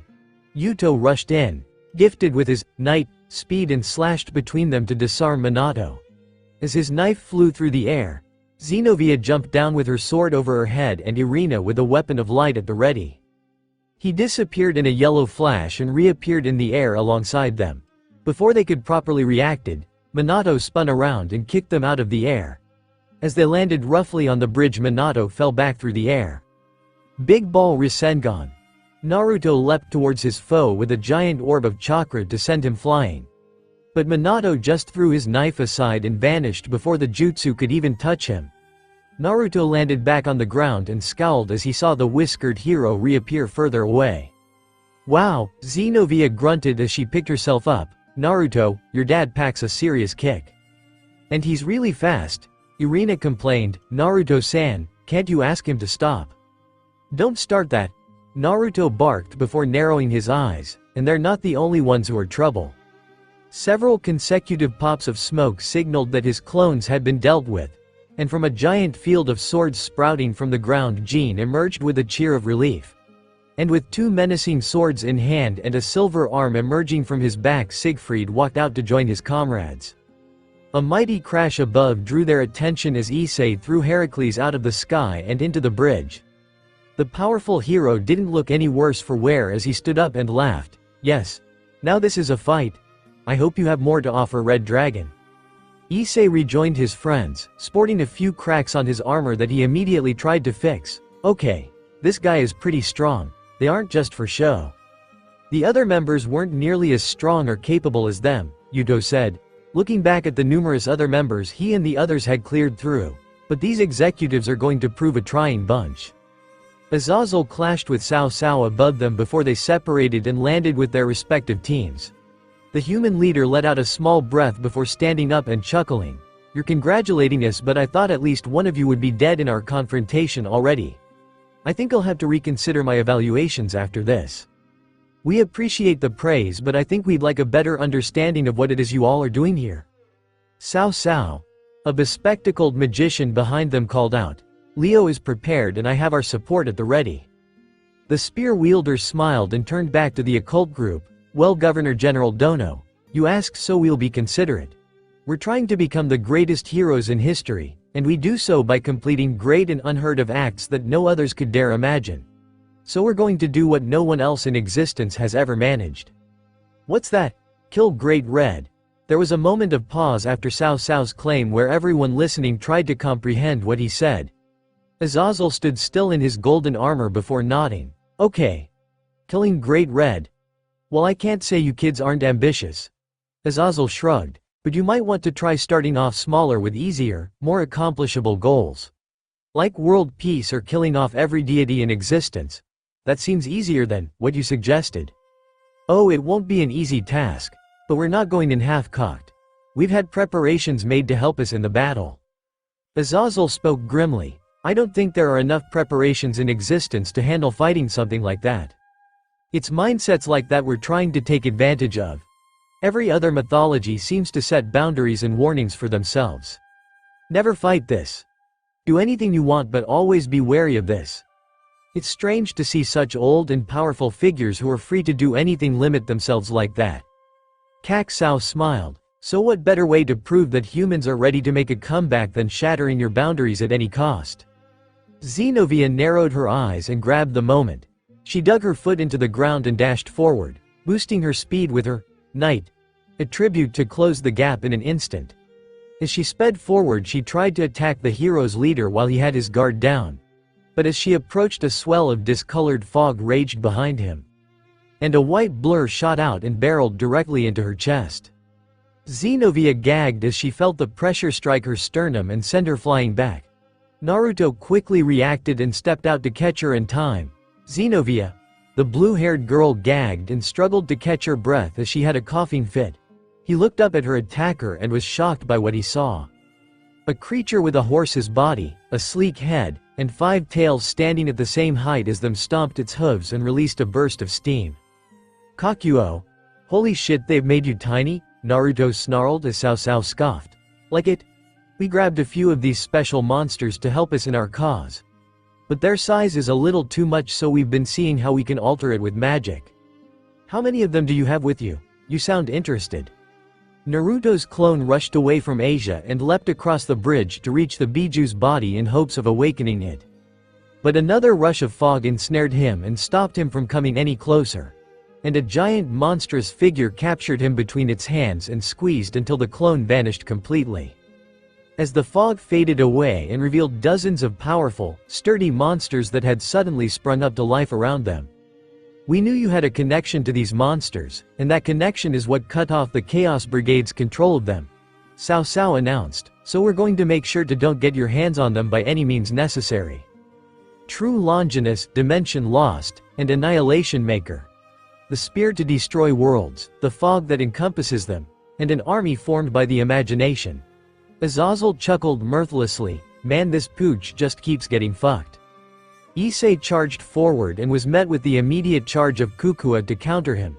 As he pushed back against the 5-tailed beast, Heracles chuckled and charged in to fight him again.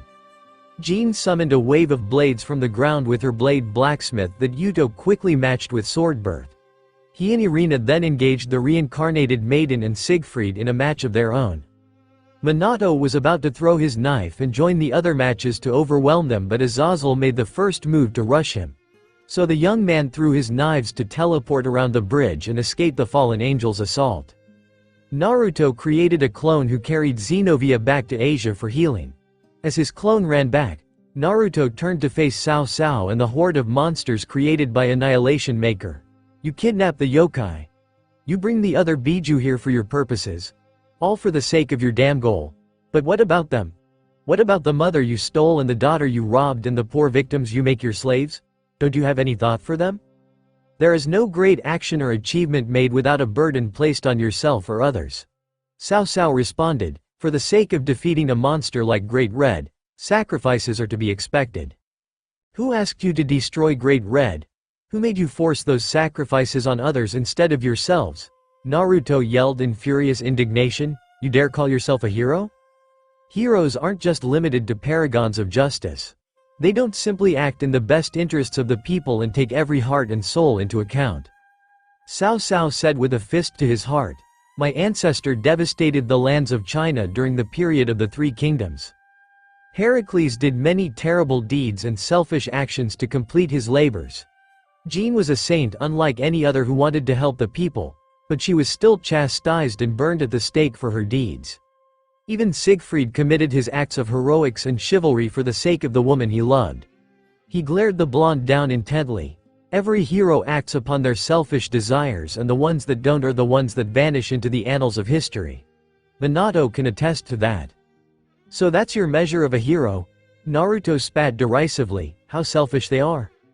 Oh, anyone can be selfish.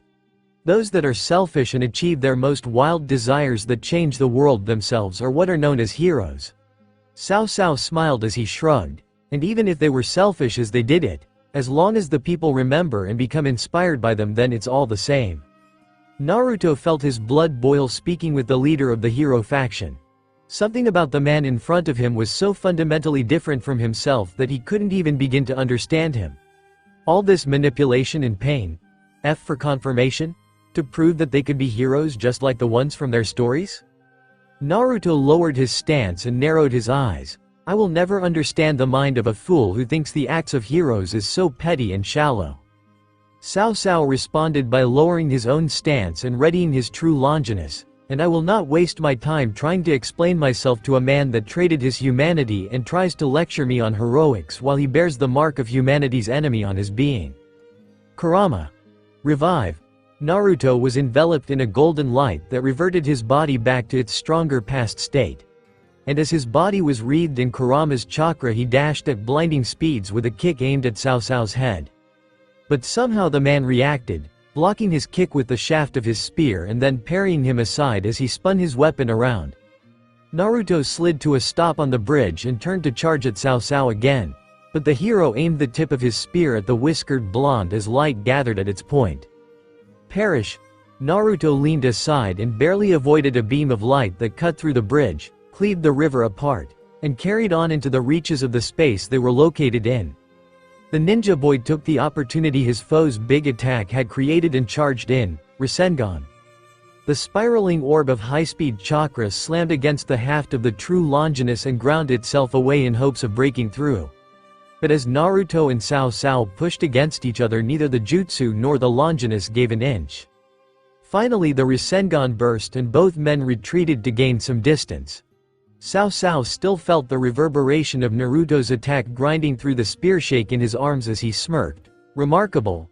I'm happy to exchange more hits with you. The anti-monsters from Annihilation Maker made noises around them to signal that they were ready to attack. But we won't be able to enjoy a fight if you're swarmed by these monsters, will we? Naruto immediately crossed his fingers in response. You just have an answer for everything, don't you? Shadow Clone Jutsu. Devil, Xenovia felt the pain in her chest ease as the green glow from Asia's light healed her injuries. And while she was being healed, the explosions of battles raging and her friends fighting echoed around them. A herd of Naruto clones were fighting off the Annihilation Maker's monsters as the original contended with Cao Cao. Issei was being hounded on two sides as he took his battle with Heracles and the Biju into the river. Irina was kept on the back foot by Jin's wild attacks and Yuto was pressured by Siegfried's precise swings. And above their heads Azazel launched a swarm of attacks to force Minato to keep teleporting so that he couldn't fight back. Xenovia tried to lift herself up but Kuno quickly grabbed her. Wait, please let her finish healing you fully before you go back into the fight. I'll be fine. Xenovia said firmly. I've fought in worse conditions than this. Xenovia-san, please, Asia pleaded, don't rush off before I can fix everything. But, an anti-monster slipped through the cracks of battle and rushed towards the girls. Asia looked up in shock while Kuno stepped forward and summoned a wave of foxfire to try and melt the monster. However, even though it was engulfed in flames, it still charged. Only to be bisected with a swift slice from Xenovia's blade. As the anti-monster fell apart, Xenovia stood proudly through her injuries and gripped her sword tightly. It doesn't matter whether I'm injured or not. I am a knight of the Gremory household and a warrior of the church. Nothing like this is going to keep me down. Xenovia proclaimed, but as she watched the battle on the bridge unfurl, she realized how bad of a position they were in. More enemies were being spawned by the second. Every one of them was being occupied by an executive of the hero faction. And without Durandal she couldn't fight at full power. If she wanted to jump in on a fight, then Yuto or Irina would be the best choices. Or if she wanted to thin the numbers, then she had to do something about that boy summoning monsters in the back or the magician that was conjuring this fog in the first place. Whatever it was, she had to. Excuse me? The girls looked back at the sudden, unfamiliar voice that was trying to get their attention. They looked back to see a young lady in her school attire sitting on a broom with a witch's hat. The smiling blonde girl waved. Hi there. Nice to meet you. When Xenovia immediately turned around and pointed her sword, the girl held her hands up defensively. Wait. I'm not here to fight. Then why are you here? I'm here to help, She paused and looked up thoughtfully. The ridiculous old codger that never knows when to call it quits, she asked, and the trio looked befuddled by her question. What about the visitor that always rushes in hopelessly? Once again they showed little acknowledgement. Darn. I wish Valley-sama gave me better descriptions. Oh, is Opie Dragon here? Issei-san? Asia finally perked up. Yes, are you here to help Issei-san? I am. I'm a big fan. She clapped gleefully. I'll go help right now. She started to ascend through the air with her broom. Once she reached a high point, she called out over the bridge. Everyone, can I have your attention please? The fighting slowed to a halt as everyone looked up at the strange girl. Cao Cao called out. Lefei Pendragon? Is that you? Hi Cao Cao-sama. The young girl nervously greeted. Sorry to intrude like this, but Valley-sama has sent me to assist us. Her silence was enough of an answer for him. The hero leader clicked his teeth. That damn man is a constant thorn in our side. I swear every time I think I understand his whims he just swerves and does something else. He looked back up at the girl. As a former member of the hero faction, I'm willing to be lenient and let you go if you turn back now. And I appreciate that leniency, Cao Cao-sama. But I am a member of Valley-sama's group now, so I have to follow my orders. And that includes letting Gog-kun have a whack at you. Gog what? Lefei raised her hand and created a giant magic circle from which a behemoth pulled itself out. The giant golem dwarfed the bridge they stood on and towered over the river and streets around it. Oh, that. Gog-kun. She called out to the behemoth with a cute nickname, whack them. The golem punched down and shattered a portion of the bridge with most of the hero faction on it.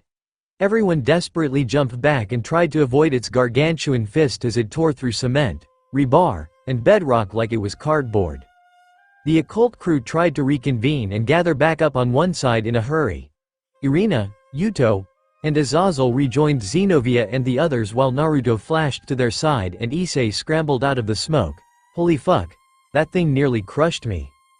That's a legendary golem from ancient folklore that was created as an weapon of the gods. But it was abandoned and thrown into the dimensional gap to be forgotten in oblivion. Azazel chuckled behind his armor. That cheeky scamp's been collecting toys while we weren't looking. That girl's on our side, right? Naruto questioned. She's not gonna turn that thing on us, is she?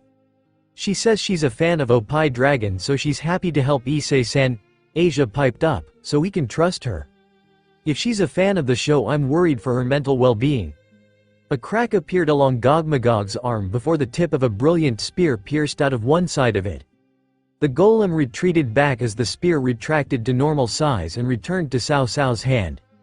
The young hero looked no worse for wear after the golem had tried to crush him as he spoke up. Lefei, I hope Valley realizes that action, however futile, will have consequences. I'm sure he's considered it, Lefei said, and I don't think he cares. No, I suppose he wouldn't. Hey. This time another voice intruded on the fight. They all looked back as Rosswise stumbled down the street and bumbled towards the bridge. Why? What were you thinking leaving me behind like that, huh? The nerves of you guyses. Oh wow, she was drunk, so I put her in a barrier to keep her safe during this. But she managed to break out of it sloshed. Azazel marveled, damn. What is? What am I looking at? The Valkyrie mumbled as she tried to get a good look of what was in front of her. Her eyes focused on a blonde on one side of the bridge and another on the other side. Oh great. Now I'm seeing double. And one of I am is glowing. I get it, I'm a horny bitch. I'm a slave to me desire. I won't deny it anymore. What's she? But I'm a teacher and a devil, damn it. She yelled as her hair covered one eyes and her other grew bags to signal the influence of Isobu augmenting her powers. I got more important shit to do than dream about getting laid. The water started to rise up from the river and separate into lines. Those lines formed patterns and the designs necessary to create magic circles. And from those thousands of water-created magic circles, her attacks started to swell and gather. Cao Cao whistled as Georg fixed his glasses in disbelief. Oh wow, now that's impressive. Suck on this ASSHOOLES.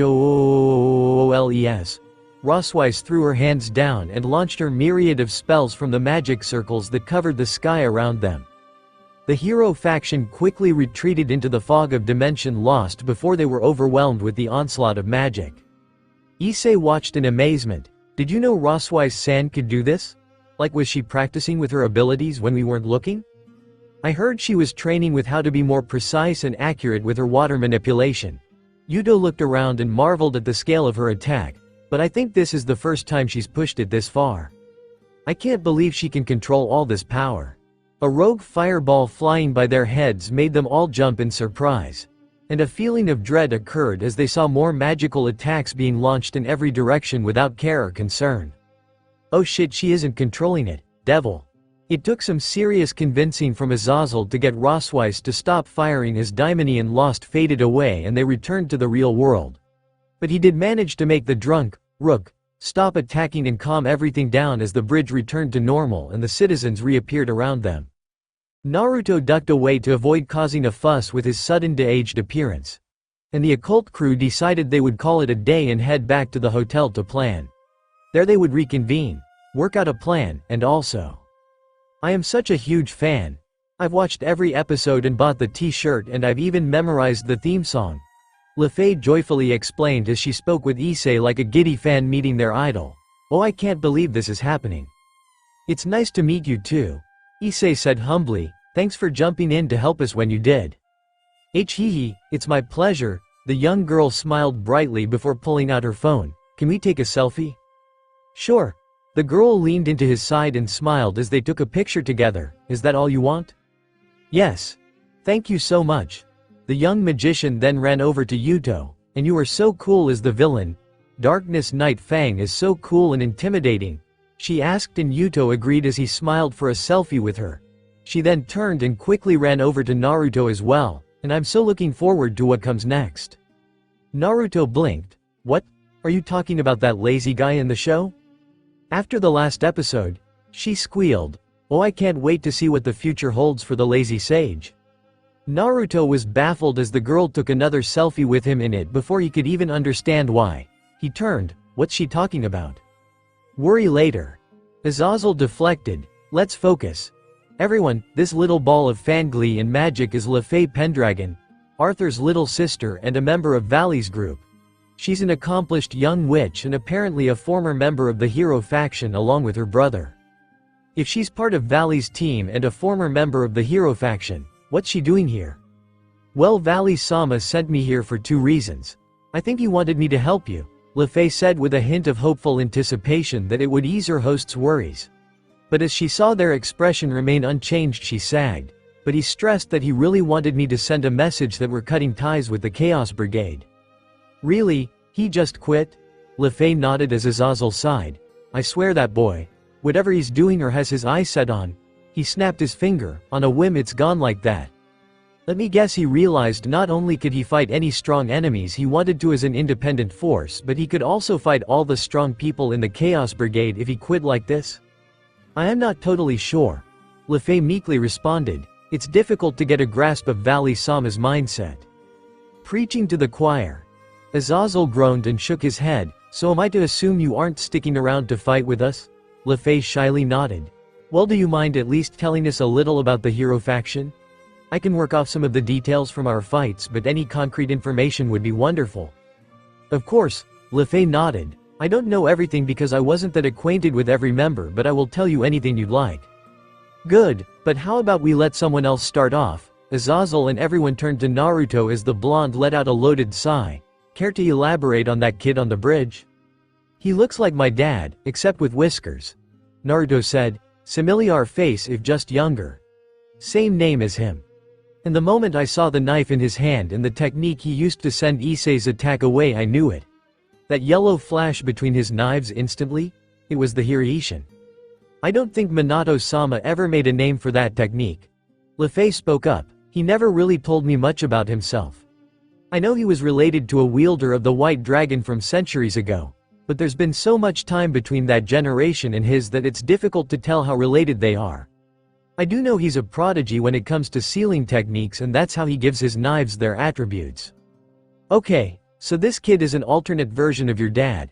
Crazy, but we'll deal with it. Azazel carried in. Any suggestions for the teleporting? Avoid his knives and make sure they don't surround you. He can teleport between them instantly. I'd say keeping an eye on him, but, well, you can't exactly follow a teleporting ninja. Ah, well that's great. Azazel rubbed the growing ache behind his brow away as he sighed. Alright. I'm calling it. We know they have Yasaka Dono and who knows how many of the Biju in their custody.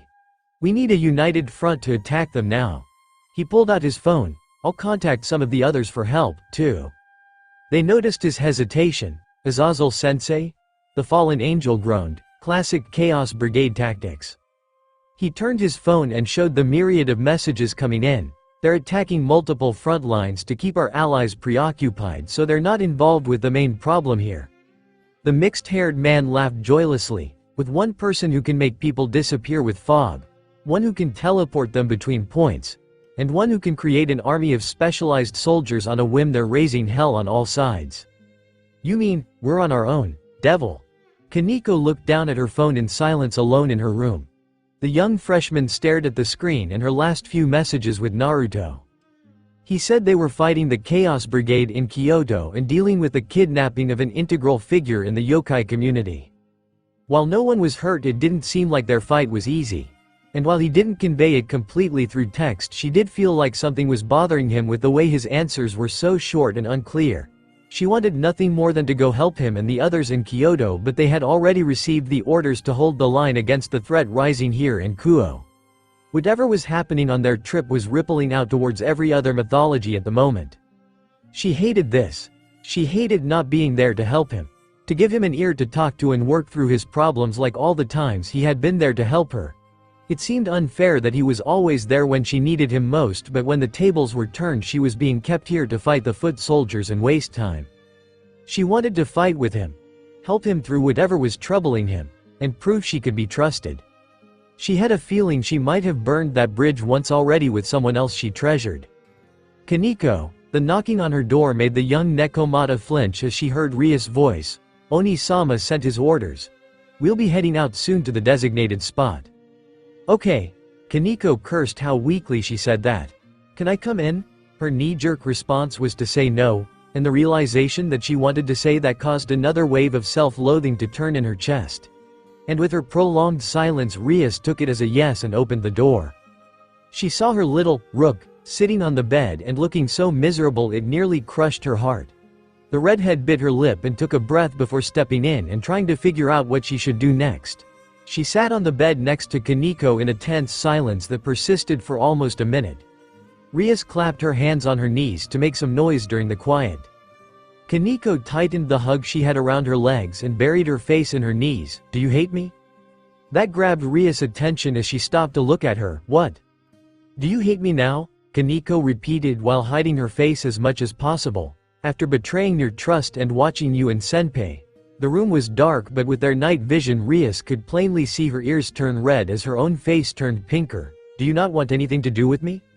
No, I mean no, of course I still want. Rias stopped herself and pawned her own face out how flustered she'd been. Taking a calming breath she recovered some of her sense. Of course I don't hate you. And of course I still want everything to do with you. How? Kaneko weakly muttered. Why, my sweet girl? Rias turned in the bed and gently placed her hand on the younger woman's shoulder. Kaneko hesitantly raised her head out of her knees and looked up at her. Do you think just because you did something bad I would just stop caring about you? Kaneko lowered her gaze shamefully, but Rias gently lifted her chin. That chasm is deep and vast and I can't possibly imagine what you could do to reach it, but it wasn't this. Kaneko gave a small nod but still looked glum. Rias decided to draw her rook in and gently embrace her against her chest. The same thing they did years ago when they were first warming up to each other and she had to help her dear little friend through a trying time. To her surprise, little white ears poked out of her hair and twitched as if begging to be coddled. Rias smiled and relented as she started running her hands through Kaneko's hair. I'm sorry. Kaneko murmured into her shirt. I know. Rias gently whispered. I'm sorry too. He and I said we wouldn't ever do that where we all slept, but we were just so horny. Rias felt a little flustered being accused of that by her young friend but kept her cool. I suppose you could say that.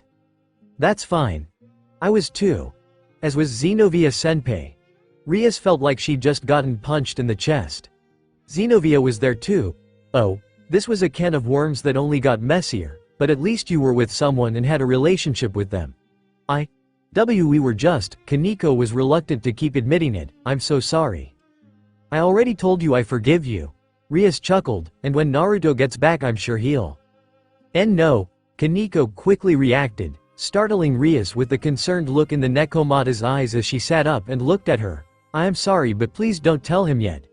I don't want him to know what I did. I don't think he'll hate me but, Kaneko lowered her head, he might be disgusted or disappointed in me. Kaneko.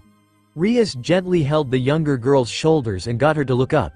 You remember he went on a trip with Xenovia, right? Why yes. She told him, didn't she? I wouldn't put it past her. That girl really doesn't understand tact, or shame. Kaneko groaned and plopped back in the bed in defeat. Rias tried to console her again. Look on the bright side. When he gets back I'm sure they'll have already talked and worked things out. So you won't have to worry about breaking the subject to him. She really tried to sound comforting but it didn't look like Kaneko was having any of it. Okay, we might need to work on this a little more. Once we're done thinning out the front lines we can talk about it in bed. No, Kaneko quickly responded and interrupted. She pulled her hands away from her face to show she wasn't still reeling from the revelation of her mistake and had a somber expression. Rias watched as Kaneko sat up and spoke. I can't stay in that bed right now. Why not? Because it used to be where we all slept and rested and talked before the day was over. Kaneko fondly remembered, but now I try to go there and I smell the both of you in the moment. Oh, Rias realized. I don't know what to do, bucko. Kaneko slid over to the edge of the bed and clasped her hands together. I thought I was going to be able to keep up. That I could handle whatever it was that could earn his attention and affection. I thought we'd be able to sleep in the same bed together and compete like we did for a while longer. Rias nodded, but then I did what I did. And you had every right to. You and him had been in a relationship all this time and it was natural that it would reach that point. And then I realized that this rattled me so much because maybe I couldn't imagine going that extra step. Kaneko admitted. Can I even hope to grab his attention when I wasn't ready to do that? I thought I liked him. I thought I was in love. Rias stared at her, Rook, for a moment as the younger girl leaned back on the bed and took a deep breath. The white-haired freshman was trying to clear her thoughts and ease her distress but there was only so much that admitting like that would do. Rias nervously gulped and squeezed her knees as she tried to think of what to say. Rias paused, I didn't think I would feel like this. She giggled, I never thought I would ever like someone and I had pretty much prepared myself for either an arranged marriage or a life without romance. I cared about my family and I loved the members of my peerage and that was enough. Rias smiled softly, and then I had to bother with this reluctant, annoying, stubborn boy whose life I tried to save. And everything I thought I had prepared for, kinda just vanished. Kaneko looked towards her as she continued, I didn't know it was love. He interested me. He made me feel different. Safe when I needed it and determined to do something when I had to do it. And the longer I spent with him the more this feeling of content and joy started to overflow. And we tried to, do it, several times over the last few months but something always interrupted. And to be honest I was relieved sometimes when it didn't pan through because I was nervous I was going to screw up somehow. Kaneko whispered, what changed?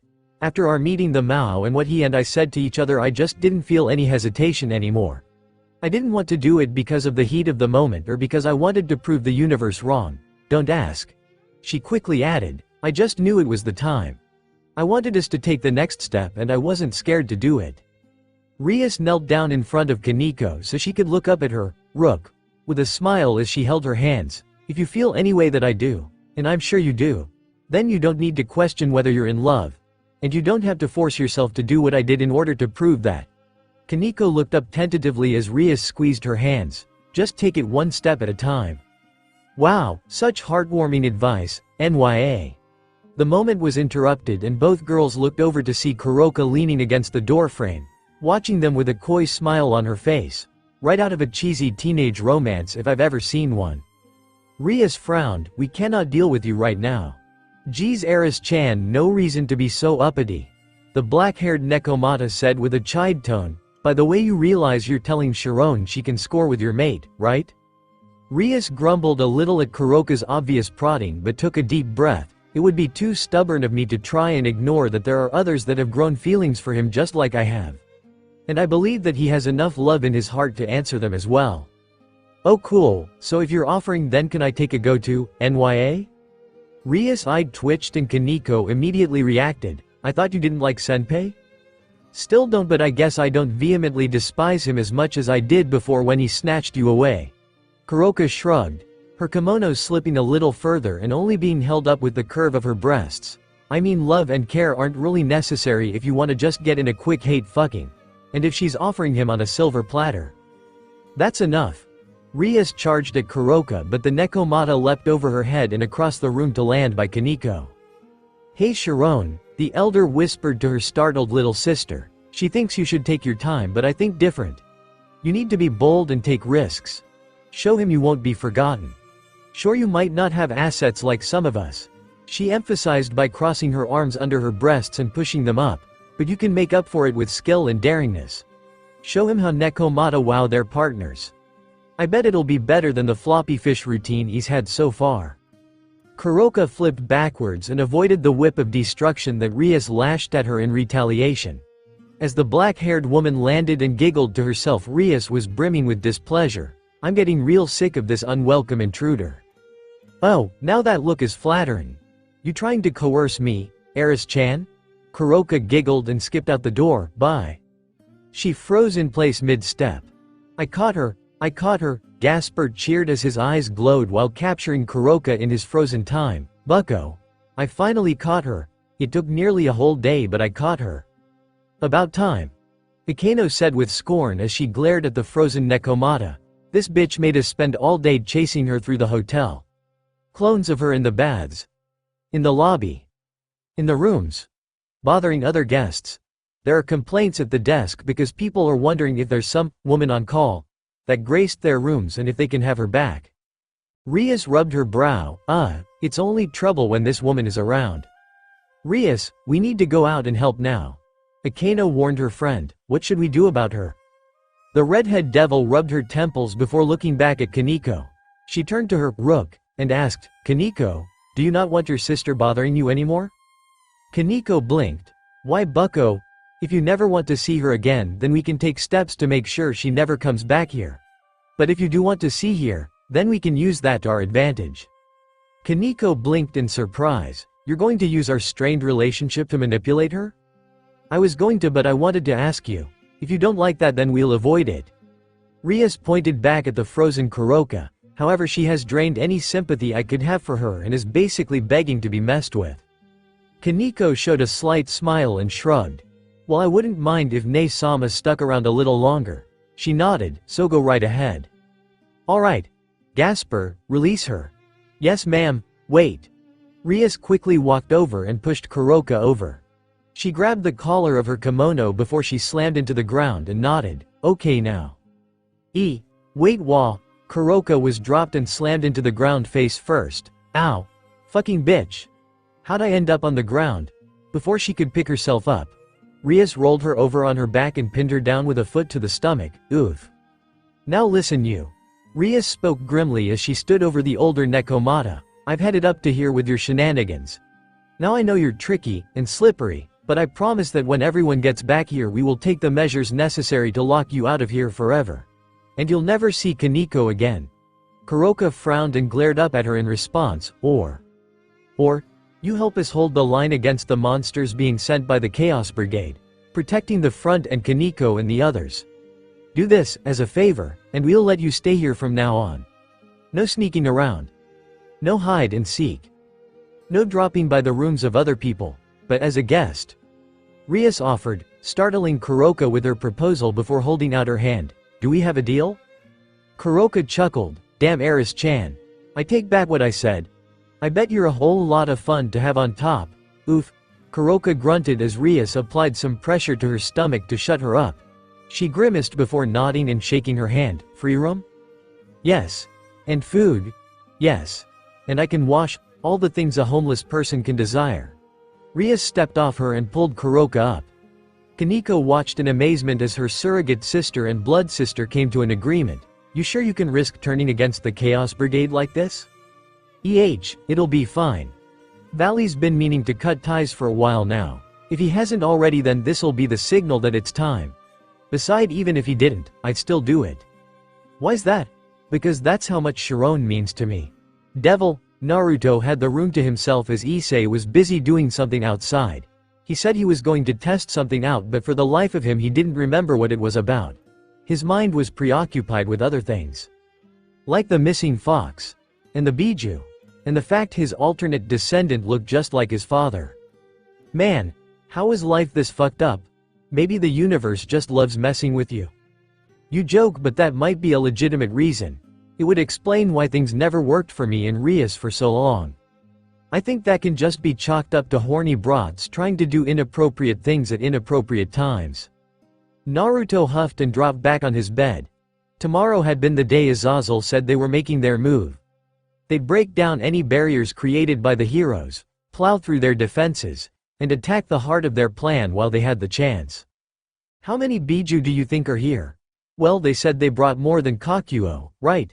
Maybe we'll get lucky and they'll have all of us together so we can finally return everyone to normal. We're not that lucky, Naruto said as he stared up at the ceiling.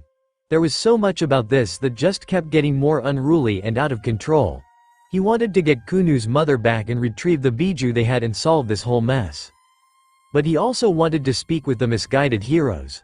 Their plans were wrong and they had to be stopped, but not everything they said was off the mark. Back in his world, humans were the majority and affected most of the change in the world. But here it wasn't the same. They may have had the numbers, but most humans were wholly ignorant of the grand existence of gods, devils, angels, and the like that affected everything. Even he had been killed in an altercation with fallen angels, even if he did force himself into the situation to try and intervene.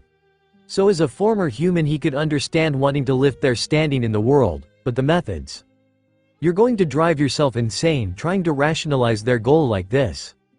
But I can't just ignore it either. If he did, he would never have a chance to speak with the boy that carried his father's name and face.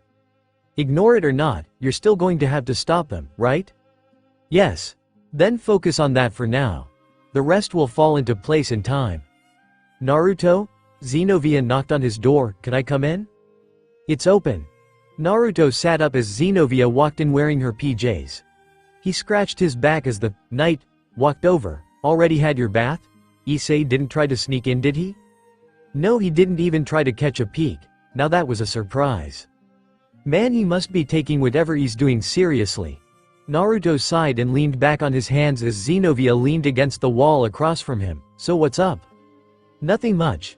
Asia said she wanted to check on Issei and Irina followed her out. I saw someone try to molest another person and stepped in. Some guy was attacking a woman. Actually, it was a guy fondling another guy. Desperately crying out about breasts. Huh, that's been happening a lot lately. I noticed too. Xenovia nodded. After that I came here because I was sure you'd be thinking about what we learned today. Sorry to put all your effort to cheer me up to waste like that.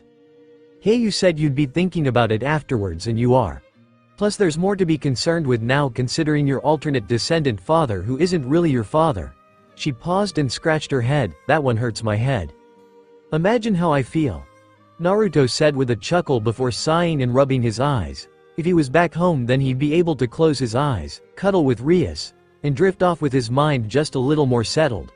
This trip was taking its toll. Naruto's eyes widened as something soft pressed on his back and he felt a tightness around his chest. Xenovia's arms were wrapped around him and hugging him from behind. The shock of her warmth and softness finally subsided and he looked over his shoulder at the blue-haired girl. Xenovia? You looked like you could use a hug. Xenovia said, lifting her head off his back to look at him. I might not be doing a very good job of being your caretaker, but I'm still willing to try. Naruto relaxed and felt her embrace softly envelop him. Hey, you know I never get to be Big Spoon. I can see the appeal. Xenovia leaned in and pressed her cheek to his shirt. I could get used to this. Your back is pretty big and I like pressing up to it like this.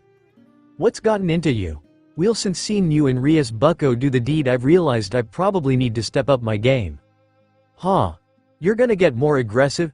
Xenovia after role-playing, washing yourself next to me, and grabbing my junk at the pool, I seriously doubt there's any further you could go. I'm not really thinking aggressive. Xenovia's hand pulled his chin and turned his head as she leaned over his shoulder. Maybe bolder? She leaned in and pressed her lips against his. Naruto was shocked by the sudden warmth and softness of her lips as she gently moaned in their kiss. The smell of fresh water and soap wafted into his nose and she tasted so nice that he slowly leaned in as well.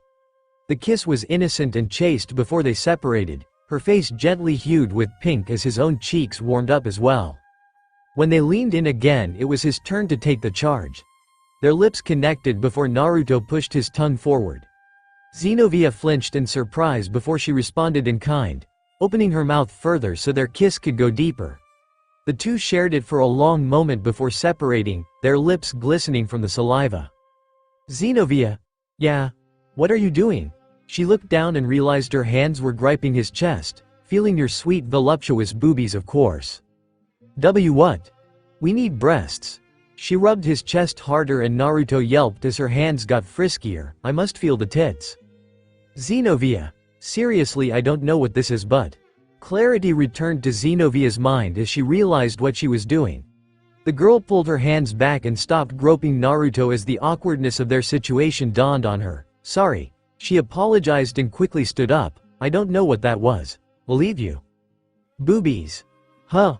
Ah, boobies. It was Naruto's turn to reach up and grab Xenovia from behind. He pulled her back and she landed in his lap as one hand squeezed a breast over her shirt while the other snaked through the opening to grab bare flesh. You got boobies. We need boobies. Naruto. Xenovia moaned as her body burned and pleasure erupted through her being from where he squeezed and played with her. Her mouth hung open and she moaned as he rubbed her. Wyr. I need boobies. The big boobies. The soft boobies. Naruto tweaked one of her nipples over the shirt while he grabbed a handful of the other one and rolled it around. I love boobies. If you want them that bad, then, Naruto, what's going on? Boobies. What the hell is this thing? Get out of here you piece of shit. His sacred gear appeared on his arm and dispelled a red crystal that landed on the ground. Naruto returned to his senses and blinked. What? Naruto, get that crystal. But don't touch it. Naruto scrambled off the bed and grabbed 2 pillows before snagging the crystal between them. What the hell is this thing? I don't know but I sense Issei and Didrake's presence from it. Damn it, should have figured. He glared down at the pillows. Hey Xenovia, are you alright? I didn't mean to. The blue-haired knight was catching her breath, her clothes disheveled and partially revealing her breasts as her cheeks stayed red. She opened her eyes and looked to Naruto as he stared at her in shock. I think I need another bath. Yo senpai, you gotta hear this. Issei walked in with a smile, so I've been testing out this idea on how to keep up with. Whoa, what happened here? Issei, 2 things. First, this is yours. Naruto opened the pillows and tossed the crystal back to its rightful owner. Issei smiled with joy. Oh, you found it, way too. And this too? Naruto slammed his knee into Issei's stomach and floored the pervert in a single move. He dropped to the ground as Naruto huffed, keep your overrun libido to yourself. Devil. It was the 3rd day of the trip in Kyoto. It was supposed to be a day off for everyone on the field trip to enjoy. However, instead the members of the Orc and Stuko were preparing for battle. Today they would face the hero faction. Azazel turned to his juniors as they stood on the subway station in preparation. From the swells of energy we and the reconnaissance have gathered, they're making their stand at Nijo Castle. Since there have been reports coming in all day that suspicious figures have been traveling around Kyoto and planning to retaliate, we're assuming they're trying to thin the numbers and draw focus away from the castle for their experiment. Which is fine because while our reinforcements help me deal with that, we'll be sending in our primary fighting force. The Orc and Saji nodded in understanding. They would be the ones going in and recovering Yasaka from the hands of the hero faction. And once they did, they'd escape as quickly as possible. They had reinforcements coming to help deal with the hero faction, but they couldn't risk dawdling for too long. I'm not expecting what you're going into will be easy, but hell, I've seen you guys pull yourselves out of the shit nearly a dozen times over. Azazel grinned, I got faith in you. They didn't look quite charmed or fired up by his words of praise. Azazel scoffed and scratched his chin. Ah. No words of comfort for your teacher about to hold the line? Well, that's disheartening. He joked before his expression turned stony. Listen, all of you, no matter what, you have to stop them from completing their goal. Didn't you say it was a fruitless endeavor though, sensei? That beating Great Red was impossible? I did, and I still think that. But I'm also sure they won't listen, endeavor forward, and do whatever they can to attack and kill him from here. And if they engage in a battle with him, and drag Kyoto into the mess along the way, I'm not sure how much of it will still remain. Azazel shook his head. Take it from a former zealous fighter devoted to doing everything he can for his race. There are no limits or walls that can stand in the way of a young fool burning with fervor and a goal in mind. With those last words, his wings sprouted from his back and carried him off while the train arrived to take them away. The orc members and Saji walked onto the empty car and made their way towards their destination. A heavy air of tension settled over the car as the devils and angel were nervous about the upcoming battle. Or they should have been until the tension broke. So, a crystal containing your potential and new power has been lost across Kyoto? And people that the crystal touch become a part of the groping epidemic going around Kyoto? And you only now recovered it because it infected Uzumaki-senpai after he fondled Quarta? She did it to me first, Naruto reflexively called out further down the car before he groaned and palmed his face. I can't believe that's my defense. Right, Saji drawled before looking at Issei. So this powerful crystal that hides your potential is going to make you stronger. That's right. How? Issei opened his mouth and paused before closing it. He thought real hard before shrugging, not sure.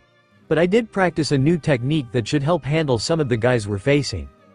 Are you sure it'll work? Not certain. I only really practiced with rocks thrown at me from different sides by Asia and Irina. You're not exactly making a ringing endorsement for yourself, Issei-kun. Yuto noted as he walked by and knelt down by a pair of seats to help one of their comrades. Roswise-san, are you alright? We're almost there? Stop. The hungover Valkyrie cried out as she rolled around in her seats. Stop the shaking. It's too much. It's all too much. Where are we? We're on a train so we can't do much about the shaking. And we're off to fight the hero faction. The what? Our enemies, remember? You attacked them yesterday. My head hurts. Roswise looked up. Asia-san, please heal me. Asia stepped up beside Zenobia and Irina. Roswise-san, my healing doesn't work on ailments. Shish. Zenobia shook her head. Just do it, Asia. Give her hope. Irina sadly nodded. We'll pray for her on the other side. You know, I haven't really fought alongside you Gremory guys much, but this, Saji waved at their general situation. This doesn't make me feel confident. Oh no, I'm seeing things. Roswise cried. I'm hallucinating, little animals watching me over my head. They thought the recovering Rook was just losing her mind from the migraine, but when they looked up they were shocked to see she wasn't. A little fox was hiding atop the dashboard of the ads over the seats. Kuno? Issei called out in shock as the little fox yelped. Naruto reached up and grabbed the yokai before pulling her down. She was covered in smoke before the little fox was changed out for a golden-haired Kyuubi who was struggling to escape his grasp. What are you doing here? I wanted to go find my mother. We're going into a battlefield. You shouldn't be here. Don't tell me not to go to the place they're hiding my mother. I don't care if it's a battlefield or not. I have to find her. But we care if you get involved. If you get hurt while trying to recover your mom. Guys. Zenobia called out desperately for their attention. Everyone looked in her direction as she stared ahead into the next car. And the gas that was quickly overwhelming it. No, fog. Everyone hold. They were quickly covered before they could act. Devil. Naruto opened his eyes when the sense of movement finally came to a halt. Lifting his head, he looked around to see he was suddenly standing in the middle of an empty station with the fog of dimension lost lingering over the area. And when he felt the squeeze in his chest, he looked down to see Kuno hiding her face in his shirt. Kuno? We've stopped. The young fox pulled back and looked at him before looking around. She released her grip and Naruto put her down. Where did everyone go? I don't know. What do we do? I don't know. He reached over and grabbed her shoulder, but stay close to me. I am sorry about, you will see your mother again, alright? I promise. The gentle tap of footfalls broke the silence of the empty train station. Kuno flinched and Naruto stepped in front of her as a figure walked their way. A young man with black hair down to his shoulders and a dark green uniform stood across from them. He nodded. Hey there, devil. Who are you? You don't remember? He asked, not agitated or insulted by his lack of acknowledgement. I guess I understand. I was one of many that fought you at the time. How about this? A shadow lurched out of the ground and launched towards his head. Naruto grabbed Kuno and dashed aside as the weapon of shadow faded away and returned to nothing. Oh yeah. Now I remember. Naruto stood up and faced him properly. You were one of the guys that attacked me, Issei, and Kaneko in Kuo. The shadow user. My name's Kanla. It's nice to meet you again, devil. What are you here for? Did you come to kill me? I'd like to, but there's a strong chance I won't be able to match you. He pulled off his sunglasses and glared the blonde down. So instead I'm here to waste your time. Devil, Issei-kun. Irina whispered nervously as she gripped her sword and stood beside her friend. I'm worried about the others. Yeah, we gotta find them. Issei looked around in a hurry, sacred gear at the ready as he prepared for an attack from anywhere. When nothing appeared, he looked towards the stairs and made a run for them. There, we need to get out of here. But will the stairs lead us anywhere? I don't know, but they're our best chance to. Issei froze when he saw the figure descend the stairs to join them. Irina gulped and Issei raised his boosted gear defensively. Minato of the hero faction walked down with his hands in his pockets and eyed them carefully. He's the one that looks like Naruto-san's dad, right? Irina whispered. What's he doing here? You know I'm right here. He spoke up. If you have something you want to ask, then do it. What's going on? Where is everyone? You've been separated so that each of you could be attacked by one of the lower members of the hero faction ladder. He tilted his head. I guess Georg wasn't too accurate because some of you got caught in pairs. Oh well. It's still the same. They attack you, make you reveal as much of your skills as they can, and try to hold you back from stopping us. He shrugged, but no one wanted to step up and fight the Red Dragon Emperor, and we didn't think there was anyone strong enough to fight you anyway. Issei narrowed his eyes. Then why are you here? Because the Red Dragon Emperor is right here. He smirked, and I've always wanted the chance to beat you properly. Devil. Fear gripped the hearts of everyone around her, and indeed she felt a sense of dread she had nearly forgotten since the last attack. However, this one was far more devastating and grim. Green blasts of energy rained down from above and leveled the landscape around their home like it was nothing. The only thing protecting the yokai and humans panicking in fright was a barrier created by some of the best and brightest spellcasters they had to offer. And even then it was clear that the barrier was going to fall before long. Yasaka looked up in fright, seeing the red-clad messenger of death rain down his endless barrage of scorn and anger. It let out a terrifying roar that strained on the barrier from its sheer force and sent the fear of death running through the fox's soul. This wasn't at all like it was before. This Red Dragon Emperor didn't try to sneak in or intimidate them or place a sense of fear in their hearts. This one was just a monster. Warped and deranged and bellowing like an actual dragon. Naruto had told her about this. The pinnacle form for the heavenly dragons. Juggernaut Drive. This host, whoever it was, sacrificed their mind and their soul and everything that made them who they are simply for power. And now they were attacking for the same reason as the last one did all those years ago. Yasaka. Her ears perked up and she immediately ran in the direction of his voice. As she did, explosions riddled the barrier and strained it to its last legs. Any moment now their defenses would fall completely and Kyoto, Urakiato, everything would be subject to its destruction. She spotted him, Naruto. That bastard's attacking. He glared up at the sky as his wife, son, and daughter stayed by his side. I had to stop him. Can you handle him? He's doing that jugger thing you told me about? I'll manage, Dad, Papa. His daughter ran into his leg and squeezed it tight with tears in her eyes. His son looked up at him with expectations, hoping that he would change his mind and come with them. Naruto looked down at them sadly and patted their heads before looking to his wife. She seemed to understand, leaning up and kissing him before pulling her children back. Yasaka could feel the dread and worry between them, and could see it in her best friend's expression as he turned to her. Look after everyone, and keep them safe. They'll be here when you get back. Yasaka frowned. We'll meet again. Naruto chuckled, didn't mean to make it sound otherwise. She didn't believe him. His white armor appeared around his body and he took off to the sky. As he did, the barrier finally faltered and fell, only for Naruto to charge into his counterpart and explode with power. Yasaka immediately started in the opposite direction, making sure his family was together and guarded amongst the crowd.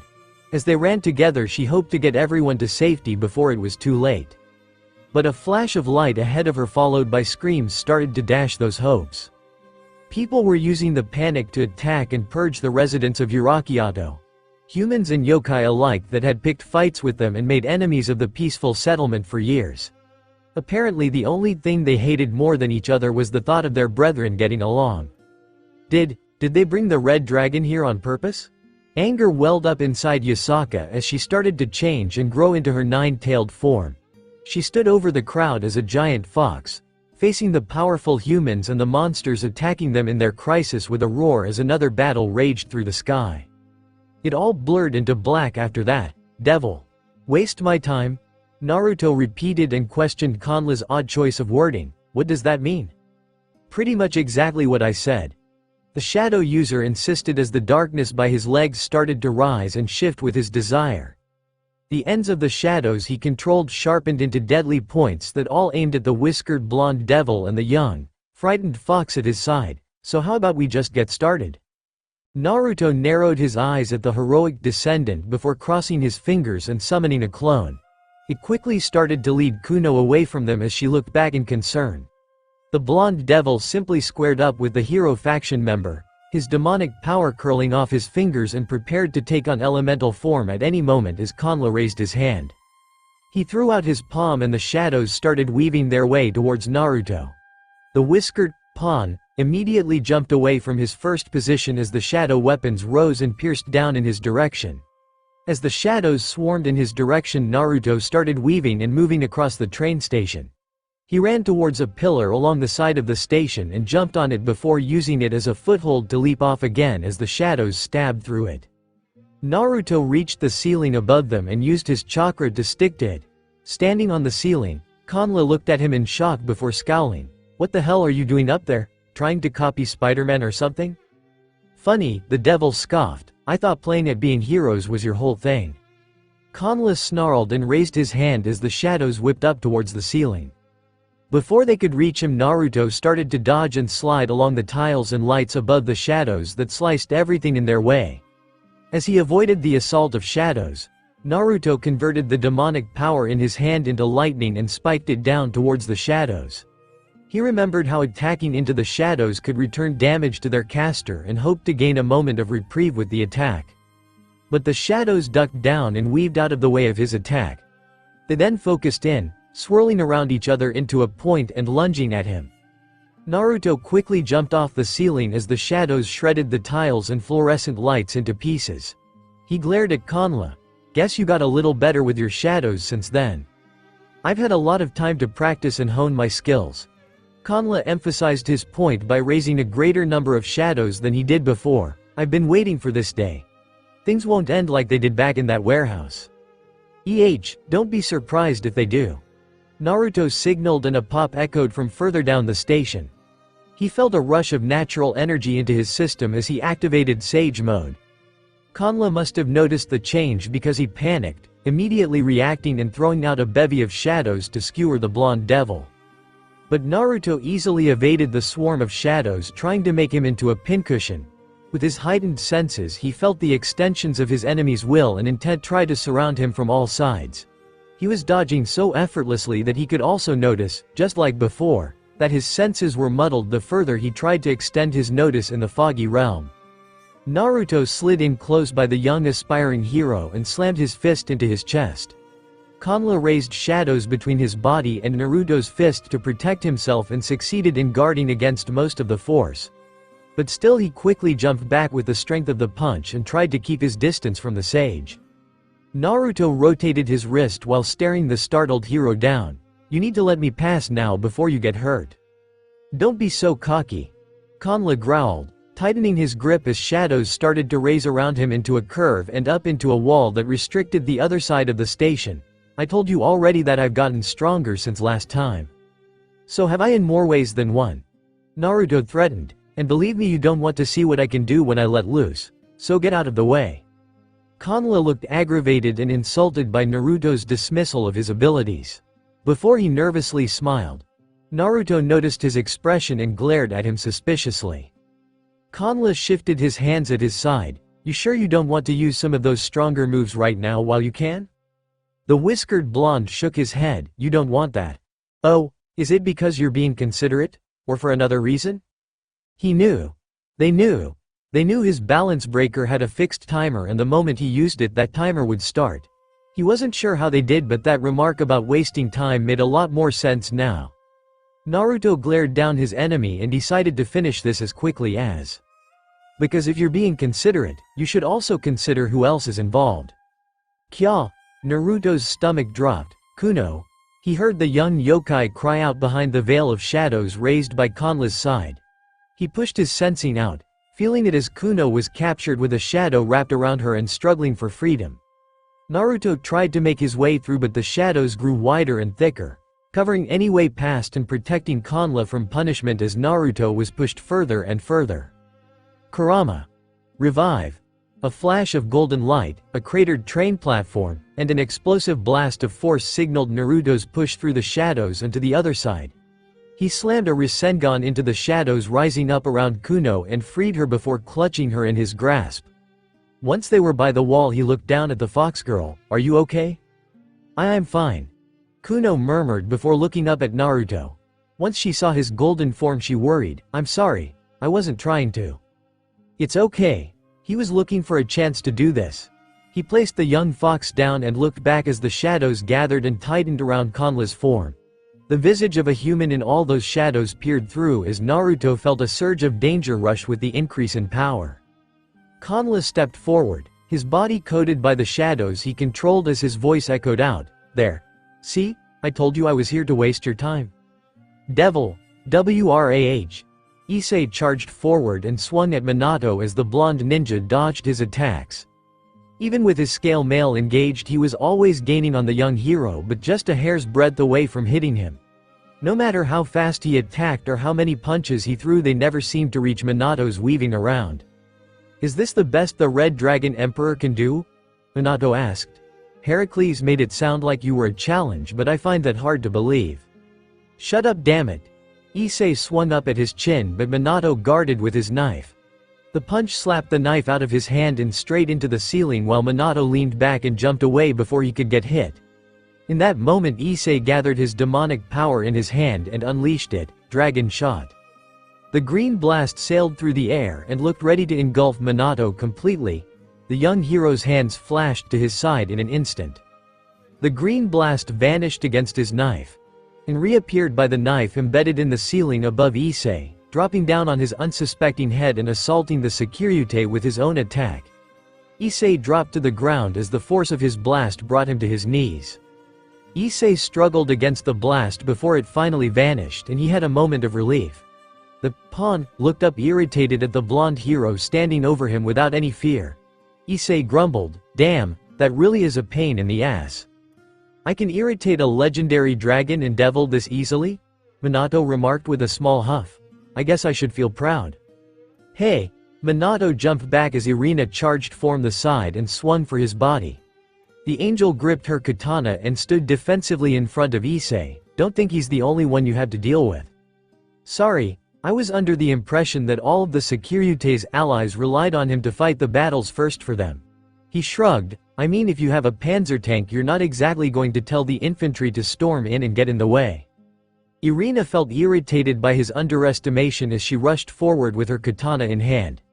The angel swung her sword at the aspiring hero and he guarded with his three-pronged blade. However Irina didn't stop pushing forward, stepping in rapidly and bringing her sword down on him from every angle she could as she tired to pressure him. Minato answered her attacks with blocks only, backstepping in time with her movements and parrying her swings in a shower of sparks. Irina yelled and swung her sword down and Minato caught the blade on the prongs of his knife. He showed a bit of amusement as they struggled against each other. I apologize. I thought very little of the Securite's allies but it's clear you don't carry a blade for show. Irina smiled to hide her nerves as she realized Minato's guard wouldn't budge an inch. I'm not just a lovely angel girl standing by Issei-kun's side. I was an exorcist that succeeded in completing many difficult missions for the church while in its service. That's so? Then I guess I'll have to respond in kind. Minato dropped to the ground and kicked Irina's foot out. The angel toppled over and Minato stabbed up for her chest only to hit air as her wings sprouted and she flew away. Now out of his immediate range Irina conjured up dozens of weapons of light before dropping them down from above on Minato. The ninja tossed his blade aside and disappeared in a flash before her projectiles could land on him. Irina spotted the flash of yellow in the corner of her eye and turned to throw another volley of light attacks. But by the time she had thrown her attack, Minato had already drawn another 2 knives and threw them in opposite directions. And so the exchange continued for several more seconds. Irina struggled to summon the same amount of light attacks each time and keep track of where he might appear as he flashed, threw several knives in different directions, and then transport to one of them only to repeat the process. Irina was quickly being overwhelmed by how quickly he disappeared and from where he could appear. The young ace tried to keep up as best she could. "I hope this was enough to honor you as an opponent." Irina's eyes widened as she looked aside and saw Minato had flashed back to knife lodged in the ceiling. She tried to move to attack, but he had already dropped towards her and punched her under the ribs. The beautiful angel grimaced and gagged on the rush of bile that filled her mouth as Minato pulled out another knife. "Bastard!" Issei rushed out of the crater his attack and charged at the whiskered blonde. Minato immediately responded, changing the direction of his momentum and spinning his blade around into a reverse grip before it suddenly channeled a massive rush of electric power. He ducked under the staggering force of Issei's punch and slashed for his ribs, cutting through the armor of his scale mail with his lightning knife and into the flesh underneath. "Gahhhhh, Issei-kun." Minato passed by Issei and turned around to deliver the finishing blow, but found his arm gripped in Issei's hand. His eyes widened in shock as, despite the devastating blow he had landed, the heavenly dragon still had the strength to guard and counter. A green glow emanated from the inside of Issei's gripping hand while his fist drew back to attack. "Rahhhhhh." Issei suddenly found himself being dragged around at impossible speeds around the train station as Minato flashed them to every knife he could. It continued until Issei was suddenly nauseous and found himself falling through the air. He slammed into the crater he was in before and Minato hung over him gripping the knife in the ceiling. He pulled it out and dropped to the side of the crater to look down on him. "Oh ow. Issei-kun." Irina threw another light attack and Minato just jumped back to avoid it this time. The angel slid to his side and looked down at the cut through his armor that was seeping blood. Oh no, it's okay. Just hang on. We'll get Asia-san to fix you up." "Ah, no worries." Issei attempted to console his frightened childhood friend with a cheerful tone. "I've taken a lot worse than this before." "I can believe you've taken worse beatings before," Minato said as he rubbed the wrist that had been squeezed tightly in Issei's grip. "What I'm having a hard time believing is that you won the fights you took those beatings in. Because if this is how easy it is to dispose of a Red Dragon Emperor, I'm a little disappointed about life in general if that's the case." "Yeah, well, you got lucky. You should have seen what would happen when my true power showed itself." Issei hacked up some blood that spilled through the mouth of his mask. "Not that the fucking thing would choose to do it now when I could be dying. That'd be too easy. The fact you can't even use your power to its fullest extent is even more upsetting. I don't even know if killing you could be considered an achievement." "Why are you doing this?" Irina cried out, earning the blonde's attention as she glared at him with frustrated tears in her eyes. "What do you have to gain from this?" "I told you I wanted to kill the Sekiryute myself. My ancestor died fighting one and I was curious." "No," she shook her head, her twin tails swinging around her as she looked up at him. "I mean, you didn't know Issei-kun was coming here. You didn't know any of us were coming here. But you still came here, kidnapped Kuno-chan's mother, and are trying to attack Great Red here in Kyoto. Why? Didn't your ancestor fight for this place? Didn't the old Naruto-san die protecting it? Why would you want to waste his effort and destroy it?" Minato stared at her and Issei in contemplative silence for a moment. He looked down at the knife he had retrieved from the ceiling before spiking it down into the floor by his feet. And before they could ask what he was doing, he disappeared in a flash of yellow. When you hear the story from yokai or people who lived here, I'm sure they only have words of praise and love for him. But back then he forced his views upon a society that was rigid and unwilling to compromise. Minato flashed to another part of the train station to pick up his knife before disappearing again. And that meant he made a lot of enemies with people that didn't share his view. He kept disappearing and reappearing to collect his knives as he spoke. Not much of a problem for the legendary White Dragon Emperor, but not such a little nuisance for his family. He fought to make Kyoto a better place for people and yokai, even against the strong opposition of clans and families that refused to allow the two together. And each time he would fight them back and secure the line. But then he died, and this magical little place had to fend for itself. Which meant they had to choose what they could protect and what they couldn't, and his family wasn't on the list. Minato flashed away and Issei whispered, "You mean? My family had no one to protect them after he died, and the place he gave his life to save abandoned them." Suddenly they were beset on all sides by enemies of this patriarch who was no longer around to guard them. They were hunted, killed, until only the son was left and had to escape. Change his name. Hide his history. Live among the people who had no idea where he came from. And that's how it was for centuries. Minato arrived back at the blade he spiked into the ground and yanked it out. "I was raised on stories of how my illustrious ancestor surrendered his family for his duty to this place. How the people and monsters he protected didn't return the favor once he died and they were left alone. How my line had to fight and scrounge and do everything to survive until this day. And now I'm here, and I guess I'm just settling things once and for all." His family, Naruto-sans, Issei inquired, what were their names? Minato looked back and stared at him silently until he let out a little chuckle. It had zero mirth or levity in it as the whiskered teen shrugged and sighed. "I have no goddamn idea. Who cares? They weren't the important part of his heroic legend." Minato bitterly said as he turned and walked away. He left Issei and Irina together on the floor as he made his way upstairs and out of sight entirely. Devil, Kanla weaved dozens upon dozens of shadows around him like blades. They spiked out towards the several clones of Naruto that dashed around while covered in Kurama's cloak. The golden ninja flashed around at blinding speeds, trying to overwhelm the shadow wielder to the best of his ability. But his control of the shadows had greatly increased with the activation of his balance breaker. Even if they missed and stabbed into the wall while aiming for Naruto, they would immediately branch out and try again for another clone. The train station in this artificial space was being riddled with blades of shadow looking to skewer their target. And yet the Naruto clones weaved through every opening they could find in the web of shadows Kanla made. They tried to move around as much as possible and keep the shadow user's concentration split, but his reactions were growing quicker and quicker.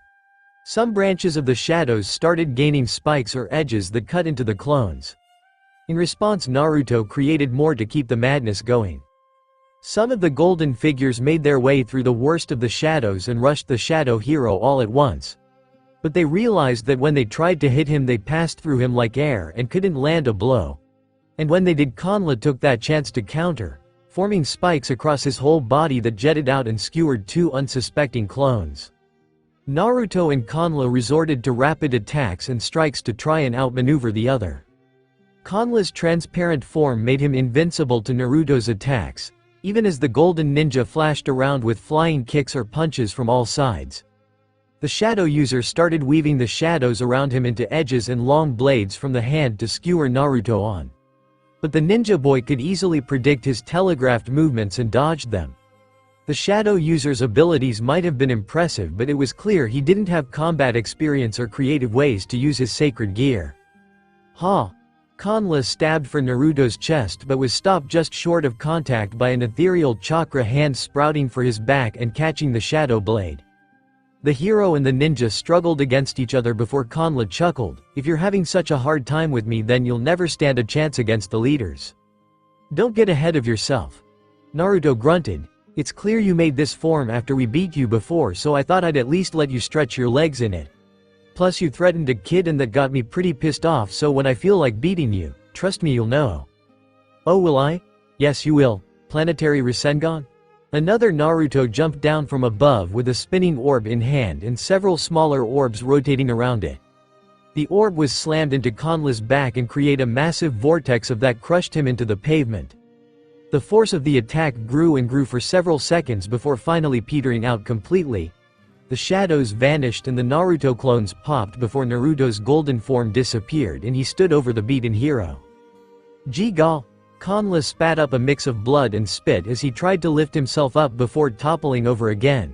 He let out a wheezing breath before scoffing, "It won't matter." "Why not? I made you use your trump card. It won't be working for much longer. And the others will take that chance to defeat you." Hee hee. The shadows faded from Kanla's body as he went still. A hero always wins, in the end. The blonde boy stared down at the beaten young man before turning away. Kuno? You still here? You okay? I am here. The little fox girl spoke up as Naruto made his way over. Is the fight done? Yeah, it's done. He's unconscious but not dead. Don't see a point. He looked around and saw the exit. We should make our way out and find the others. The young yokai nodded and followed his lead. As they walked out of the train station and found the area still covered in a hazy fog, they realized they were still caught in dimension lost. No matter which way they went or how far they walked, they didn't find a single other soul along the way. They were trapped in here with the hero faction. Which meant that they weren't going to be able to leave until they found the hero faction member from before that could cast the fog. As they walked along the path, Kuno spared a look up at the older blonde beside her. She saw that his body had changed after being coated in that golden energy just like it did yesterday. He was shorter, with a slightly rounder face, and with new clothes and a headband on his head. She spoke up, why do you look different? Huh? Naruto looked down and realized what she meant. Oh, because this is what I looked like a few years back before I came to this world. Years? Yeah. My sacred gears balance breaker allows me to change into a younger version of myself when I still had access to a greater amount of power. Naruto answered. That power lets me link up with Kurama and achieve that golden flame form you saw earlier. You were really strong when you were like that. There were so many of you and they were moving so fast, and that weird orb you made was so powerful. It was pretty good, wasn't it? Naruto smirked. So when you see that crabby old fallen angel again, make sure to pester him and tell him how great it is. Just rub his nose in it. But it has a timer, doesn't it? Naruto looked down and saw Kuno's conflicted expression. That's what that shadow user was after. Yep. Now that I'm like this, I have between 45 minutes and an hour before I turn back to normal. And that fight with that guy only wasted time. Naruto shrugged. So there's a chance if we don't end this fast that I'll turn back to normal. I'm sorry. Kuno apologized, hanging her head in shame as she did so. I was so busy watching you fight that I didn't see the shadows come up behind me. If I had, maybe I could have avoided them and you wouldn't have. Eep. Kuno flinched as she felt Naruto flick her fox ear. She immediately covered them defensively and looked up at Naruto as he reassured her. That guy would have turned and attacked you completely if it meant getting me to use my ability.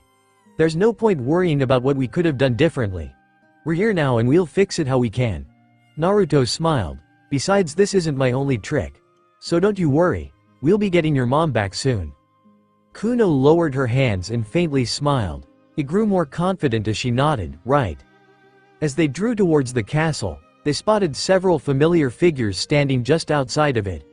Naruto and Kuno quickly picked up the pace to join their friends. Guys, you're here. Are you okay? I'm fine. Yuto greeted them on arrival. Saji-kun, Raswise-san, and myself were trapped in different train stations with some hero faction members. It sounds like Xenovia and Asia-san were together and were able to handle their fight as well. What about you? The knight noticed his younger form. I see you had quite a fight. Yeah, well, it's handled now. Naruto looked over and saw Issei getting treated by Asia while Irina anxiously watched. What about you? With love from your alternate daddy, Issei said with a laugh and a grimace. Asia's green glow faded as Issei's gash had disappeared before he lowered his shirt again. He stood up and did a stretch before turning to Naruto. It sounds like he wants to pick a fight with me. You, everyone and anyone he can. Had trouble with his teleporting? It was so hard to fight him. Irina muttered defeatedly. He was so fast and it was impossible to keep track of which knife he was transporting to. But you survived. Because I think he got bored of us and walked away. Didn't consider us the challenge he hoped we'd be. Issei looked down at his palm and gauntlet. He then closed his fist and smirked. Big mistake. Because his trick isn't gonna work twice. The conversation was stopped from going any further as the doors to the castle slowly opened themselves. The group of young fighters watched the path open for them completely in silence. Xenovia stepped forward, hefting a massive blue and gold sword up at her side as she marched ahead. Good, I'm glad they're at least polite enough to invite us in and not waste our time. Xenovia, Naruto stepped and looked at her weapon. I thought you had to turn Durandal over for repairs or something. I did. Modifications and upkeep by the church. It just came back, and I promise it's got power to spare. Asia can attest to it. They turned to the nun who nervously giggled before hiding her face to avoid speaking. Something about Zenovia's confidence and Asia's timidity left them all feeling uneasy. Devil, there were so many of them. Gasper moaned while dragging his legs along the ground as he made his way into the Arashi Heights. And they were so strong. The little Domfeared tripped over his feet and dropped to the ground, no more. Come on, Gia-kun. Kaneko lifted her fellow freshman up and hoisted him up on her shoulder. Don't go passing out yet. We need to take a bath and get the battle smell off us. Oh, a nice hot bath to freshen up. Sounds like a plan. NYA. Kuroka exclaimed with joy as she nearly started stripping right there in the lobby. Rias and Akeno quickly grabbed her kimono before she could slip it off, and the older Nekomata looked between them slyly. Oh, you two offering to help? I'm sure you've got more than enough experience working clothes over your babies too, right? Shut up. What, you don't wanna? Kuroka teased. You know, I bet if we taped it and made it pay to watch, we'd make a killing. Now that sounds like a good way to make a living. Just wait until we're upstairs and near the bath before you start stripping. Akeno warned. Can you at least do that? Geez, you girls are no fun. Fine, I'll hold off. The devil woman raised her arms and stretched them out as her breasts bounced under her. Man, it feels good to know I'll have unrestricted access to baths from now on. I'm gonna rub it in Valley and Arthur's faces when I see them and shove it right up Biku's nose. Thanks again for saying I can stay whenever I want, Eris-chan. Hold on. Rias grabbed Kuroka's sleeve before she could step too far away. She looked back at the redhead and saw her face settled in a concerned and uneasy expression. Those monsters we were fighting on the front lines, they were so strong and made almost perfectly to fight devils. Were they? Oh, those? They were monsters made by the Annihilation Maker of the hero faction. All those attacks they've been committing on the faction's borders and in other mythologies were so those monsters were strong enough to counter our defenses. And that fog they came out of was the Lost Dimension user. I'm guessing the numbers we fought here are 10 times worse over in Kyoto. That answer left Akeno uneasy and made Rias gulp in fright. She steeled herself and asked, the hero faction, just how strong are they? Kuroka stayed quiet and thoughtfully considered the question before she said, the guy in charge of it? He's one of the guys Valley wants to fight the most. He said if that guy could draw out his Longinus power like Valley could, then there's no one who could stand in his way. She left, leaving them with that answer and making Rias freeze with concern. A hand on her shoulder drew her attention to Akeno as her best friend tried to ease her worries. We can trust them to take care of themselves. We're not going to help anyone just by being here with our nerves. Rias turned to her. Queen, isn't there some way we could go there and help? We have to believe in them right now. If we went over there right now, I don't think we'd be much help. That answer left Rias disheartened as Akeno led her to the elevator. As they walked along, the king wished her subordinates the best of luck in their endeavor, and hoped that she would see her love happy and well again tomorrow. Devil, there was an air to Nijo Castle that sent each and every one of them on edge. The fog was still hovering over the ground and there was no one to be seen. Yet the team of devils, angel, and yokai could not shake the fact they were quite literally storming the castle their enemies had prepared as their base of operations. They expected the hero faction to jump down and attack them from any angle in an ambush.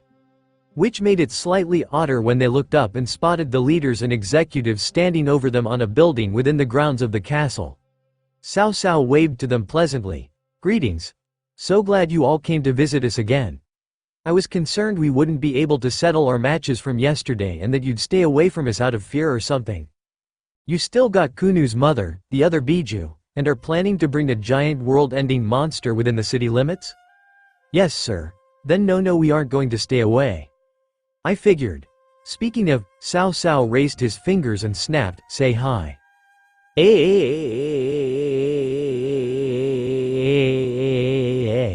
They heard a shrill cry echo out from the trees inside the castle. And when that scream reached out, Kuno felt her stomach drop in heartbreak. Mother. A figure started to grow up over the trees and expand.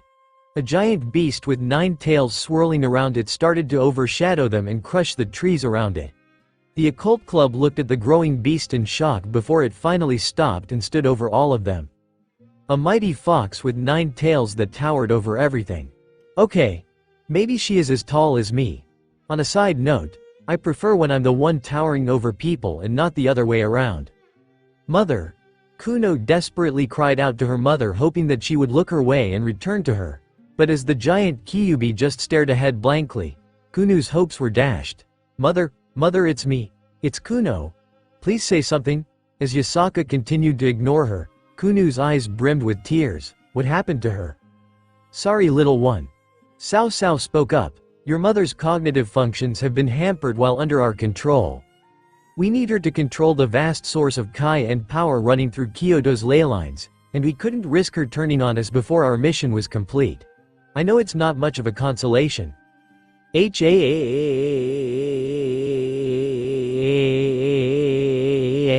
Xenovia raised her sword, channeled a ludicrous amount of aura into her blade until it breached the sky, and brought it down on their enemies. A deafening explosion rocked the earth and obliterated everything in the path of her sword. The light started to fade and the aura receded into the knight's sword until everything was back to normal. The occult club stared at the giant crater her attack had created out of the national landmark in surprise. She let out a relieved sigh and hoisted her sword back on her shoulder. Man, am I glad this place isn't the real world. Or that would have caused some trouble. Xenovia, Naruto paused to find his words. What was that? My upgraded Durandal. Alchemists from the church combined it with the fragments of Excalibur they were able to collect in order to enhance it. I call it X-Durandal. The blue-haired girl smiled at her sword lovingly. Isn't its power amazing? So that's it? Yuto said defeatedly. Your already powerful sword was granted even more power? No, it can do a lot more than just what you saw. She pointed back at the crater. But what else do you need when you can do things like that, am I right? Techniques, Xenovia. The other knight groaned. You could try to use techniques. The hero faction member that attacked us, Asia shook her head, never stood a chance. Well, that was something. The occult members turned in shock to see Cao Cao, Siegfried, Jean, and Heracles emerge from the woods with Minato now joining them. The Longinus wielder rubbed his neck. I wasn't expecting a blast quite that powerful. Thanks for the jump in, Minato. All good. No way. Xenovia reacted in shock. They avoided that. That was such a big blast too. Naruto grumbled in annoyance as his body was covered in chakra. I was sure at least one of them would get caught. Issei scoffed, activating his balance breaker and summoning his scale mail. Clearly you two need to watch more TV. They never get taken out with the sneak attack. As the other members of the occult club started to draw their weapons and prepare for battle, Jean tilted her head curiously. Mina-kun, didn't you go to fight the Sekiryute earlier? I thought you would have tried to kill him then and there. The whiskered blonde nodded. I had the chance. He was on his knees and beaten. But I suddenly found myself in a very rotten mood. The ninja shook his head with a scowl. All these years expecting more from the heavenly dragon and I could knock him around in a few minutes. You could? Heracles questioned, suddenly feeling rather ashamed he'd fought for so long yesterday. I thought he was very powerful. He is, but all he had going for him is power. You can understand when I beat him down so easily that my expectations were crushed and I didn't have it in me to even kill the beaten beast. Was it that, or because you were still dealing with your great-granddaddy issues? Minato's eyes narrowed on the red figure in front of them. What did you say? I mean, you were obviously sad and looking for sympathy when you told that story, right? And I get it. It super sucks. But don't get your angsty melodrama confused with not being able to kill me. Issei-kun. Irina said nervously at the clear prodding the pervert was trying to pull on their enemy. You really want to pull that move, devil? Minato snarled through gritted teeth. A vein bulging over his eye as 2 knives slipped into his hands. You should have considered me walking away a mercy. If I decide to come over there and kill you and your lot, it won't be as quick or cleanly as before. I know you mean that. And I bet you're right. Except you screwed up on one little detail. Issei pointed at Minato challengingly and declared, you didn't kill me when you had the chance. And now that technique of yours won't work on me at all. The hero faction members realized what had been initiated. The occult crew could do nothing but look at their armored friend with worry. Issei smiled behind his helmet, and Minato's eyes narrowed a fraction deeper. The gauntlet had been thrown down, and it demanded an answer. Unfortunately for the group of devils, while they hadn't grown accustomed to Minato's advanced speed in maneuvering, they were having an easier time at least guessing from the movement of his knives. What they didn't know was that Minato had also learned to apply the transportation markings of his knives onto other surfaces and even people. Like the one he planted on Irina when he struck her side during the fight in the train station. In the blink of an eye, Minato suddenly appeared in their midst. The fastest members of the peerage saw a flash of yellow in their center guard and suddenly found the hero lurching towards Issei's unguarded back. Yuto and Zenobia reached for their swords. Irina was channeling her light. Roswise prepared to cast a spell, and Naruto was ready to dash in. But none of them were faster than the red gauntlet that was already swinging back and aimed for Minato's cheek. The young hero flashed back to his comrade's side and they looked over at him in startled surprise. Minato's eyes widened in shock and he looked at the group of devils, specifically at the giant armored figure that had turned to attack him when he appeared in their midst. Indignation filled Minato's chest and he spiked two knives towards either side of their group before flashing. He appeared by one mid-flight and then tossed it up over their heads. Minato appeared over them in a flash and prepared to attack from above. Dragon shot. Minato vanished again before the mighty green blast that was suddenly shot up at him could swallow him whole. He appeared by the hero's side and turned with rage. How are you doing that? I told you, Issei said with cocky joy in his voice, your attack doesn't work on me anymore. The Red Dragon Emperor has discovered a way to counter your teleportation? Cao Cao rubbed his chin in intrigue. Fascinating. Issei, what the hell is this? Naruto asked, impressed by how his friend had somehow found a way to counter such a dangerous technique without implementing a type of super speed to counter it. He has all these different knives to teleport from and it's hard to get a read on where they might come from. So I just made a technique that will help me discover where he is. Issei pointed at Minato, and that's the linchpin to the whole thing. A green glow started to emanate from Minato's wrist and he looked down at it in surprise. He saw a pairing of devil letters grouped on his arm that he hadn't noticed until he had attacked Issei. Realization crossed his mind. That's what you did when you grabbed me. I just needed that one chance, Issei proclaimed proudly. I've been practicing marking things with my demonic power and keeping track of them. When they approach me I can sense them like a sonar and react where they come from. I practiced with rocks before and you're my first human target, but I'm glad to see it works. Haha, you made a sensory technique for keeping up with teleporter? After a day? Naruto grinned with admiration. Way to go, Issei. You did it, Issei-san. Asia clapped for her beloved. I'm impressed, Issei-kun. The Red Dragon Emperor blushed behind his helmet and rubbed his neck while receiving praise from his comrades. Cao Cao looked at the marking on Minato's arms. I'm not terribly familiar with devil language. But what is this word? I see some patterns repeated and I think one of them is a B, but it says boob. Most of the praise immediately died away while the heroes looked at Minato's arm in surprise. Only the sound of Yasaka's subtle movements and breathing filled the silence. I mark something with the word boob in devil language with my demonic power and then I can sense it when it's around me. Rocks. Teleporting heroes. It doesn't matter. Issei raised his hand victoriously. Joining the ranks of dress break and bilingual, I present my new original technique. Meet the Opidar. His allies stared at him in expected disappointment. His foes looked unsettled by his new technique. Minato raised his knife up. No, Siegfried grabbed his hand before he could bring it down on his arm. You can't do that. I need to. I know it's unfortunate that he can track you, but you don't need to risk fighting this battle with only one arm. It's not that, Minato yelled. I refuse to have this idiot imprint the word boob on my arm. It's your arm. I'm sure we have some way to regrow it. Minato, calm down. Cao Cao patted his comrade on the back to get him to calm down. You don't need to go that far. Easy for you to say, maybe, but there's a chance it's not permanent.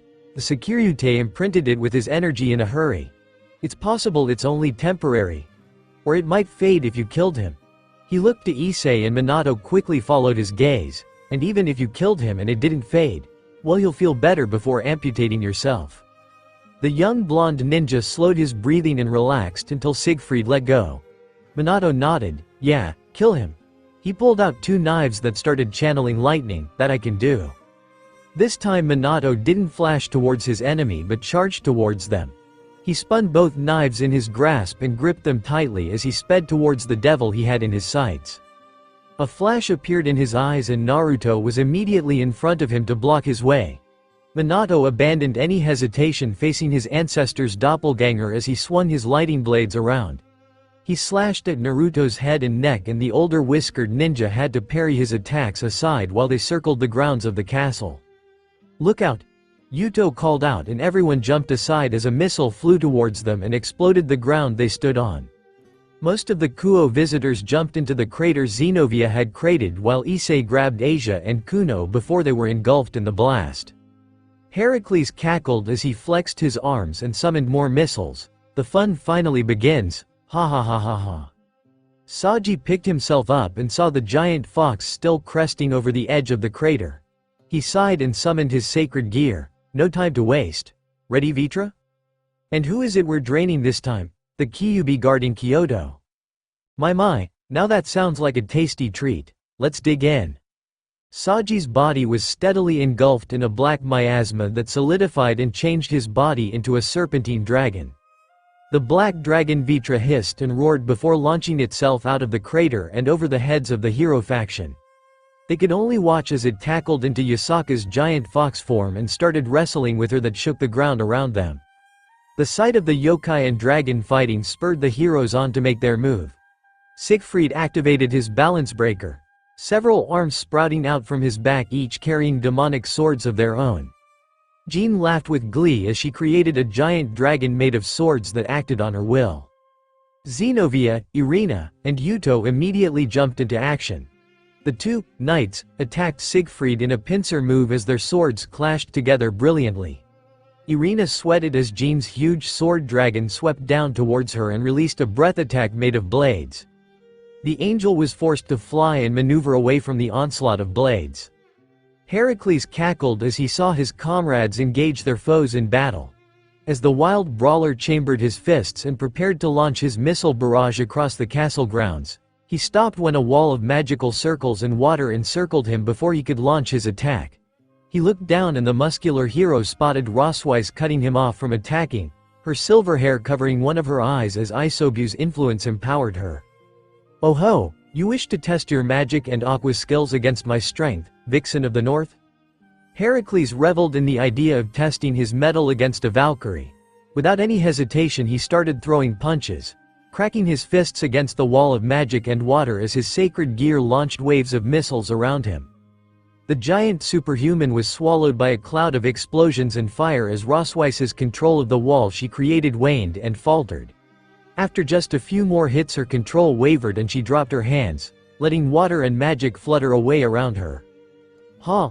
Roswise raised her arms and blocked a clumsy kick thrown her way through the cloud of smoke. Even though it had poor form and barely even hit her, the Valkyrie was still sent back from the force behind it. If it wasn't for her armor and rook properties, her arms would have been broken instead of just aching in pain. "Haha, looks like I did bring it down." Heracles emerged from the smoke cloud, his skin slightly singed and covered in soot but still standing strong even after being caught up in the blast of his own attack. "Tell me that isn't all you have to offer, Valkyrie." "Would you shut up?" Roswise yelled, raising her hands as water started to coalesce around her into dozens of rotating balls. "I still have a hangover and your voice is like an echo chamber of suffering." "Roswise-san," Issei called out as the rook engaged with Heracles again. The armored pawn rushed over to the top of the crater and looked in to see his comrades in fierce battle with the hero faction. As the ground underneath him quaked, he looked back to see Saji's Vitra holding the giant fox at bay. "Bedlam, don't you think?" He looked down and saw Cao Cao casually address him with his spear resting on his shoulder and a coy smile on his face. "Things can escalate far faster than you ever anticipate, don't they?" "Bastard," Issei snarled, "let Kunu's mom go and fuck off." "That's harsh language, but you didn't really think we just would if you asked, right?" Cao Cao raised his right hand and gripped his fist as a magic pattern of circles appeared over it in most of his arm. "In fact, I'm feeling a little vindictive right now, so how about instead, we add to the madness?" He held out his hand and 3 magical arrangements appeared along the ground. Issei stood in his battle stance as he prepared for whatever would come out next. What appeared was the five-tailed hose he fought yesterday at the same small height as before, along with a six-tailed slug monster and a tanuki with black marks over its body. Pretty cool, right? Guys, Naruto called out in a desperate cry before he started flashing his way over to the captured Biju. Minato glared at his retreating back and spiked his knives at him. He repeatedly transported to and threw his knives alongside Naruto as he prepared to attack his flank. Hey! Minato was forced to guard and dodge Issei's sudden jab as he rushed over to block his path. As the blonde ninja slid to the ground and glared him down, Issei cackled, "I told you it wasn't going to be so easy, didn't I?" Minato growled and spun his blades around in his hands. "I just remember you talking a lot of shit. It's time to see if you can back it up." Naruto flashed forward faster and faster towards the brainwashed Biju. The moment he made contact with them, Kurama could awaken their dormant personalities and return them to some semblance of normality. He reached his hand out, "Hold on." He had to turn his head aside to barely avoid the edge of the spear that cut into his chakra cloak and scratched his cheek. In an instant he jumped away and put some distance between him and Cao Cao as the leader lowered his spear and stood in his way. The thing stopping him from reaching the Biju was a notoriously powerful aspiring hero with a weapon to kill gods. The hero smiled. "I told you we weren't going to let you touch them, didn't I? You fucking—" Naruto crossed his fingers. Shadow clone jutsu. A swarm of clones appeared from smoke and rushed towards the Biju. Cao Cao could do nothing but watch as the vast number of clones jumped over his head and sailed towards his new tools. But he smiled as he watched, gripping his fist tightly as the formation on his hand glowed and activated. A similar formation of magic circles appeared over the Biju and caused them to react. Saikon, the giant six-tailed slug, reared its head back before spewing out a massive amount of acidic slime. The clones couldn't do anything to avoid the tidal wave of ooze that flew their way and enveloped them completely. The horde of clones he just made popped out of existence as Naruto gritted his teeth and glared Cao Cao down.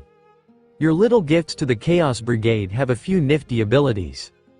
He did it again, causing the slug to spew out a wave of slime that bubbled and smoked on the ground like a moat between him and the beasts that he controlled. That one produces acid.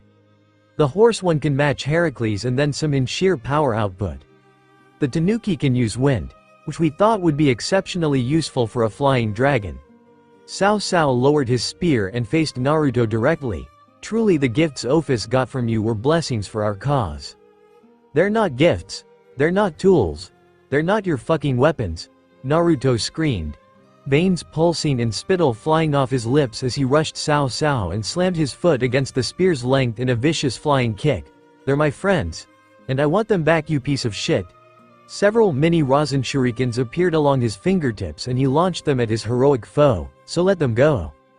Instead of retreating, Cao Cao rushed in as the miniature jutsu flew by and exploded along the ground. His reflexes and agility worked in overtime to avoid the rapid jutsu erupting around him. As Cao Cao bobbed and weaved through the explosions around him, he leapt up and thrusted his spear out. It extended at rapid speed straight at Naruto's head. The whiskered ninja stopped his bombardment and dodged the end of the spear flying for his head. It retracted into its base form and Cao Cao lifted up to bring it swinging down on the ninja's head. Naruto slid aside and started trading blows with the spear-wielding hero. Neither could land a direct hit as Naruto narrowly dodged the swings of the true Longinus while Cao Cao tanked his rapid strikes against the shaft of his sacred gear. Both men were losing themselves in the rush and strived to destroy the other. Cao Cao was elated to fight a foe that could test his mettle and prove that he could match the heroes of old. And Naruto wanted to destroy his foe, clearing the way to the Biju so he could finally liberate them like he had promised. Neither was willing to step back or give up, and it was becoming clear to both that the only way to win was to annihilate the other first. Cao Cao lashed out at the Jinchuriki and Naruto caught the spear before it could make its full swing for his neck. The two men glared each other down and struggled for victory until Cao Cao smirked. He clenched his fist, causing the tailed beasts to react. Kakuo turned and charged into the fight between Yasaka and Vitra, slamming into the Dragon King and making it roar in pain.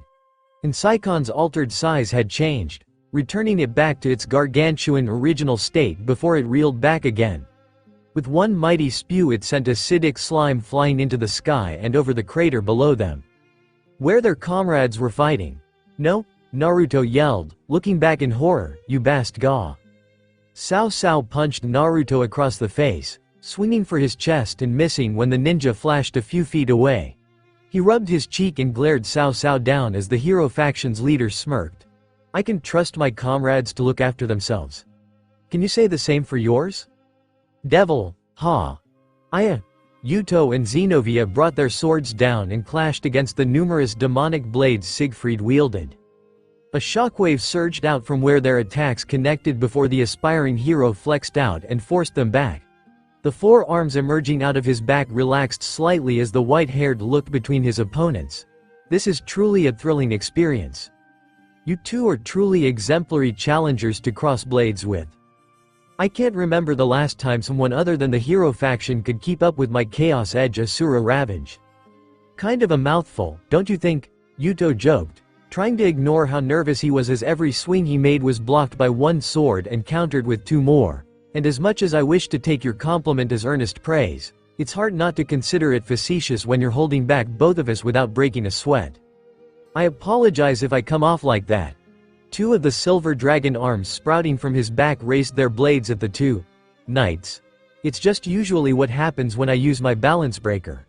When my strength doubles by a factor of 4, I'm usually not as tired afterwards. I don't mean it as an insult. If anything, it's a compliment that you're strong enough to handle me at my peak. We'll do more than handle you. Xenovia hefted her blade over her head as Durandal started to pulse with holy aura again. Let's see if your balance breaker can take this. Oh, Siegfried smirked as he faced Xenovia's challenge. Minato stepped in to whisk us away before, so I'll be interested to see if I can tank your blast properly this time. Xenovia narrowed her eyes and prepared to bring her blade down. Ah! Irina exclaimed as the blade dragon's claws clipped her wings and sent her tumbling into the ground of the crater. The angel quickly picked herself up and raised her blade as Jean, riding on the back of her holy dragon of judgment, cooed. Ah! Come on, Angel-chan. It's not over just like that, is it? It's not gonna be any fun if you give up like Irina. Xenovia turned and prepared to send her attack in a different direction. Siegfried rushed her and swung at her exposed back only to clash against Yuto's blades as he dashed in to guard his fellow knights behind. With that moment of protection, Xenovia brought her blade down and released a wave of energy. Jean's dragon of blades was obliterated under the force of the blast, and the young hero had to jump away before she was enveloped in the wave of power. She rolled down the crater and glared up at the blue-haired swordswoman. Hey, I was in the middle of something. Sieg-kun, control your opponents. My apologies, Jean. Siegfried pushed against Yuto's blade, and with a forceful swing sent the blonde swordsman flying into Xenovia's back and knocking them both off their feet. Irina helped her friends up and the three of them stood ready as they were blocked on both sides by the heroes. Would you like to assist me in dealing with them in return? Oh yay. That sounds like fun. Okay, this is troubling. Yuto summoned another sword and handed it back to Xenovia as he stayed on guard. Any options? I could try hitting them with a big blast again. Xenovia offered. Siegfried sounded like he was excited to try and test his endurance against it. I doubt we'll get away with that a third time. Irina warned, we need to gain some distance. A powerful explosion drew their attention up to see Rosweiss being flung back with a magical shield of water around her body. The Valkyrie dropped her protection as she landed in the crater as a giant rushed out of the smoke cloud he had created. Heracles landed with a crack under his feet, some small bloody cuts over his soaked body as he grinned with excitement. Haha, what's wrong, Valkyrie? Don't tell me you're retreating so soon. Your water abilities are magnificent and they are clearly able to cut through my defenses. Why would you be so winded now? The hero wielding super strength might have thought Rosweiss was a worthy opponent, but the Valkyrie wasn't willing to prolong the fight any longer than needed. Heracles' strength was no joke, and his punches dwarfed the strength her rook piece afforded her. The only reason she was keeping up was her aptitude for magic and the influence over water Isobu's power gave her. But both of those advantages were being pressed as Heracles' swings and punches became stronger and more ferocious. Rosweiss faltered on her feet and her comrades were ready to catch her. She steadied herself and frowned. Damn it. I am not sure how much longer I can keep this up. Stay strong, Roswise-san. Her friends encouraged her as they stood at her side. Maybe our best chance is to rush at one, deal with them, and hope they go down quickly before turning our attention to the next one. It'll make the other two go to attack us, but overwhelming one with our numbers is our best strategy. Maybe, but who will hold the other two off while we? They heard the sound of something like a powerful rush of water from a hose from the top of the crater as something flew into the air. The occult club and the heroes looked up as the substance spread over their heads and then broke apart. And suddenly they found themselves under a downpour of acidic slime. "Get close," Roswise called out as she raised her hands and created a magic circle over her head that blocked the acid from reaching them. Yuto, Xenovia, and Irina quickly came to her side to hide under her protection as they watched Jean and Siegfried try to avoid the rain of slime that threatened to burn them. The substance was dangerous, but as long as they hid under her spell. A giant rushed in under her magic circle, letting droplets of the acid eat through his clothes and skin without faltering even for a moment. Roswise's eyes widened in shock as she started at Heracles' massive grin while he chambered his fist at his side. "Got you." Heracles buried his fist in her stomach and blew her back with a shattering explosion. The silver-haired beauty flew back and impacted into the other side of the crater, her body covered in soot and burns as her armor cracked and her eyes rolled back to the whites. Xenovia, Yuto, and Irina immediately turned to attack her assailant in the rain of acid. They were quickly beset by the demigod of strength, the holy maiden, and the chivalric knight. "Devil!" A yellow flash in the corner of his eye told him Minato had jumped again. His Opidar warned him to block aside, and a three-pronged knife skipped along the gauntlet of his armor. Before he could grab the speedy ninja, the blonde flashed behind him again. Issei was able to release a rush of energy through the jets on his back and knock Minato off course before he could land a proper attack. Issei could sense Minato's position with his new technique, but it was becoming clear that noticing where he appeared and being able to keep up with him were two different things. Minato was being pushed by Issei's quick responses, and Issei's armor was suffering more and more cuts. This was becoming a battle of attrition, and neither side was willing to stop just yet. Issei's ears perked as he heard a series of explosions sound off from the bottom of the crater. His instincts told him to move, and he rushed over to the crater as Minato chased after him. "Guys!" he cried out as he saw Yuto, Xenovia, Irina, and Roswise all sprawled out over the ground. His jets exploded and he rocketed down to the ground, immediately forcing the heroes who had beaten them to retreat.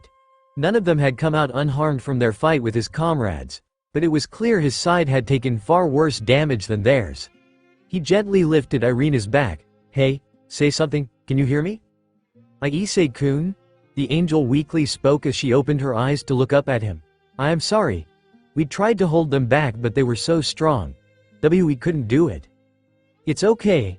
Just hold on, all right." Issei turned and glared the heroes down as he cradled his friend and stood in front of the others defensively. "You bastards are gonna pay for this. I swear I'm gonna make each and every one of you eat your own teeth until you're begging for mercy." "Oh, the Securite is kinda scary, huh? If he's looking to fight, I'm game." Heracles cracked his knuckles. That Valkyrie was a good warm-up. Now, let's not be hasty." Siegfried spoke up before his two comrades could challenge the Red Dragon Emperor. "We all know we're not the one who staked a claim on his life." A knife fell down from the top of the crater and a yellow flash signaled Minato's arrival as it careened down by their side. The whiskered ninja landed with his compatriots. "How's it going on your end, Minato?" "Fine," the blonde said curtly. "Are all the cuts on his armor not noticeable, or are you going blind? You know your short temper betrays the idea that you're handling your fight very well," the swordsman snidely remarked as the ninja sent him a slight glare from the side. "But even with a so-called counter to your techniques, it's clear you're handling it very well." Of course. He might be the Red Dragon Emperor, but he's also an idiot. No shock there. Issei gritted his teeth, pushing his brain into overtime as he tried to figure out a way to get everyone out into safety before the fighting could escalate. The heroes stalked towards him. Issei, the pawn powerhouse, looked up in time to see a golden figure flash over their heads with a giant rotating orb in his hand. He dropped down towards them and slammed his jutsu down where the heroes stood. Big Ball Rasengan. It exploded and created an opening for them as Naruto landed by his friends. "How are they?" "We need to get them to Asia," She can patch them up quickest. That may be so. They looked up as the smoke and dust cleared to reveal Cao Cao standing alongside his companions lording over the injured occult team. But you don't think we'll just let you pass that easily, do you? He then tapped repeatedly on the side of his spear, and even if we did. 3, 2, you just wouldn't be that lucky. 1. Naruto's body glowed before the chakra cloak around his body vanished and returned him to his normal state. The whiskered devil looked down over himself, still feeling the effects of his sage mode heightening his senses. He felt the hero's shadow over them, the fear from Asia and Kuno some ways away, and that Saji was struggling not only with Yasaka but the Biju that were trying to attack him. Senpai, Issei spoke in a hushed, nervous whisper, what do we do? I'm gonna give you a moment. Naruto warned his friend, you need to grab all of them, get them to Asia, and get back here. The blonde devil stepped forward and stood his ground before the leaders of the hero faction, because I'm not sure how well this is gonna work. Seriously, we're doing it? We always hit a wall and it never lasts? Is this really the time for a test run? Well hey, I work best under stress. Naruto crossed his fingers, shadow clone jutsu, 4 more clones all using sage mode appeared by Naruto's side as they stood like a wall in front of their comrades. Okay guys, ready? Not really. Suck it up. The 5 blondes all extended a hand and started concentrating. They poured the demonic power into their hands and morphed the raw energy into a physical form. Wind, fire, water, earth, lightning. The elements of the 5 nations, the prime powers he knew best. All of them yelled as they channeled the raw power of the elements and mixed it with the natural energy around them. Their devil wings spread from their backs as the elements started to spread over them. Wings channeling the elements spread from their backs in sporadic and uneven ways. Wild and uncontrollable cyclones of wind. Rampant and wild infernos of fire. Rushing and flowing streams of water. Hardened and unbreakable pillars of earth. Crackling and shocking currents of lightning. Naruto and his clones struggled to control the pure power of the elements they wielded and faced down the group of heroes. Sage art. Elemental nirvana. Devil.